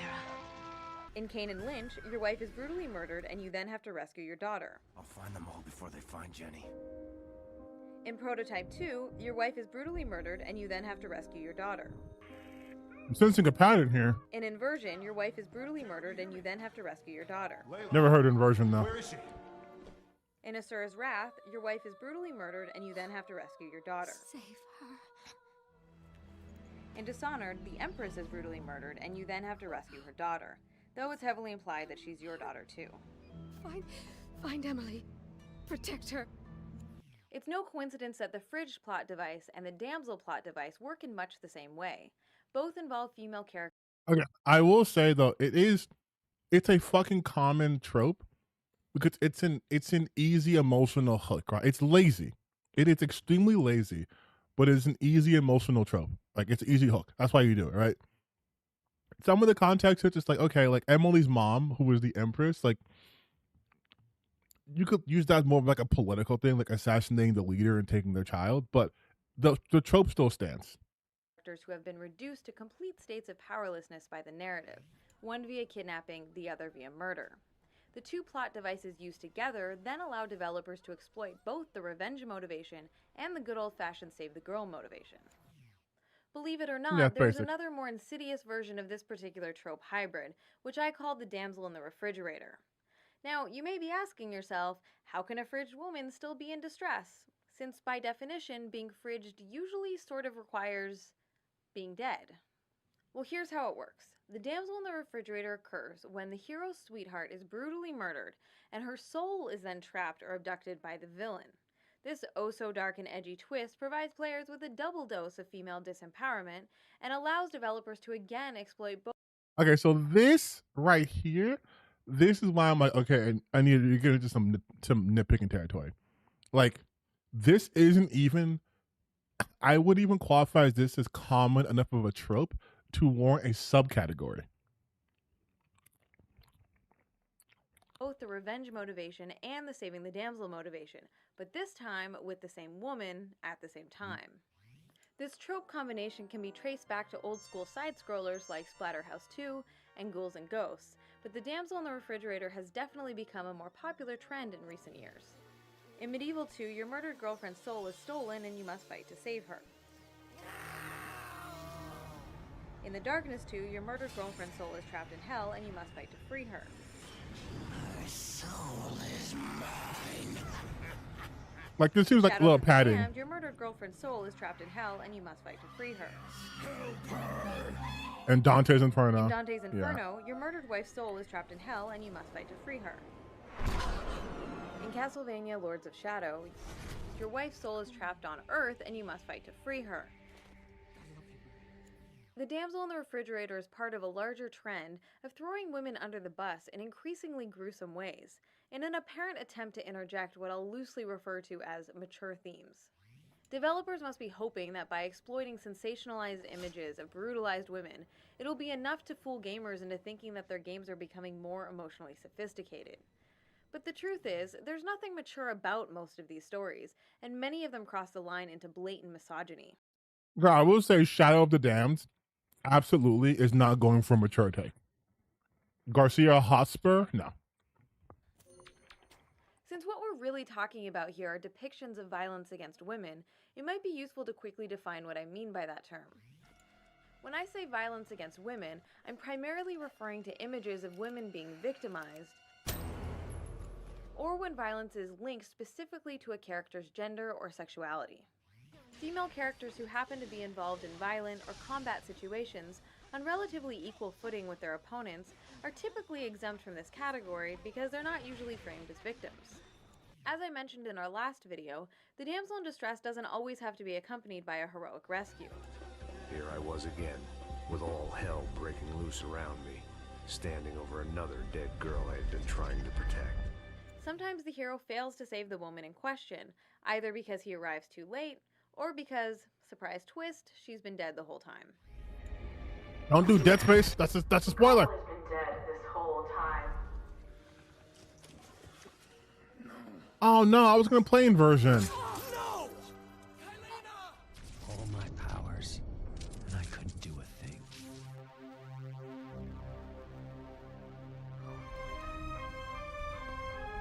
Okay, this is The Godfather.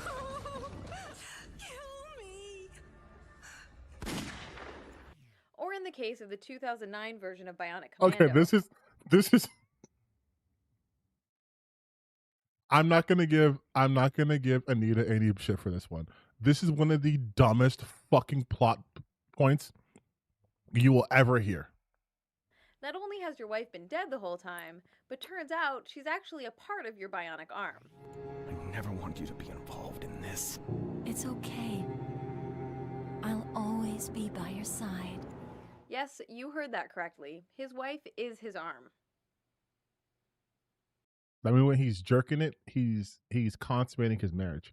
But also, I will say too, though, I don't know if she goes in this angle, but there is another layer to this, which is heteronormativity, right?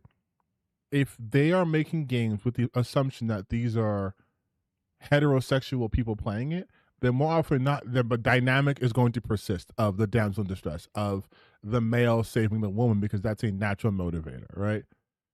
I don't know if she talks about that, though. But the most extreme and gruesome variant of this trend is when developers combine the damsel in distress with the mercy killing. This usually happens when the player Gears of War 2 must murder the woman in peril for her own good. I like to call this happy little gem the euthanized damsel. Typically, the damsel has been mutilated or deformed in some way by the villain, and the only option left of the hero is to put her out of her misery himself. We can trace this one back to the original 1980s arcade game Splatterhouse, in which your kidnapped girlfriend is possessed and the player is forced to fight and kill her. After saving his bitten beloved in Castlevania Lament of Innocence, the hero must then kill her to gain the power to defeat the vampire lord. And also, I will say in this part too, that a counter to this would be, or could potentially be, while obviously she's focusing on it being women, this isn't something exclusive to women, and I think it happens at a clip where it'd be kind of hard to argue that this is solely to one gender. Like the trope of having to mercy kill someone closest to you is pretty common throughout, I think, regardless of gender dynamic.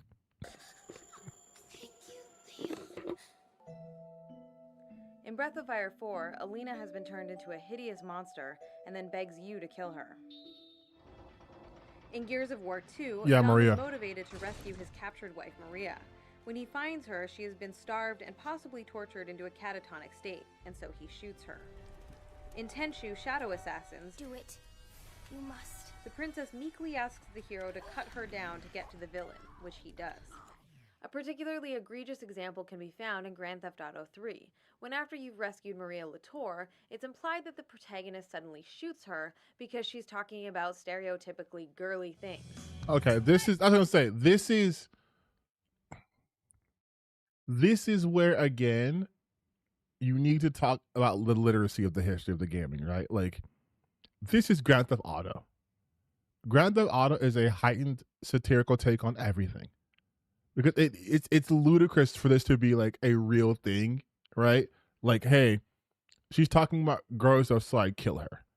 But like, it's within the world, if that makes any sense. Like, this should not be taken seriously.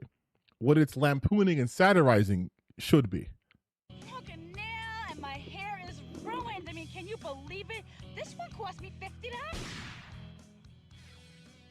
The writers deliberately wrote her character to annoy the player, so in the end, the violence against her becomes the punchline of a cheap misogynist joke. Sometimes these killings happen via cutscene, while other games ask the player to participate directly by pulling the trigger themselves. In the Castlevania Dracula X Chronicles remake, if you don't rescue Richter Belmont's beloved Annette, she will turn into a vampire and you'll then have to kill her. Oh my god, Annette. I'm so sorry I didn't save you. But you know what I do to vampires. That is... Oh, that's so fucking funny, dude.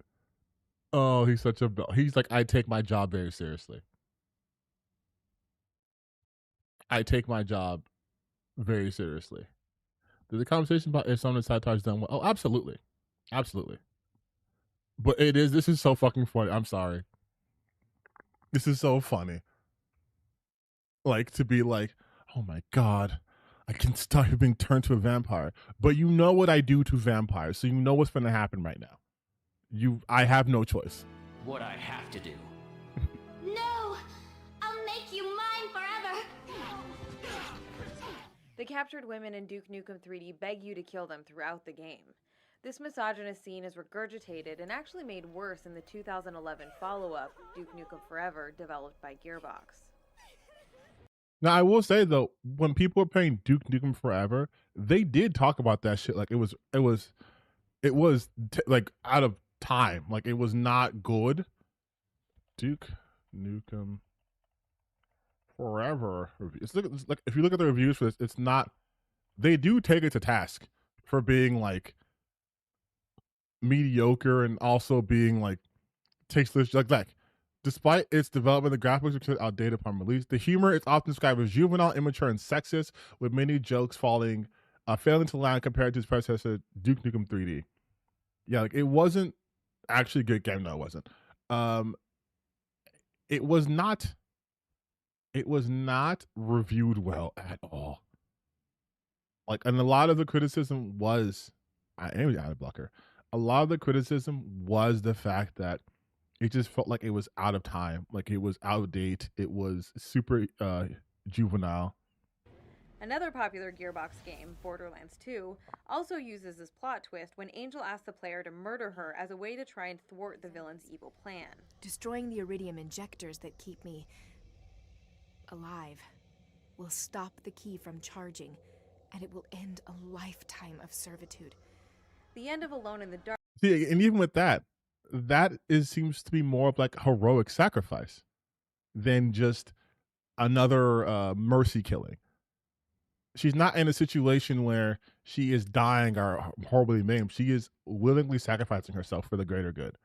Art gives the player the choice between killing your girlfriend yourself. Choose quickly, carrier. Kill her or let her live. You alone can decide. Or letting Satan kill her by being reborn in her body.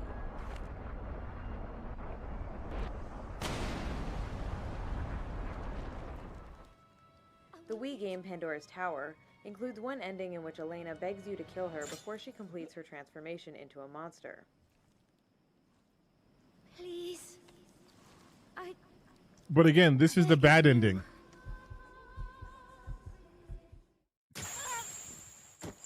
That's the bad ending that happens if you don't go into the tower and like get her little monster bitch to stave off the infection. Like, these are bad endings.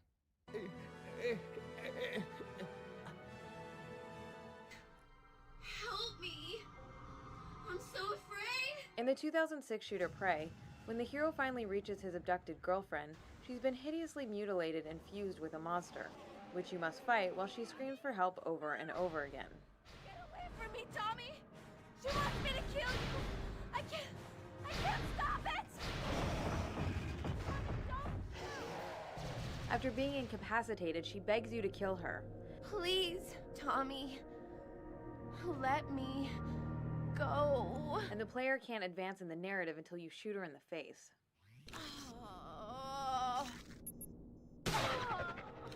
Does it have to be a headshot? These damseled women are written so as to subordinate themselves to men.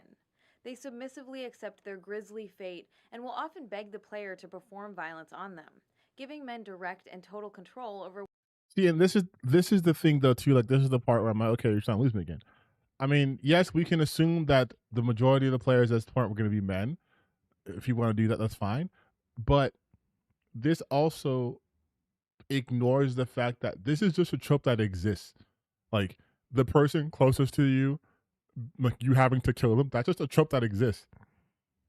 It's not like something that's so inherent. Like, compared to the other things she mentioned, where like, yes, being a damsel in distress, being fridge, it's almost exclusively geared towards women.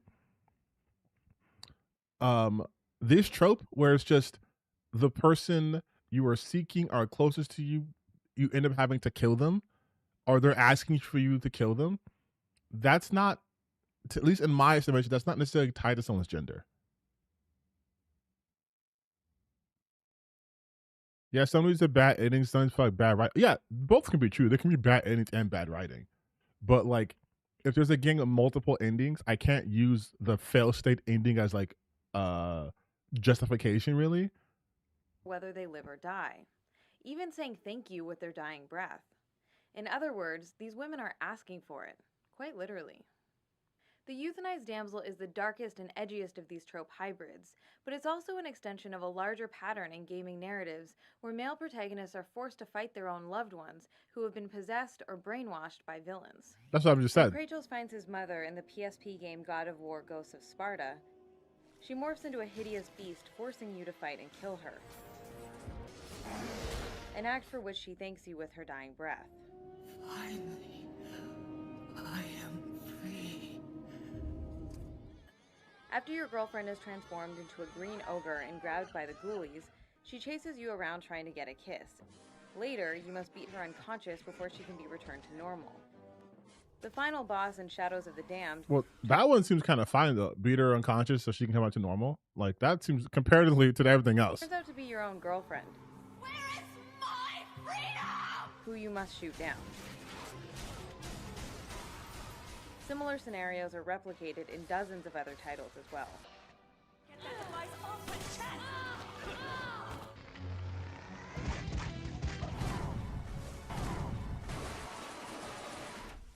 Although the narratives all differ slightly, the core element remains the same.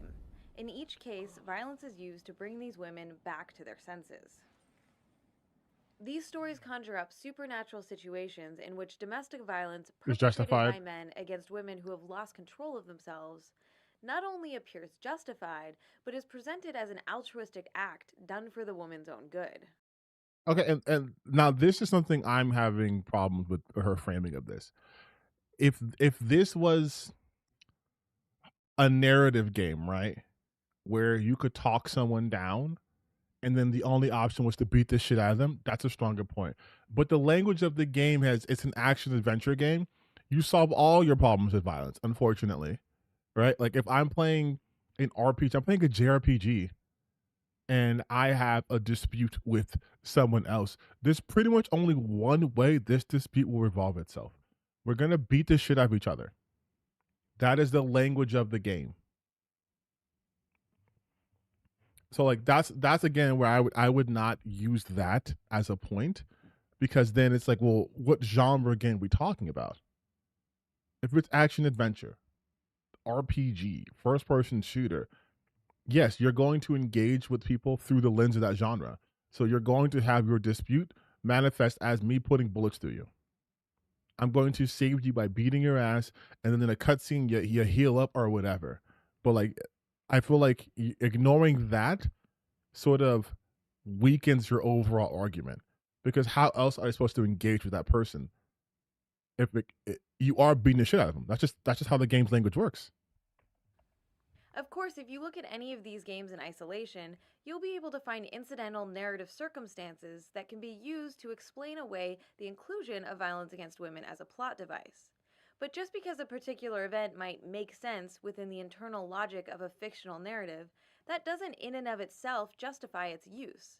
Games don't exist in a vacuum, and therefore can't be divorced from the larger cultural context of the real world.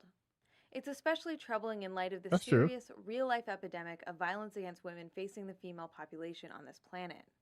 Every 9 seconds, a woman is assaulted or beaten in the United States, and on average, more than 3 women are murdered by their boyfriends, husbands, or ex-partners every single day. Research consistently shows that people of all genders tend to buy into the myth that women are the ones to blame for the violence men perpetrate against them. In the same vein, abusive men consistently state that their female targets deserved it, wanted it, or were asking for it. Given the reality of that larger cultural context, it should go without saying that it's dangerously irresponsible to be creating games in which players are encouraged and even required to perform violence against women in order to save them.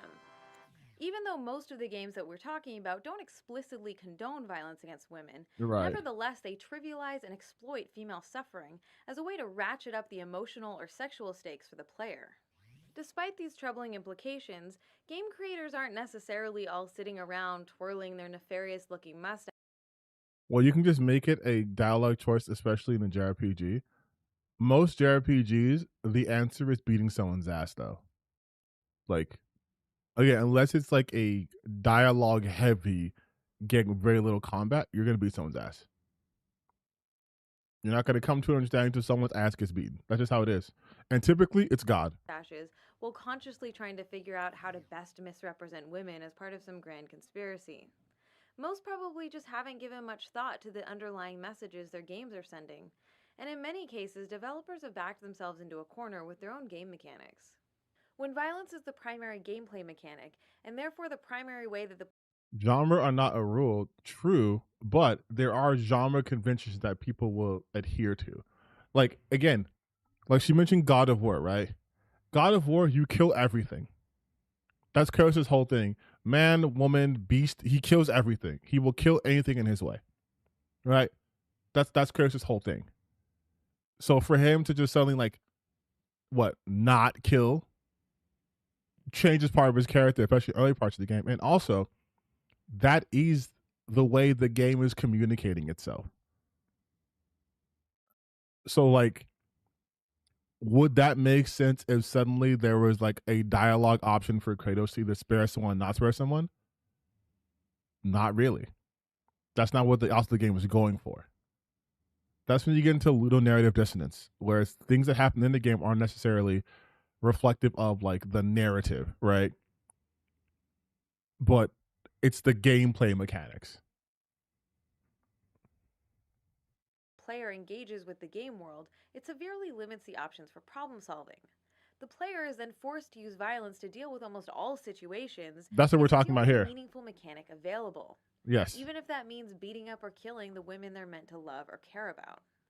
One of the really insidious things about systemic and institutional sexism is that most often regressive attitudes and harmful gender stereotypes are maintained and perpetuated unintentionally. Likewise, engaging with these games is not going to magically transform players into raging sexists. We typically don't have a monkey-see, monkey-do direct cause and effect relationship with the media we consume. Cultural influence works in much more subtle and complicated ways.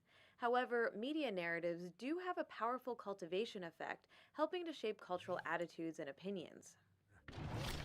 So when developers exploit sensationalized images of brutalized, mutilated, and victimized women over and over and over again, it tends to reinforce the dominant gender paradigm, which casts men as aggressive and commanding, and frames women as subordinate and dependent. Although these stories use female trauma as the catalyst to set the plot elements in motion, these are not stories.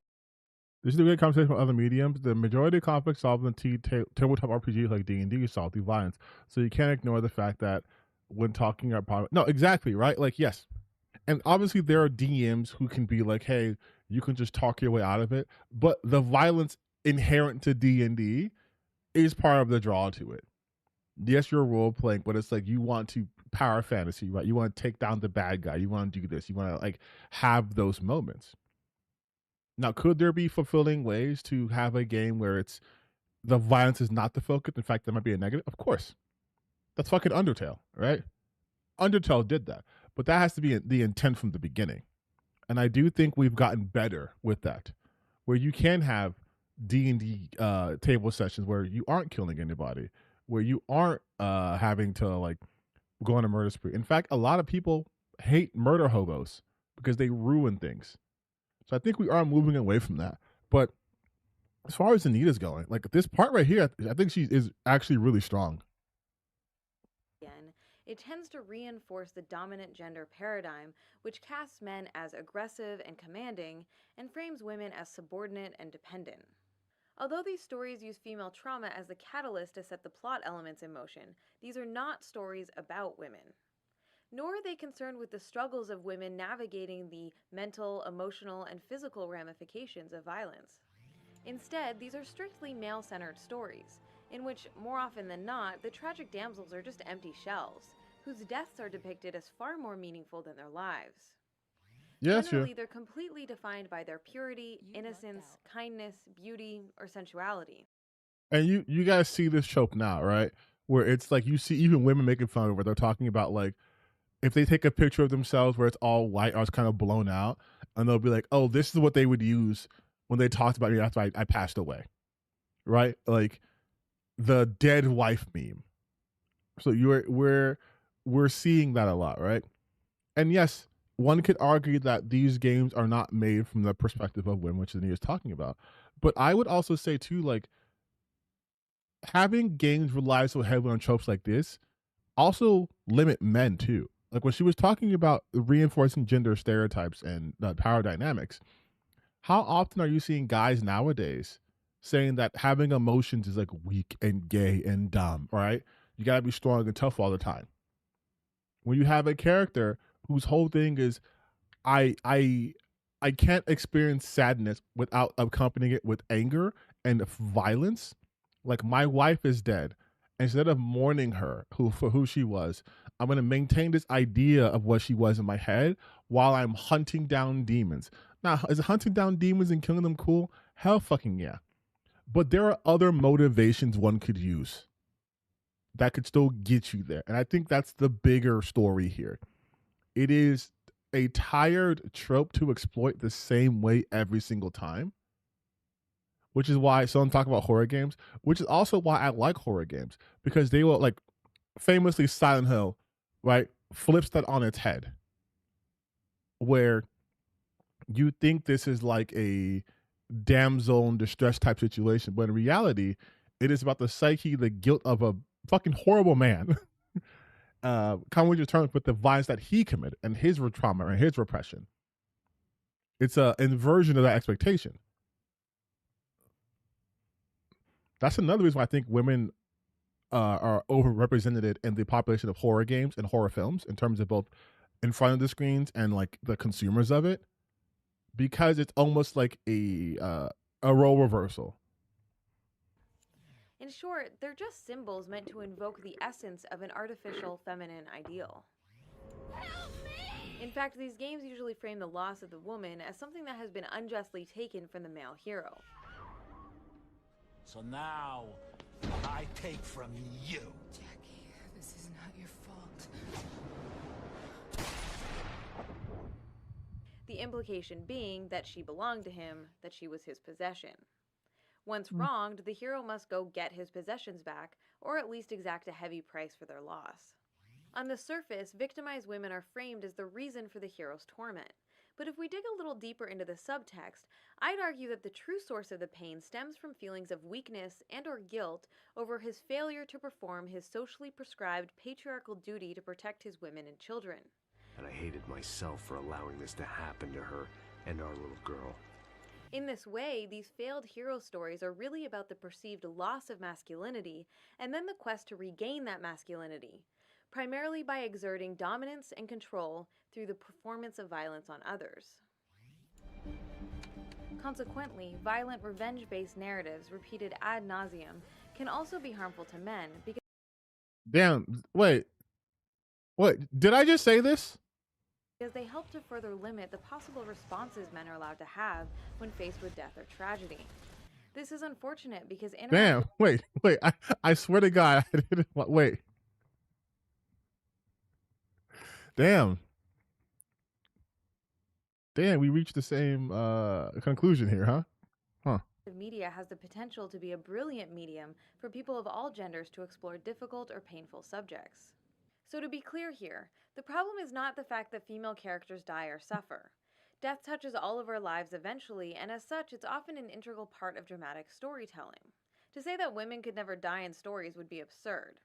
But it's important to consider the ways that women's deaths are framed and examine how and why they're written. There are some games that try to explore loss, death, and grief in more genuine or authentic ways that do not sensationalize or exploit victimized women. Dear Esther, Passage, and To the Moon are a few indie games that investigate these themes in creative, oh god, the screen and tearing, sometimes beautiful ways. These more contemplative style games are a hopeful sign, but they're still largely the exception to the rule. A sizable chunk of the industry is still unfortunately trapped in the... Why does she get so much hatred? I told you guys from the beginning. It's because she's a woman who brought a different lens through the analysis of gaming outside of how did the game mechanics work. She was one of the first ones to really, to really analyze it through a feminist perspective. And because people didn't like what she had to say, she got majorly ass blasted. Like, even my small critiques about her was really mostly centered in the lack of game knowledge, but not in the lack of her from her feminist perspective, which is the outset in which she was looking at this through. Gamer brain was not developed enough to be like, there's other ways you can view video games. You can view video games as a purely as a mechanics to have fun. You can view video games as reflective of the current society. You can look at the messaging and the themes. You can look at how they portray certain things, right? Which is indicative because this is art. But this is way before people were like, games are art type shit. Established pattern of building game narratives on the backs of brutalized female bodies. Violence against women is a serious global epidemic. Therefore, attempts to address the issue in fictional contexts demands a considerable degree. Like, this would honestly be no different if I had done a video series at this time period, hell, even now, talking about the treatment of black people in video games and starting off talking about how black people were treated as, how we treat it in our society as first slaves, so literal objects, literal property, and how that viewpoint trickled down to media and how black people were, not even allowed to fulfill roles, but still wanted to be talked about. So you had people do blackface. Just the stealing of blackness from black people in a way to package it to white audiences. I could talk about that and how that affected games, right? And how people who are black in video games were often depicted as stereotypes, like the original Barrett Wallace in Final Fantasy VII. Balrog, was based off Mike Tyson. But still, how he just cares about money and he's just a boxer and that's it. Like, you could go in depth with that. You could talk about Grand Theft Auto, how it's like, oh, we're going to do black people. Okay, cool. Gangs in the 90s, right? Like, you could talk about all of that. And then I could transition to talking about how we've gotten better at it. And I would get the same fucking response as she got. Because people would be like, oh, why are you trying to bring race into video games? Why are you analyzing video games this way? It'd be the same fucking thing. Of respect, subtlety, and nuance. Women shouldn't be mere disposable objects or symbolic pawns in stories about men and their own struggles with patriarchal expectations and inadequacies. The dark and edgy trope cocktails that we've discussed in this episode are not isolated incidents or obscure anomalies. Instead, they represent an ongoing, recurring pattern in modern gaming narratives. In most cases, the damseled characters have simply gone from being helpless to being dead, which is obviously not a huge improvement from her perspective. I know this episode has been a little bit grim, but please join me next time for the third and final installment covering the damsel in distress, where we'll take a look at some titles that attempt to flip the script on the damsel, and then we'll go on a quest to find examples of the elusive dude in distress role reversal. Wait, how many of these videos does she have? I mean, but the thing too, like, and what I hate, this is part 3. What I hate though too is like, people act as if she just shitted on games nonstop and didn't do stuff like, well, here are some positive examples. Here are some things that I like that I hope keep happening. People were just like, she hates video games. She's not a real gamer. Like, no one was actually listening to the argument.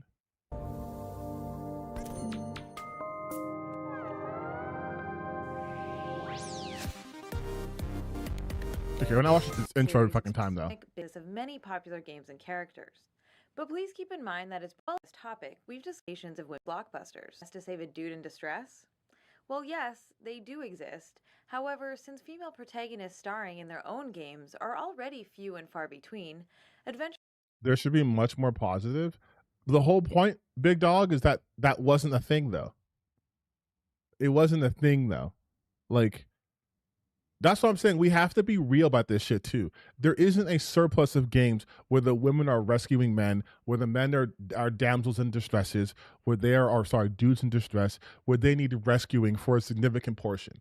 It's not the same. It's just like if I talked about superhero movies starring white characters and superhero movies starring black characters.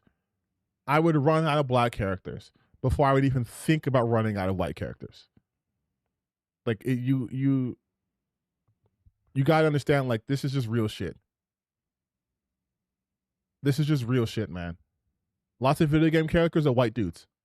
White dudes who all kind of have the same phenotype and who talk gruff and who shoot people. That's a ton, right? How many black video game leads do you know off the top of your head? Besides like CJ Bear and Everett from fucking The Walking Dead, right? It's not to say they don't exist, but we have to look at the realness. There's an almost an infinite number of one versus the other. In which women work to save men in peril are extremely rare. Back in our first episode, I mentioned that Princess Peach is the star of exactly one platformer. That game is called Super Princess Peach, and it was released in 2006 for the Nintendo DS handheld system. Once upon a time, princesses were called to rescue two captured plumbers. They trained intensely to master the skills necessary for survival. If you can stand up to By the way, they would call this woke because there's black people in this for Princess Peach, by the way. They would call this commercial woke. really mean people, maybe you have what it takes to be a princess. The premise is a simple inversion of the standard franchise formula, with Bowser abducting Mario and Luigi, while Peach is tasked with their rescue this time.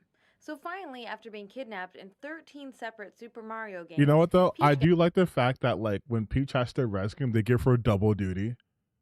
Like, Mario just had to rescue Peach. She had to rescue Mario and fucking Luigi? Damn, dude.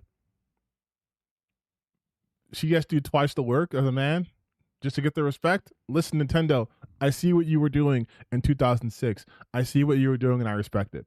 I respect it. to be the hero for once. But don't get too excited, because everything else about the game ends up in a train wreck of gendered stereotypes. Nintendo introduced a new gameplay mechanic for Peach where the player can choose from 4 special powers, or vibes as they're called. And you know what those powers are? Her mood swings. That's right, Peach's powers are her out-of-control, frantic female emotions. She can throw a temper tantrum Which are and real. rage her enemies to death, or bawl her eyes out and wash the bad guys away with tears. Essentially, Nintendo has turned a PMS joke into their core gameplay mechanic. As if that weren't bad enough, Peach is not even featured in any of the game's narrative cutscenes. Instead, they all focus on the backstory of her parasol, who it turns out is really Wait. a cursed boy named Perry. So while That's it's crazy. definitely nice to see Peach starring in her own adventure, the dude in distress role reversal premise here feels like it's just intended as a lighthearted joke or niche market novelty. Similar gender inversion plot devices have been used in a handful of games over the years, including Balloon Kid for the original Game Boy, in which Alice must search for her lost little brother. Part of the plot of Kaya Dark Lineage revolves around finding Kaya's half-brother Frank. It was crit. All right, real talk, man. I feel like you're kind of doing the thing that I was telling you guys what was happening when the shit came out. It's like, is it creative of her powers? Sure. But then I can just ask, why was her power her emotions though? Why wasn't, like, I don't know, she's a princess, doesn't she have magic or some shit? Like, this is post Super Smash Brothers. Why doesn't she have, like, magic to use? Or why can't she use XYZ? Why couldn't it just, like, you see what I'm talking about? Like if I said this is the game starring a black guy and his powers are going to be he can drink purple drink, he can eat watermelon and chicken, he can get a basketball and makes him more athletic, and then here's a gun. Yeah, you could say that's a creative power use, but then you'd be like, hey, why the fuck are you using these stereotypes for your black character? Like, that's what you're missing. I never thought I'd see you again. Frank! I'm gonna get you out of here. In Primal, Jennifer Tate travels to demonic realms in an attempt to save her kidnapped boyfriend, Lewis. In one of my favorite games of all time, Beyond Good and Evil, Jade's side which is female never getting a is sequel. captured and held prisoner for a portion of the adventure. It's probably not a coincidence that the majority of these titles were produced and released during the run of the popular TV show Buffy the Vampire Slayer, which led the girl power trend in mass She did bring up her powers being the motions. media entertainment that briefly took hold in the late 1990s and early 2000s. You might remember Charmed, Sabrina the Teenage Witch, or the British pop sensations the Spice Girls, who, in many ways, exemplified the phenomenon.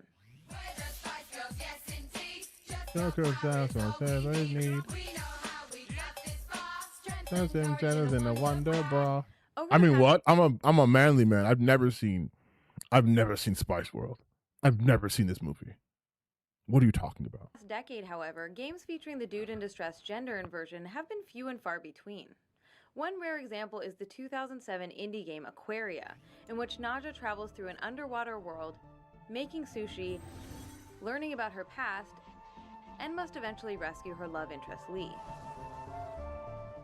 So what is the difference between traditional narratives that place female characters in powerless positions and stories in which a male character requires rescuing by a woman?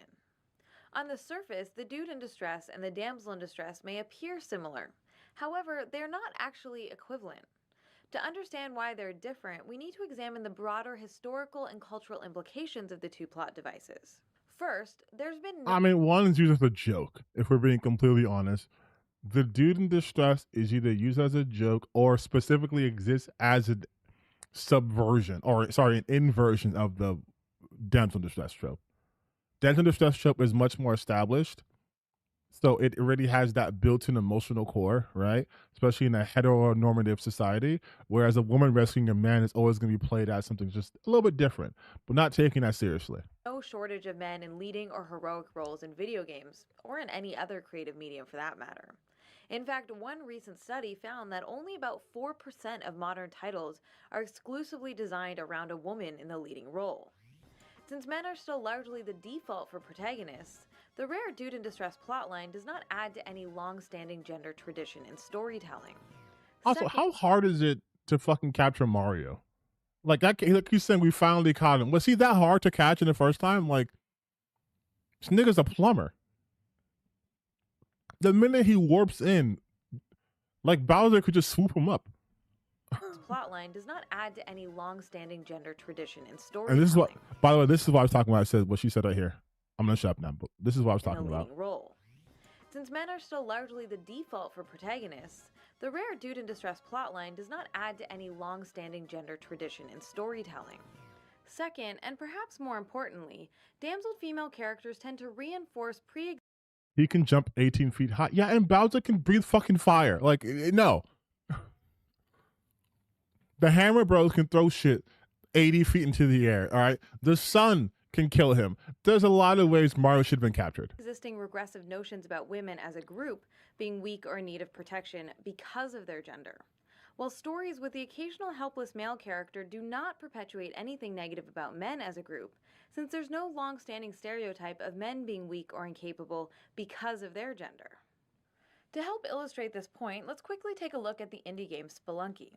Originally released in 2009, the game included a stereotypical damsel in distress as a gameplay mechanic, whose rescue rewarded the player with bonus health. The 2012 HD remake of the game for Xbox Live again features the stock character damsel, complete with newly upgraded boob jiggle. However, this time an option was added to the menu that allows players to select a replacement for the default woman in peril, by switching to either a Chippendale-style hunk or a dog instead. Setting aside the fact that if a female character is easily interchangeable with a dog, it's probably a pretty good indication that something is wrong. Merely providing an optional gender swap is not a quick and easy fix, especially where stock character-style damsels are concerned. The two may appear the same, but they don't mean the same thing in our culture. This is still a problem, while this is not. Again, because one reinforces pre-existing stereotypes about women, while the other does not reinforce any pre-existing stereotypes about men. In recent years, we've also seen a number of news stories about fans who've taken it upon themselves to switch the gender roles in classic-era games by manipulating the code. There's Mike Micah's Donkey Mario is that guy. Listen, all I'm saying is, if Bowser wanted to, You go to World 1-1. All right? You scoop that little nigga up and you tie him. That's it. That's it. That's it. That's it. That's all I'm saying. That's all I'm saying. Bowser has goons that could easily capture the fucking sun, okay? The sun. Kong hack, in which Pauline works to save Jumpman, Mike Hoy's gender-bending version of Wind Waker, and Kenna Worthman. What, did I say pronouns? Mike Hoy's Pronouns in 2012? Oh my god, you guys, how far back does wokeness go? gender-bending version of Wind Waker, and Kenna Warzinski's Zelda starring Zelda, which transforms the princess into the protagonist. This practice of gender hacking game ROMs has actually been around for decades, offering enterprising players the chance to play as a female version of Mega Man or as Princess Peach rescuing Mario with her mermaid power. And thanks to the internet, game mods and emulators are now much more widely accessible. Gender hacks like these illustrate how Wow, based Anita shouting out emulators. female characters taking on the role of heroic rescuer can directly challenge the status quo and interrupt the established male-dominated pattern in gaming. That said, I don't necessarily think equal opportunity damseling is the answer. Simply reversing the gender roles of a problematic convention so that more men are damseled in more games is not the best long-term solution, even if the practice might be subversive in the short term to help demonstrate a very real gender disparity in the medium. Ultimately, we need to think beyond the cliché altogether. Over the past several years, we've seen an explosion of independent development, with many new titles drawing inspiration from classic-era games. This is an exciting and vibrant trend with enormous potential for innovation. But have games produced outside of the mainstream studio system managed to break the gender mold and avoid damseling? Well, we see the trope reproduced in indie, mobile, or retro-inspired games like Gish, Castle Crashers, Yes, what the fuck? Machinarium, Super Meat Boy, Robot, Meat Boy fucking hard, dude. I Must Run, Flying Hamster, Rochard, John! Skylar, you okay? Sideway New York, Zach Zero, Okay, Anita. Beans All right, Anita. All right. Werewolves, Okay. Okay. DLC, Okay. Fist Puncher, Anita, I get it. Tiny Thief, Okay. All right. recycle the excuse plot ad nauseum. Far from being a thing of the past, the trope now appears to be more popular than ever. And since mobile, indie, and retro-inspired games are built upon a legacy of inequality in the media, Like, no shade to Anita. Yes, there's a lot of fucking games that still do this. Because unfortunately, that was what happened with the initial run of platformers. So that becomes a staple. the new wave of 80s and 90s nostalgia has brought with it the resurrection of the worst of the old-school Yes. damsel in distress stereotype. Indeed, many of these new titles essentially function as love letters to the trope, as a way of paying homage to classic games of years gone by. This approach is no doubt intended as a kind of shallow meta-commentary on the tired old convention, suggesting developers are only employing the trope because the games that inspired them did so. Exactly what I But this just type said. of ironic self-awareness does not challenge or disrupt what the damsel in distress trope says about the role of women in such narratives. Fat Princess, Horde, Dokuro, and the aforementioned Spelunky What about all Braid? include Does she do patronizing Braid? damsel jokes built right into the gameplay mechanics, which turn damseled characters into very literal objects, instead of just narrative ones. In Spelunky, the damsel can be knocked out, picked up, carried around, and thrown at enemies, before rewarding the player with an extra heart via a smooch of victory. If you manage to get her limp, unconscious body to the end of each level while still alive, that is. Yeah, I know Braid was that. That's why I'm saying I wonder if she's going to mention Braid as like a subversion. Fat Princess is essentially one big game of capture the flag, but with princesses instead of flags. Teams of up to 16 players work together to rescue their kidnapped princess from the enemy's castle, before the opposing team can save their own princess from your castle. Even worse is the other game mechanic, which allows players to feed their captive princesses slices of cake. The more she eats, the heavier she gets, and the more difficult for the other team to carry her back to the... Okay, I'm going to say something. Yes, obviously, this is playing with the trope of rescuing a princess, right? That we're all just here to rescue the princess. I know that's what she mentioned. And then there's also the layer of low-key fat phobia. But there's also a hidden layer of, this is some feeder shit. This is a feeder fetish. The people behind this game, and their barely disguised fetish, okay? Their own base.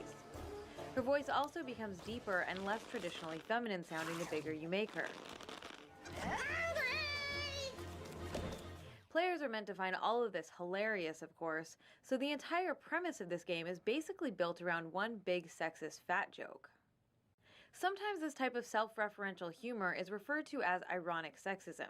It's the I know that I know this is sexist, wherein the underlying assumption on the part of media makers seems to be that as long as the sexism is overt, obvious, or over the top, then it somehow loses its cultural power and is suddenly no longer a problem.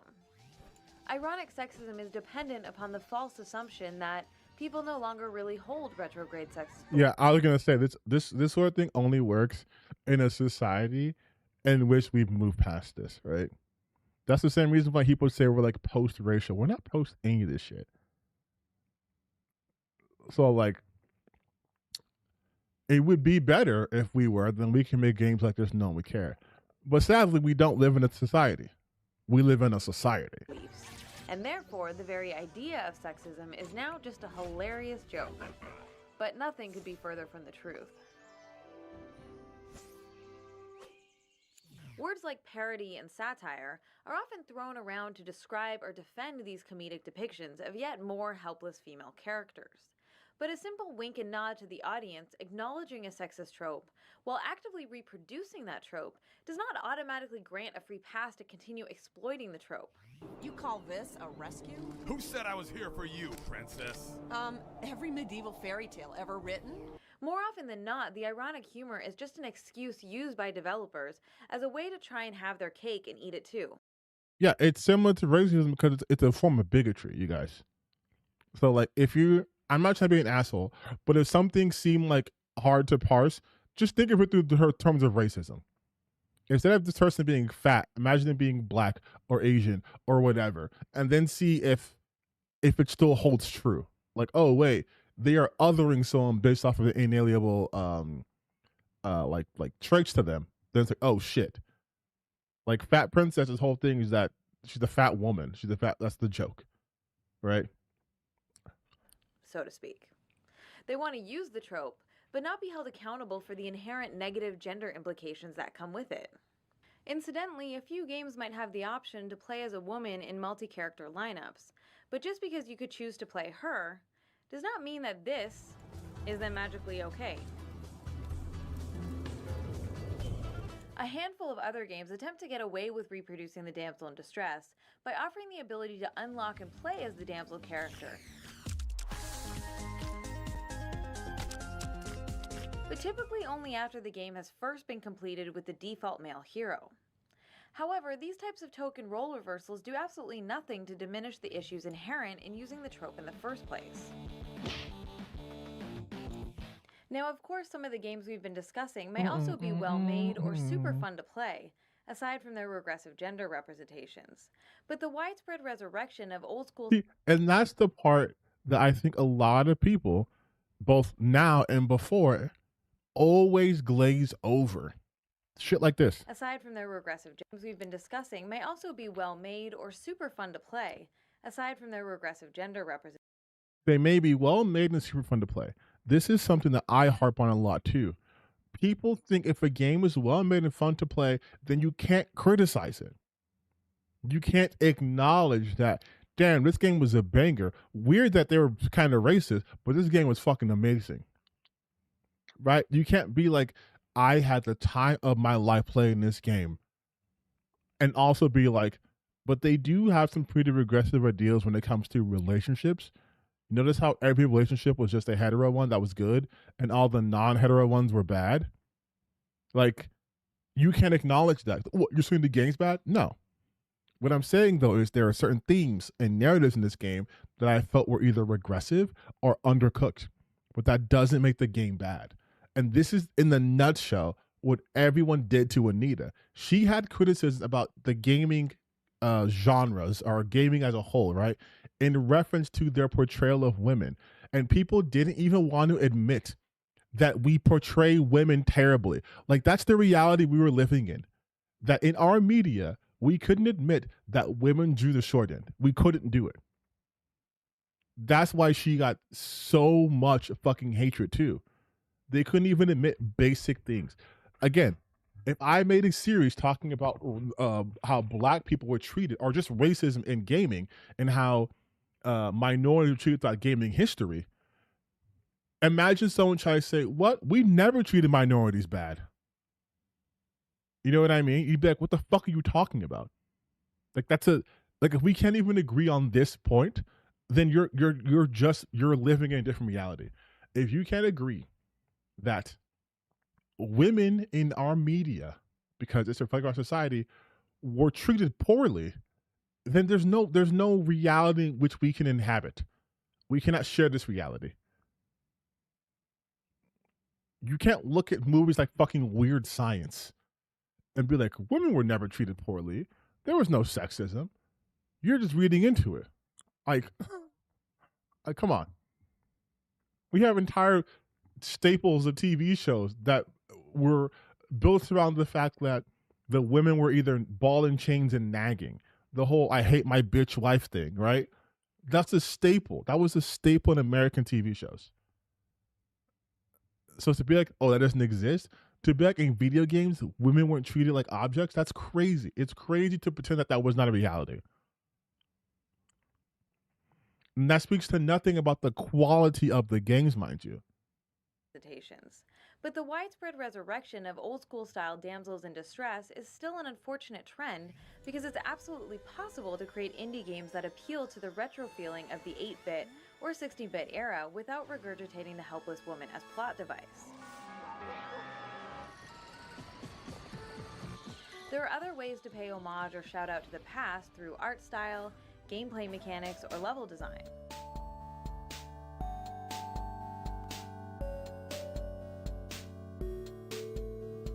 Games like Sword and Sorcery, Where's My Heart, and Fez are all beautiful and creative retro-style games that appeal to a sense of nostalgia without replicating or falling back on the damsel in distress. Of course, games attempting to make light of the damsel in distress are not limited to recent indie games, but are part of a long tradition in the medium that continues today with popular mainstream titles like Rayman Origins and Ghost Trick Phantom Detective for the Nintendo DS. Since common I don't know about Ghost Trick. Is often confused for subversion or deconstruction in our current media culture, let's take a moment to unpack the various ways humor has been employed in relation to the trope. In the 1994 platformer Earthworm Jim, the woman in peril waiting at the end of the game is officially called Princess What's-Her-Name, a reference meant to humorously acknowledge the fact that many damsel characters in classic-era titles were so unimportant that they either remained unnamed or were otherwise entirely unmemorable. So, the developers of Earthworm Jim noticed that sexist trend, thought it was hilarious, and proceeded to make another game in which a woman is completely unimportant. To add insult to injury, when Jim finally reaches Princess What's-Her-Name and is preparing to Fez, I know. collect his reward, she is randomly killed by a falling cow. The bad ending of the indie game Aversion features a similar joke. When the hero finally reaches the princess, she turns into a monster and eats you alive. A similar endgame punchline can also be found in Castle Crashers. After you've saved the fourth princess and then fought and killed your friends over who gets to claim her, it turns out that she has a horrible clown face. That would not stop, man. I'm sorry. That would not stop, man. In each case, the joke derives from the fact that after completing the long and perilous journey to save his woman, our hero is hilariously cheated out of his rightful reward. In other words, the comedy comes at the damsel's expense. These titles may be attempting to make fun of gaming conventions like the heroic rescue or the smooch of victory. I love Clown Girls. I know. Change, That's what I'm saying. Good work. challenge, or subvert the damsel in distress trope itself. The damseled women remain as disempowered as ever. Now, some will no doubt contend that jokes have no cultural power or significance and should just not be taken seriously. This is nothing new. That's Making not true, light of though. and dismissing gender issues is a sad, time-honored That's tradition. not true, though. But I would argue that this reaction fundamentally misunderstands how humor functions as one of the primary means by which the culture of sexism is maintained and perpetuated. Mass media entertainment doesn't just reflect our culture, it also works to create it. Sexist jokes in particular serve as a form of cultural permission, which help entrench toxic pre-existing attitudes and opinions. Of course, humor can also be a powerful tool with which to challenge or break down harmful gender myths, but that is much harder to pull off and must be done with careful intentionality. There is a clear difference between sexist parody and parody of sexism. I will also say, I think a lot of game writing back then just wasn't good. For what they were trying to do, I think a lot of it just wasn't good. I think we've gotten a fuck ton better at it, but I think given the fact that the time it came out, a lot of it just wasn't good. It wasn't good enough to do it in a way that felt like it was actually subverting it and not just lampshading. Sexist parody encourages the players to mock and trivialize gender issues, while parody of sexism disrupts the status quo and undermines regressive gender conventions. I've come to stop you from marrying Governor Marley. So, for instance, when wannabe pirate Guybrush Threepwood finally reaches the kidnapped Elaine Marley in the 1990 adventure game The Secret of Monkey Island, she already has a plan to escape and he ruins it with his attempt to rescue her. Oh, Guybrush, you mad fool! I'm impressed you came to rescue me, but it really wasn't necessary. Like, this is obviously an exception. The joke ends up being directed at the protagonist, rather than making fun of the damseled woman. There's been much discussion over the ultimate meaning of the 2008 I told you Braid, that you have to mention Braid. but it's notable as an example of a more dramatic game that plays with the trope. Although the narrative is somewhat abstract, it eventually becomes clear that the damsel has actually been trying to get away from the protagonist the whole time. Both of these games offer some interesting commentary on the heroic rescue. Yeah, Monkey formula. Island is what it was Monkey the Island exception, by asks, the way. What if the damsel is perfectly capable of orchestrating her own escape, and attempts to rescue her just make things worse? Braid asks, in part, what if by trying to save the damsel, it actually makes you the villain? While these types of games are a refreshing departure from the standard formula, and something I generally like to see more of, the focus is still squarely on the male characters, and so, at their core, these games are really deconstructing the player's assumptions about the traditional hero archetype. A true subversion of the trope would need to star the damsel as the main playable character. It would have to be her story. Sadly, there are very few games that really explore this idea. So as a way to illustrate how a deconstruction could work, let's try a thought experiment to see if we can create a hypothetical game concept of our own. This I do like remember. Many fairy tales, this story begins once upon a time with the kidnapping of a princess. Because I think this is a tie-in to like a comic book she's working on. She dutifully waits for a handsome hero to arrive and And says, I'm going to save myself. Eventually, however, she grows tired of the damseling and decides it's high time she saves herself. Of course, if she's going to be the protagonist of this particular adventure, she's going to need to acquire a slightly more practical outfit. After her daring escape, she navigates the forbidding forest, leveling up her skills along the way. Upon reaching her kingdom, she discovers the inevitable yet unexpected plot twist. The royal council has usurped power and were responsible for her kidnapping. Branded a traitor and outlaw in her own land, she unlocks new disguises and stealth abilities to infiltrate the city walls. She makes her way through the final castle to confront the villainous council and abolish the monarchy forever. Yeah, people got caught up on that part when they're like, she's going to get rid of monarchy forever. I'm like, it's a fucking video game, man. It's a video game, man. Also, I would play this game, but it would need to be like more like a Dishonored immersive sim for me.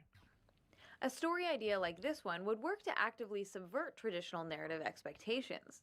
The princess is placed in a perilous situation, but instead of being made into the goal for a male protagonist, she uses her intelligence, creativity, wit, and strength to engineer her own escape, and then become the star of her own adventure.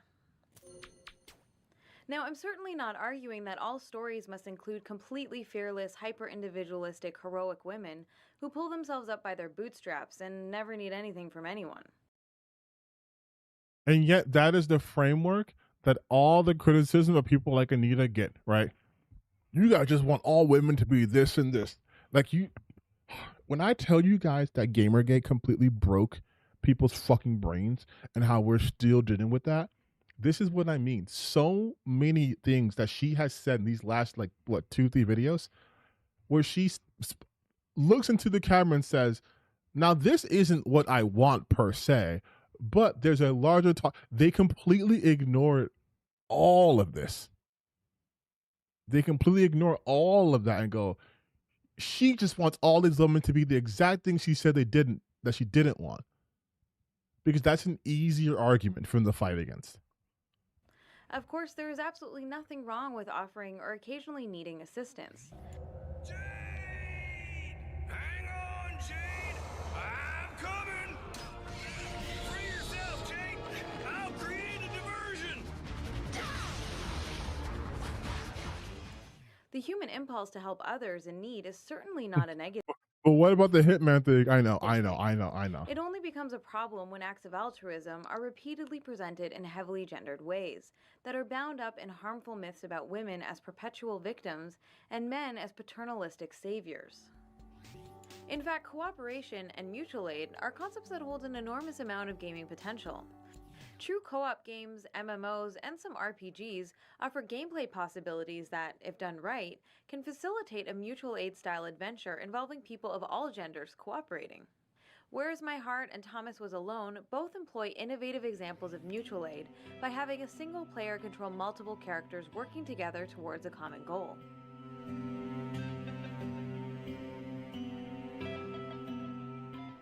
As we've established, the damsel in distress is part of a long tradition of mythological narratives dating.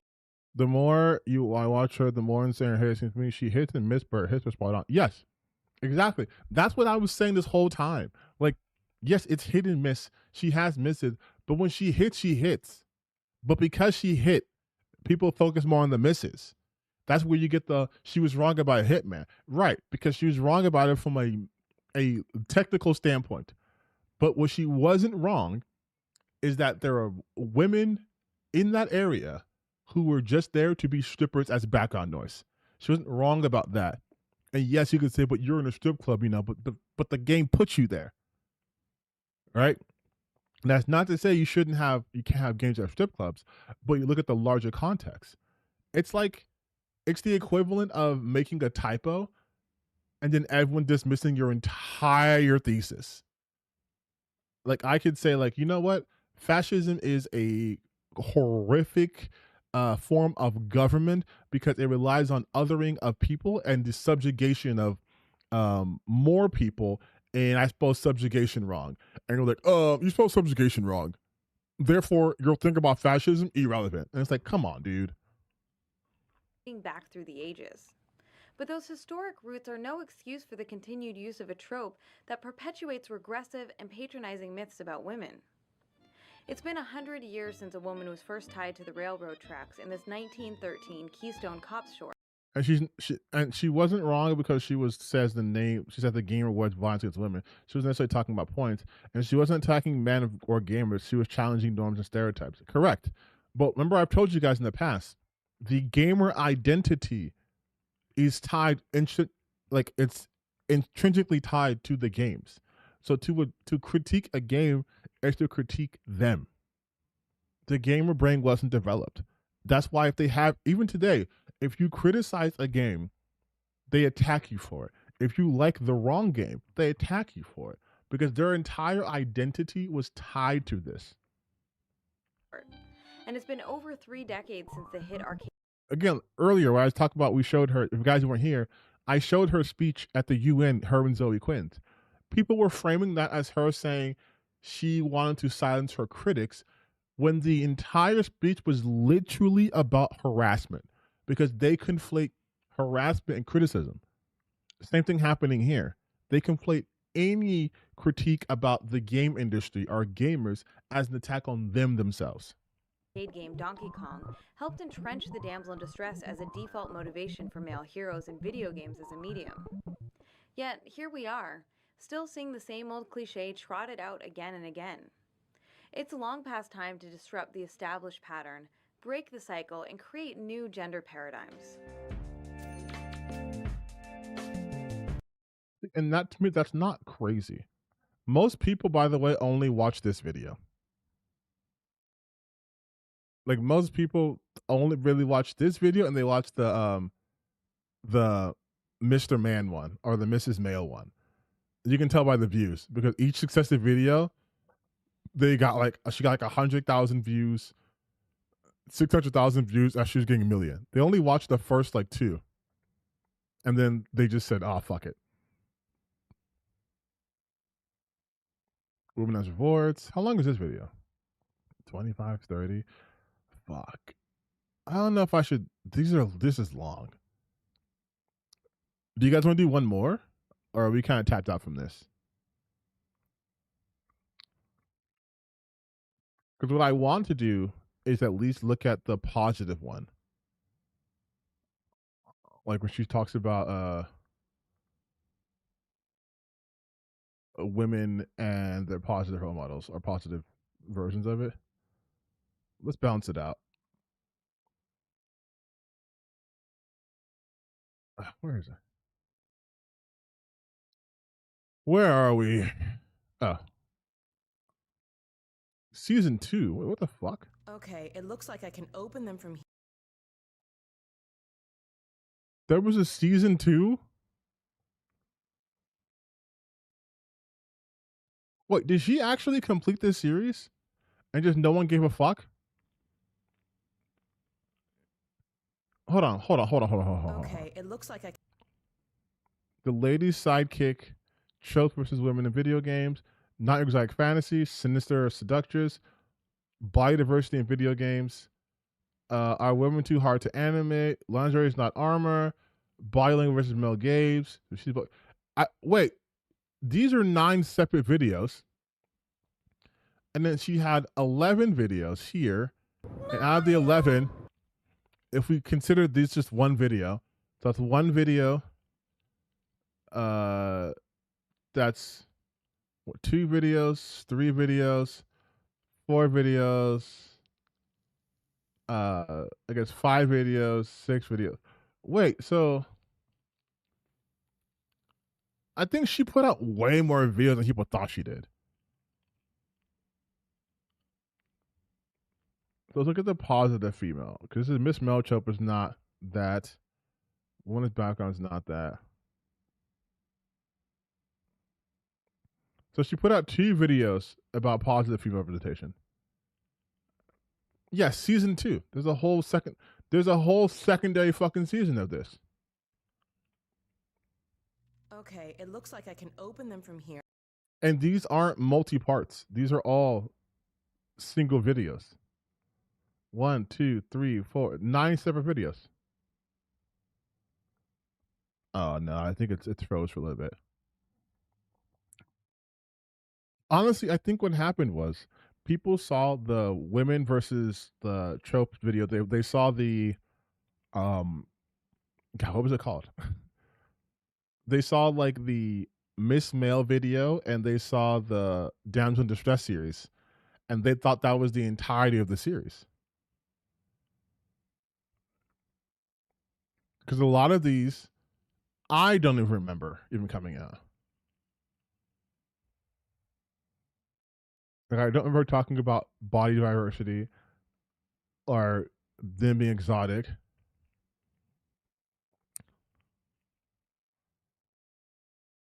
The uncertainty of which side I should be on in gaming evaporated the moment I forced myself to watch any of the offending feminists. I mean, honestly, true.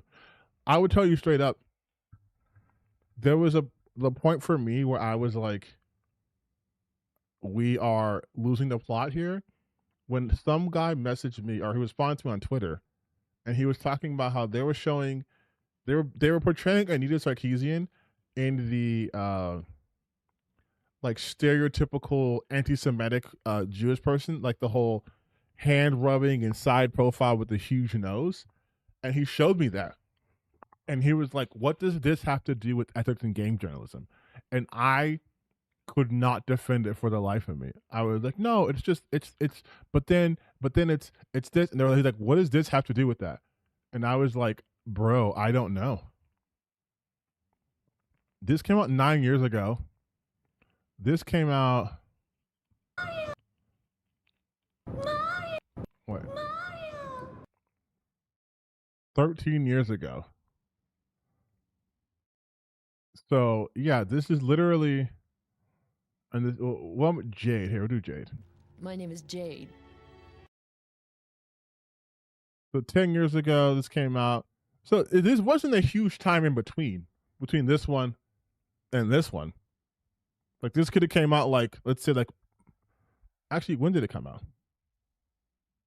This one came out May 11th, 2015. This one came out April 27th. What, season 2 as a whole came out 2017.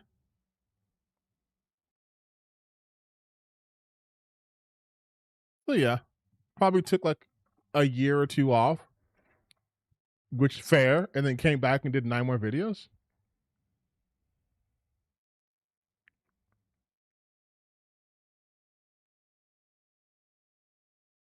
Yeah, I was very not treadable with her when I was younger. Holy shit.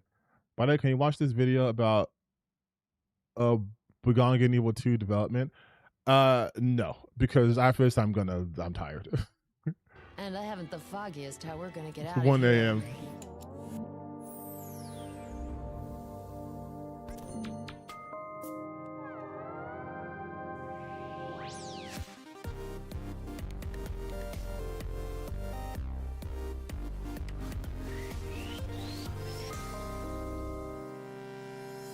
Jade is the protagonist of the 2003 third-person action-adventure game Beyond Good and Evil.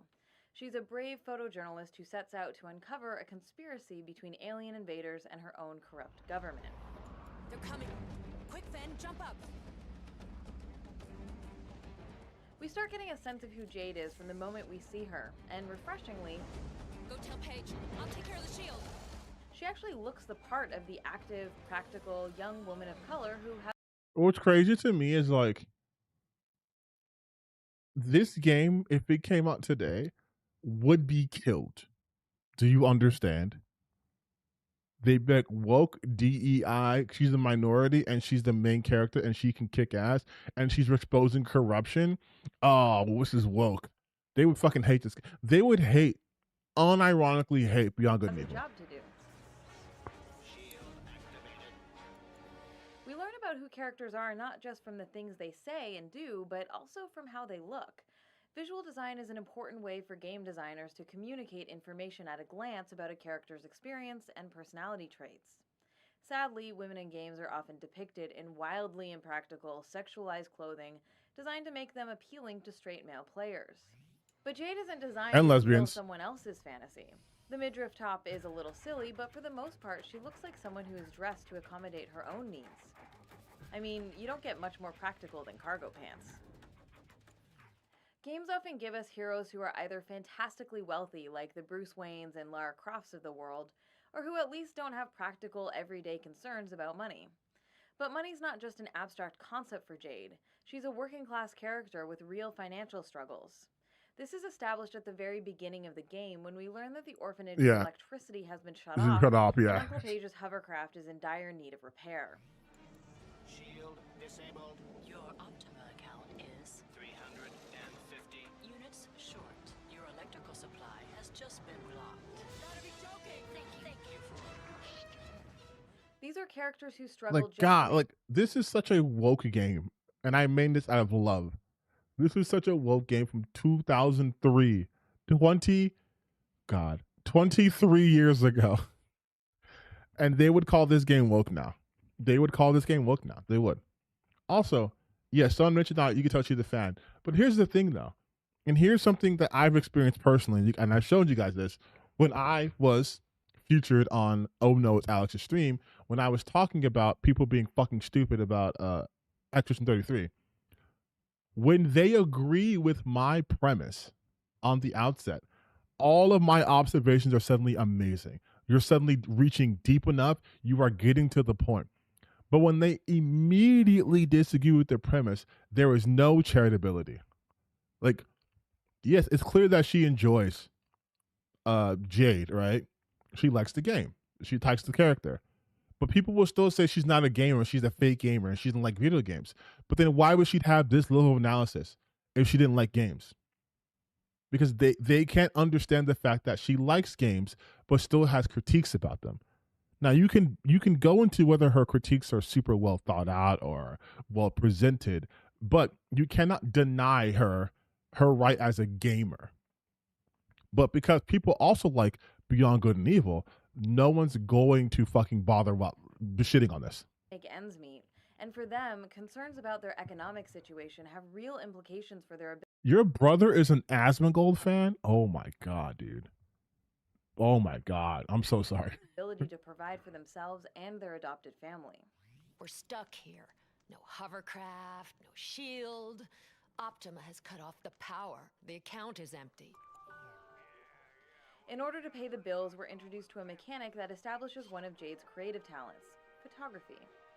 Throughout the game, she is paid to document and catalog the diverse animal life on the planet with her camera. Hi, Jade. I see Secundo already talked to you about the job. The war is taking its toll. We need a complete inventory of all species living on the planet.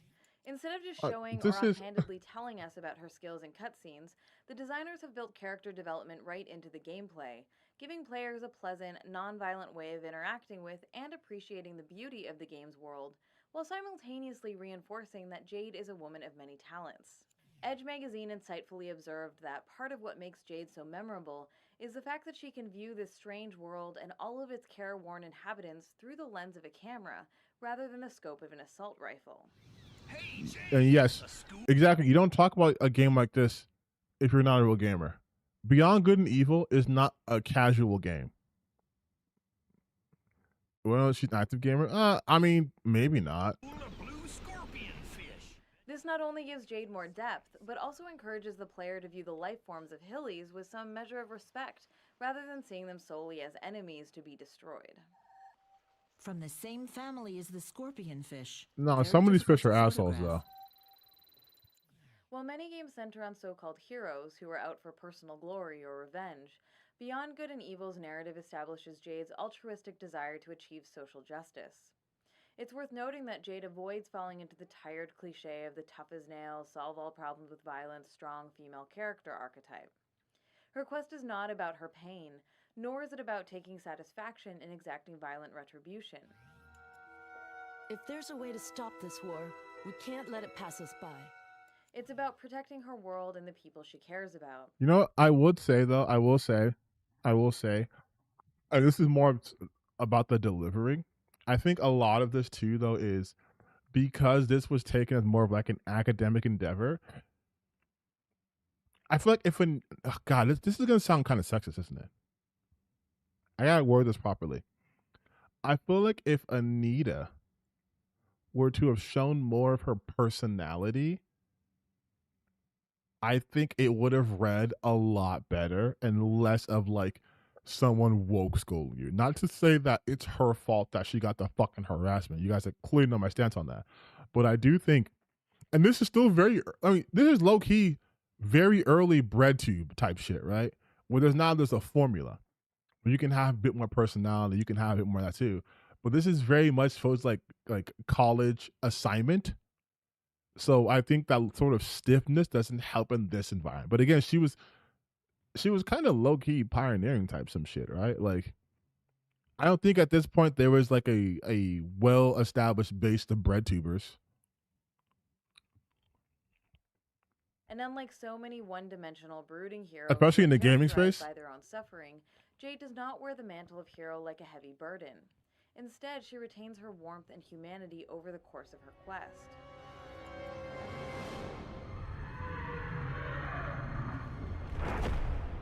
Adults shouldn't need jingling keys to properly absorb an essay. Hi, look at the platform we're on. I put out a video that's 20 minutes long and people are confused. No. Unfortunately, the YouTube platform, this video is like 11 years old. This particular video is, oh my God. Yeah, it's 11 years old. But she started this shit prior to this.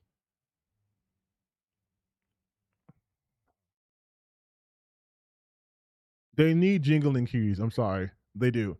That's why when people do longer videos, they have certain kind of edits. Otherwise, people would not.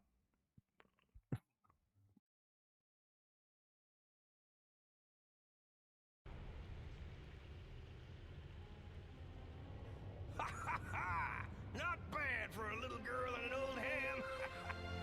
We did it, Paige. Not bad for an old fart. Together with Uncle Page, a mechanically savvy, anthropomorphized boar, Jade looks after a group of war-orphaned children, sheltering them in a lighthouse on the mining planet of Hillies. 1 4-hour video every year works. Every 4 years works for H Bomber guy. Yeah, that's true. Though Hillies is, on the surface, a colorful and inviting place, not all is well in this world. We learn early on that an alien race has been attacking and abducting residents.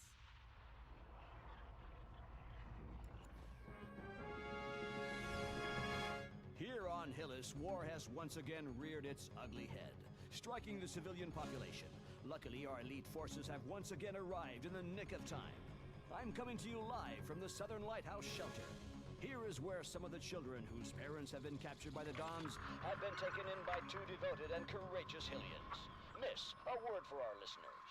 Yeah, well, you guys are not what I'd call as fast as a speeding bullet. Keep doing nothing, and next time, there'll be nothing left here to save. Cut! Recruited by a resistance organization called the Iris Network, Jade uncovers a vast conspiracy between the invading aliens and the government, with the corporate news media complicit in covering up the truth. Here's what we know. The victims are kidnapped by Alpha Section agents. They are then taken to the Neutrophils factory. Shuttles are then used to take Can them I to the say old I slaughterhouses. low key miss this era of like character design? Because look how like cartoonish they are, man. And from there, they are loaded into military cruisers headed for the moon. There's a subtle but subversive political dimension to Beyond Good and Evil's narrative, which highlights the importance of questioning mass media messages I wouldn't say subtle there. I wouldn't say subtle. and challenging institutions of power that perpetuate injustice. As a member of a resistance group, Jade uses her talents as a photographer to collect evidence documenting the conspiracy. Upper floor? Okay, I see where you're at. We'll start the deciphering program. And her combat skills to help rescue kidnapped members of the Iris Network. But she rarely goes it alone. Jade starts out the game with Uncle Page by her side, and the way the characters interact makes Page feel more like a partner than a mere sidekick. Like I prefer stylized over realistic any day of the week. In this early scene, Jade is trapped until Page appears, throwing her a staff she uses to free herself and overcome the destructive alien force.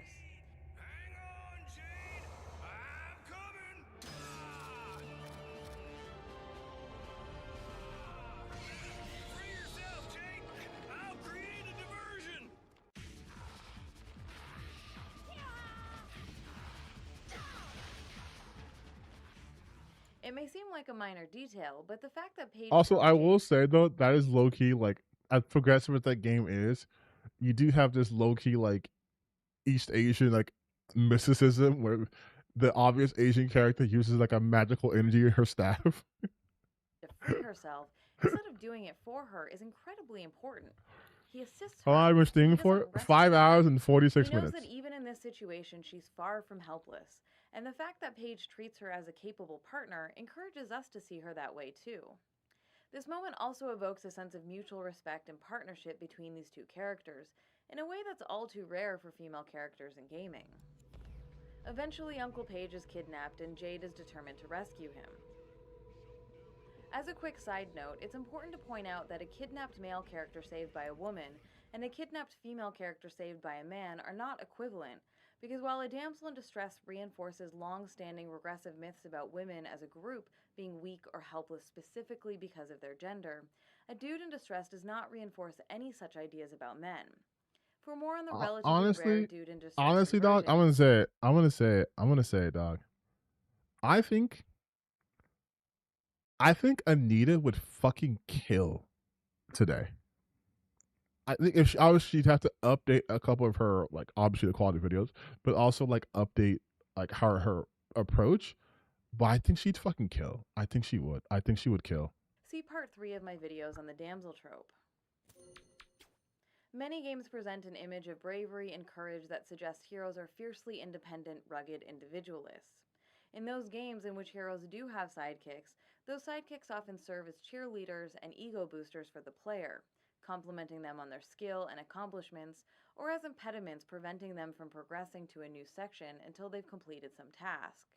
In Beyond Good and Evil, Jade's sidekicks, Paige and later Double H, feel not like cheerleaders or roadblocks, but like active companions who want to use their unique skills to assist Jade when they accompany her on a mission. Ha! Say when, Jade! Jet boots attack!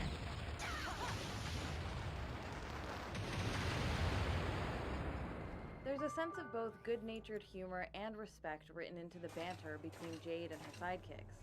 She's warm but also assertive, and the tone of her interactions makes it clear that they aren't designed just to make her or the player feel better. Okay, we're gonna have to keep on our toes now, Jade. Don't worry, Uncle Page. We'll just take some pictures and get home. Is this an Anita's team? Yeah, I'll upload everything. Those associated with I'll edit it up sidekicks for the in many week. other games. These characters fight enemies and are attacked by enemies, and often their special abilities, Paige's jet boots and Double H's bull rush, must be used to advance. But because the writing so effectively creates a sense of respect and camaraderie between Jade and her companions, these relationships become much more than simple gameplay interactions. Thanks, Jade. I'd have ended up on a silver platter with an apple in my mouth if it wasn't for you. He was supposed to say, "I would have ended up a Paige sandwich." You get the reference? You get it? Because Resident Evil, when Jill gets saved, you would end up, yeah, fuck it, whatever. Shut up. You're making me hungry. I'm gonna regret saving you.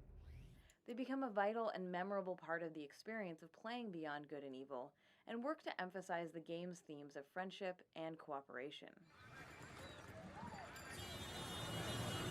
Jesus Christ. Jesus Christ. Jesus Christ.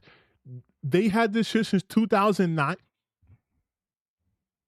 Beyond Good and Evil 2 have been development hell for such a long time that a clip of it was used in a Feminist Frequency video from 11 years ago. For years, there have been rumors and even a teaser trailer about a Beyond Good and Evil 2. I hope this actually happens, but whether or not that sequel ever gets made, we definitely need more games with warm, compassionate, multi-talented characters who have realistic and relatable concerns, and more narratives in which taking a stand against corrupt systems of power is more important than personal gain or revenge.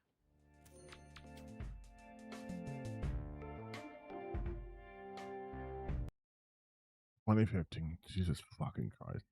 God damn, dude. They're never coming out. This game is never coming out. I'm sorry. It's never coming out. It's never coming out. But we watched a couple of Anita's videos, and I had planned to watch every single one, but I just don't have the time. It's fucking like 1:30 a.m. But I think you guys kind of get the point, right? There was nothing in what she did that warranted any level of harassment that she got. Like, at fucking all. Most of her assessment was kind of correct. Like, yes, obviously I knocked her on some of these things where she wasn't right from like a gaming history standpoint, but in terms of her lens of looking at through a feminist lens and analyzing it and how their portrayal of women, yeah, she wasn't fucking wrong. And even in these videos that she put out fucking 11 years ago, she clearly states that this isn't like all games are bad and you can't do this anymore. But ultimately, she's talking about how the over-reliance on these tropes is a crutch. And here's how it negatively impacts things. And here's where these tropes are actually originating from. And this can give you a through line as to why people still do this, right? And yes, like I said, yes, some of the things I'm like, okay, but like you've established that these tropes existed in the 80s. So if they're doing a remaster to capture that from the 80s, they're probably going to lean into that. But overall, on the whole, like, yeah. You know what I mean? And I think what Matt, what you said here is true, right? Oh, you said something critical about my favorite game. You're evil. Like, this is no different than now. Like, now let's get rid of Anita, right? And just talk about any game journalist who just so happens to like a game or not like a game. Look at the response that they get. You didn't like the right game. You liked Mixtape. So this is woke slop because you liked it. You didn't like Crimson Desert. Oh, that's because you guys hate Eastern games because they're killing Western games. Oh, you found this to be problematic. Well, you're not a real gamer. That's the whole thing. You're trying to censor these games. Why aren't these girls having big bouncing titties? They're censoring this game. I saw a post earlier today about this fucking I got this game, this Chinese gotcha game, and it said it came back, but the feminists ruined it and they censored everything.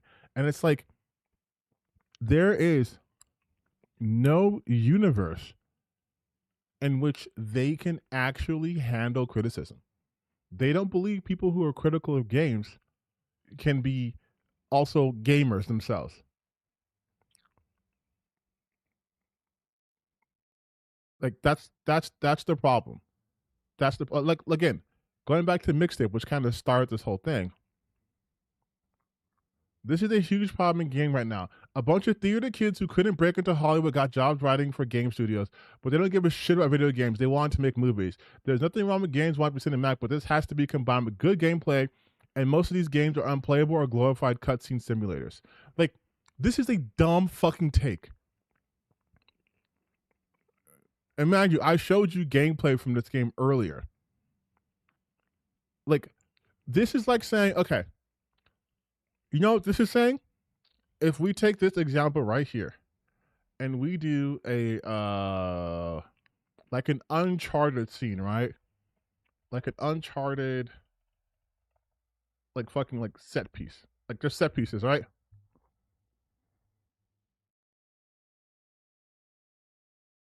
Now there's something you don't see every day. And we go,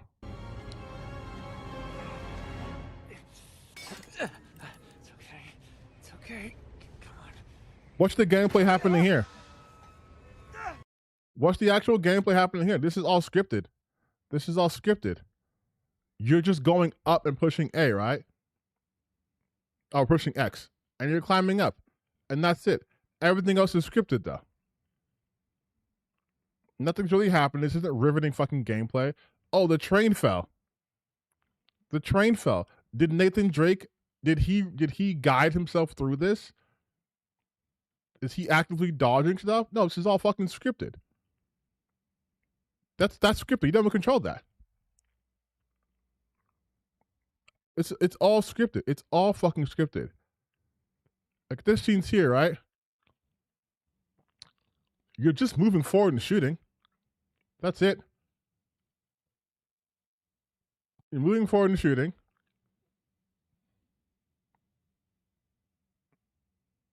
That's a set piece, all right? So that happened by itself.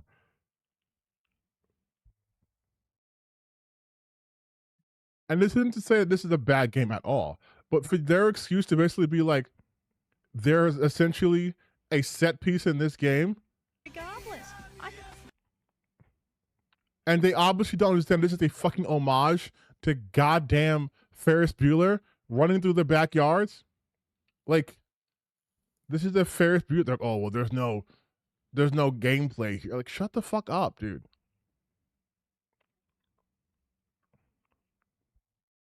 Like, it's so fucking, it's so different. It's like,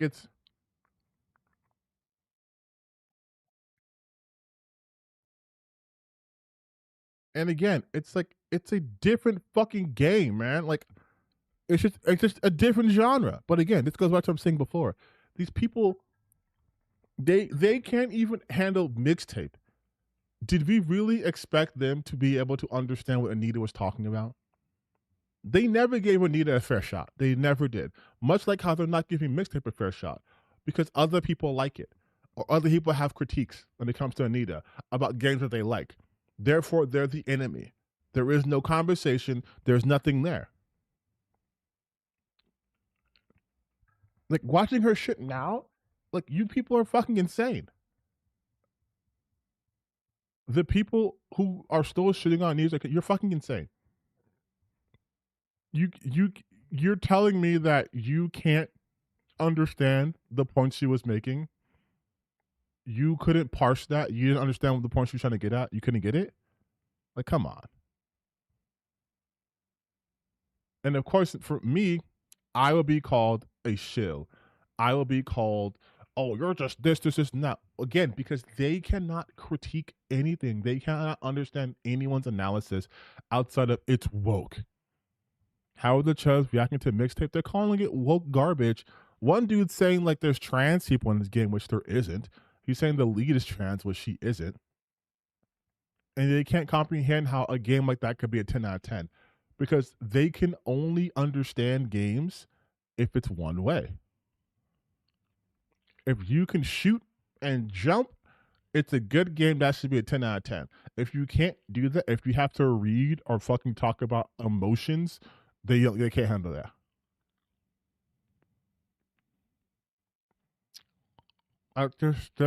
They're so stupid. They're so stupid.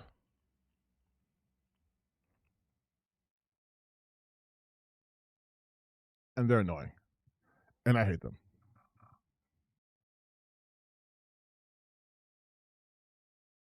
Yeah, they're lying. Just like, again, just same thing happened with Saros, right? Same thing happened with Saros.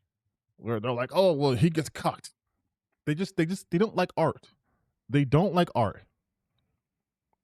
They think every single piece of art has to be consumable by them. Everything's a product. How dare you make this game that's not the genre I like? And how dare you give it a good score? It's a genre I don't play. Why did you guys score it so high? Why did you guys give such a good game? Why did you guys give such a good score? I don't play these games. This is a narrative game. They can't be fun. There's no gameplay narrative, you guys. It has to be gameplay. Meanwhile, these motherfuckers be like, oh, this gacha game is peak because it has jiggle physics. And that's all they need. But I swear I hate slop. I hate slop so much, you guys. But if you give me generic fantasy game with boob armor, I will call it 10 out of 10. Like, these people just aren't serious. I at least gave her a fair shot. A fairer shot than I ever did when I was younger. And I do have some slight disagreements with her, but on the whole, like, what she said is so, to me, the thing is, what Anita said is so fucking surface level that being offended by this is beneath me. She didn't go hard enough. Now I'm older and a little bit wiser. She didn't go hard enough. I went way harder. I've gone harder against gamers. I've called them fucking whiny. I've called gamers weird, soft babies.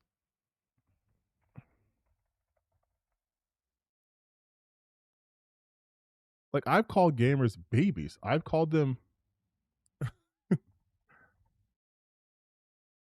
Yeah, I have a video from 2024 in which I call gamers weird little babies. I touted gamers are soft. I said gamers are weird little babies, actually.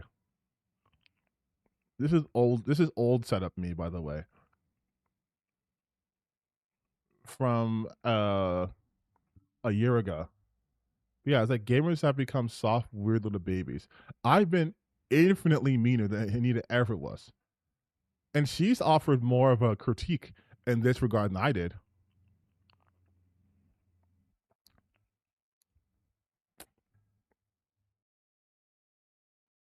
They did this to the feminine woman with the shaved head. They used a screenshot from the video to depict Trigger as feminist, but it's actually a video shooting Trigger at all. Yeah, it's that lady who had like a really expressive face too. Hey, I play Gotcha, man. Okay. And are you gonna sit here and tell me that Gotcha games are the pinnacle of gaming? No. You can like it, that's fine, but you're not gonna sit here and tell me this is like if someone said all movies are terrible and all they watch is fucking Marvel movies. Like, enjoy your Marvel movies, I do too, but shut the fuck up about the state of film. If you judge the state of film based off of your blockbusters, shut up. All movies that you're bad. Yeah, every single Disney movie sucks. Watch other movies. Try something else, then come back with an opinion.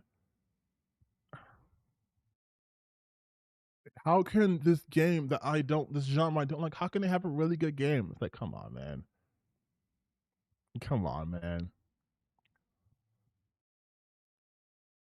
Even when you're in a brief alt-right and Anita was hated, the Anita hate was fucking overhated, dude. It's overhated. Begging gamers to play other games. I know. That's another thing though too, is you can tell these people have such limited contact with other, not even just other media, but other games. It's the same audience that says all gaming is dead, gaming sucks, because they made a fucking change to one of the weapons in Arc Raiders or Call of Duty or Fortnite, whatever. Like, remember that video we watched by like Where You At Ron, where he's talking about how people are just like a bunch of ball and gun gamers who refuse to play any other game? It's the same audience. Mainstream gaming is bad. Let's play indie games. Nope, but indies are bad now because Anir Sarkeesian's in it. All right, let's play AAA games, but we're only gonna play a fucking the same slop we call slop. Oh, but Mixtape, a game that comes out, does well, doesn't even put itself in part of the culture war, and they're just like, this game is fucking ass. It's ass because people like it. Like, that's one of the most insane takes I have ever seen, dude. That's one of the most insane takes. It's just like, this game is ass because people like it.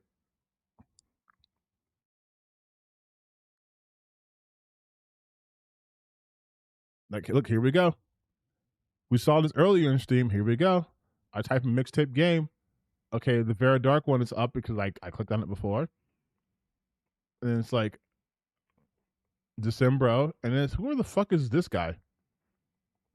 Mikel Casanova. And then it's like this. And then, see, like, it's, they can't let anyone enjoy shit or be happy. So it's just like, well, it's fucking woke. Vera plays Mixtape, cringiest coming of age story. Let's see something. I'm not going to watch all of it because I don't want to spoil it for myself.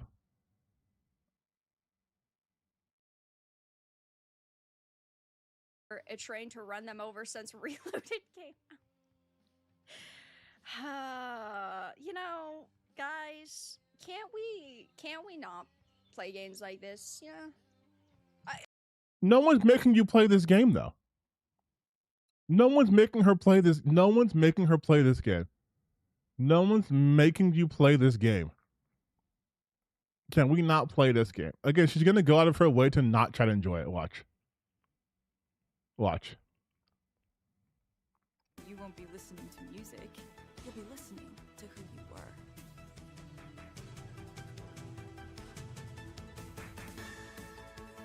Tonight's playlist is important. It's a retrospective of greatest hits to accompany our last night together in the big... It's gonna be the big suck. Great commentary. Think ahead to hours of... I say... I bet one of us dies this time. 2000's children in IGN sweatshop. Not even funny. Do I actually have to do anything? You're gonna start me out with some gameplay? Whoa, I can lean left and right. Oh my god, crazy. Like, do you see how immediately bad faith this is? Like, what are you expecting from this game? Like, oh, I could look, I have like, yeah, dude, you're fucking going downhill. Oh, such good graphics. She has nothing. Whoa. I hate the character animation looking like that. You know how to tell? Like, where's her gamer instincts? Why is she not pushing other buttons? It's Spider-Verse time, y'all. Doesn't understand fucking anything. Doesn't understand animation. I just don't like it. She just doesn't like it. It says she can do an ollie. Does she ollie? Does she do anything? Oh my god, gameplay! Holy. Wild.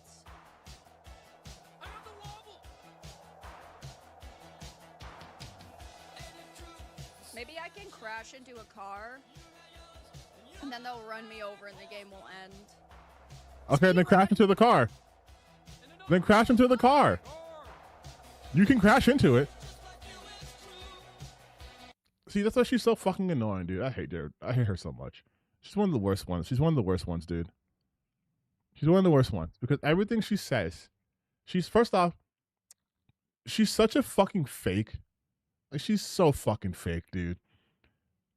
She doesn't care about any of these games.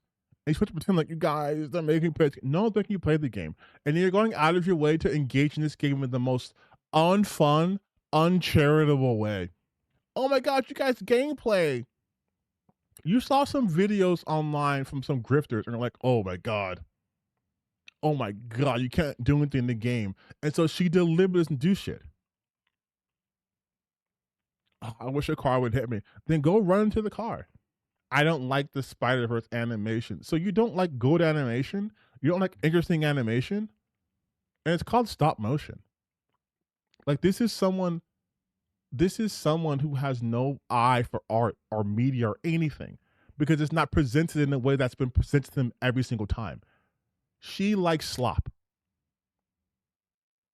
And this is not me saying you have to like Mixtape, but look at her commentary. She likes slop. She's talking about the fact that this game is not like other games, which makes it automatically bad for her. Oh, the gameplay doesn't exist. It does exist. It's just a different kind of gameplay. Like, and this is someone who fucking got filtered from Marathon, acting as if she's some sort of god gamer.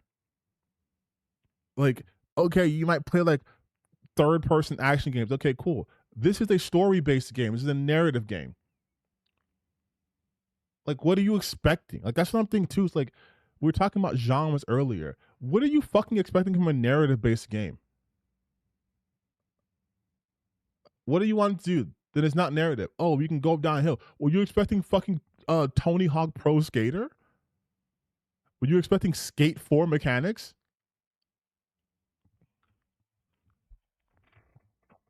Because she has no game. Yeah, she has no gamer instincts. She actually banned someone when she was playing Alan Wake 2 because they called her that. Really? Really? That's crazy. Spider-Verse animation is good, but at least come up with actual criticism. Having it, yeah, she has no criticisms of the game though. She has no criticisms of the games that are valid. None of her criticisms. Like I said in my video, I said Veridark is a bad critic. She's not capable of actually critiquing anything because that requires an understanding of the media, which she clearly doesn't have. She just doesn't have it. She just doesn't have it, dude. Are they all bad gamers? I don't know if the bad playing video games. I think the core aspect of it is, like, I never go around saying I'm a god gamer. There's games I like, there's genres I'm more attracted to, right? So I play a little harder. Like, you guys saw me playing Ninja Gaiden, right? Like, I'm pretty decent at those games. I can block in when it needs to, but I would never say I'm a good gamer. I'm a great gamer. I just play games. But I still understand what the game is doing. And that's what happens with them. They get so mad that they are not god gamers at everything that it makes them upset. That any opportunity they don't get to show off their mad gaming skills, they get mad. Because everything about them is about appearance. That's another reason why like I don't like Vera Dark shit because she comes off that way. Oh, here's the game that doesn't require you to have fast twitch responses. Not saying she does, but this is the game that doesn't require it. This is the game that requires you to actually care about storytelling and characters and understand the emotions and understand the homages they're paying and really like understand like the messaging. Can't do it. Can't do it. Her opening commentary is low energy. All her commentary is low energy because Vera doesn't care about video games. This is just a way for her to make money. This is not a person, like I always show you guys, you just look at their outputs. These are not people who have passion, okay? This is not the output of someone who's passionate about games. This is someone who looks at this slop factory and goes, I can make money from this. This isn't the person who's passionate about games. Even if someone says, oh, but she plays them, she plays them on when she goes live. Yeah, dude, that doesn't mean she's passionate about these games. It doesn't mean that. It doesn't mean that.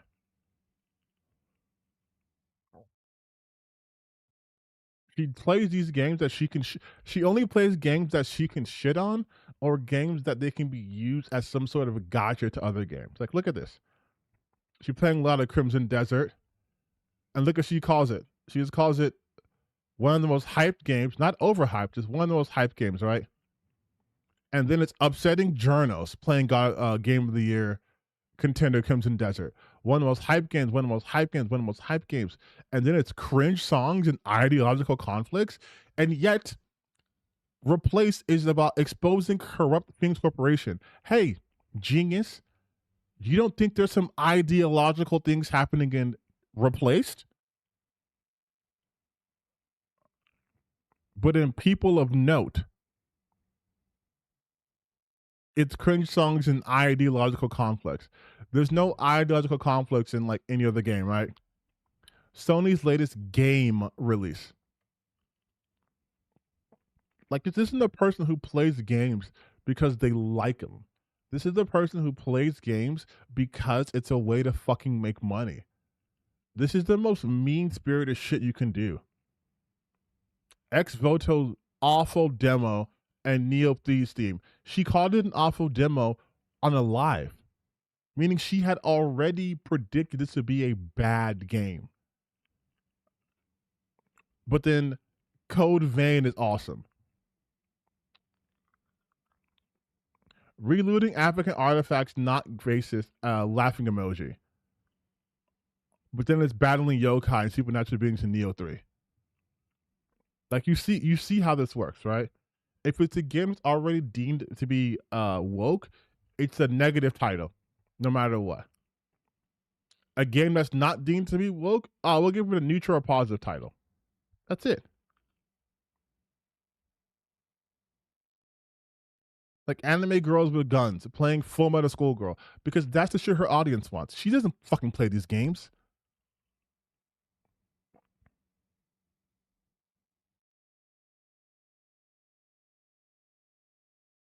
Look, there's not a game here to me that maybe Haunting Grounds, but there aren't games here to me that scream, oh, I love video games. A lot of these games are like, this is what's popular right now in the zeitgeist, and I will play it. And that's it. This is not someone, again, whose main output is this. This is not someone who has a love or passion for video games. This is someone who has a passion for making money via video games. Not a single one of her fucking videos is informative. Not a single one of her videos has even personality, any sort of originality. It's the same fucking video. Like, I just go through, listen, look at the visual of this. This is the same it's the same. It's someone's Twitter, it's her face and someone's Twitter account. Article, Twitter account, our Twitter account are fucking Steam numbers. Like, Like this is a person who puts out a fucking slob factory. 2 videos a day about the same fucking topic. And once again, using Jordan from Intergalactic to talk about AA slop rejected, couples are panicking. Like, these aren't even news. Meltdowns over sexy female characters in games continue. Like, again, but people don't even fucking care. She made what, in the span of 3 days? In the span of 3 days, she made 1, 2, 3 Anita videos. One 13 hours ago. Wokies run to defend Anita Sarkeesian. And it's like, I just can't. I can't, dude. She fucking sucks. She fucking sucks, dude. She just fucking sucks. They all fucking suck, though. Not just her. They all fucking suck. Ugh. But it's 2 a.m., you guys. I'm calling it a night. Calling it a night. And I will be back streaming not next Saturday, but the week after. I'm going to be gone next week. Taking a little vacation, taking 8 days off. Taking some time.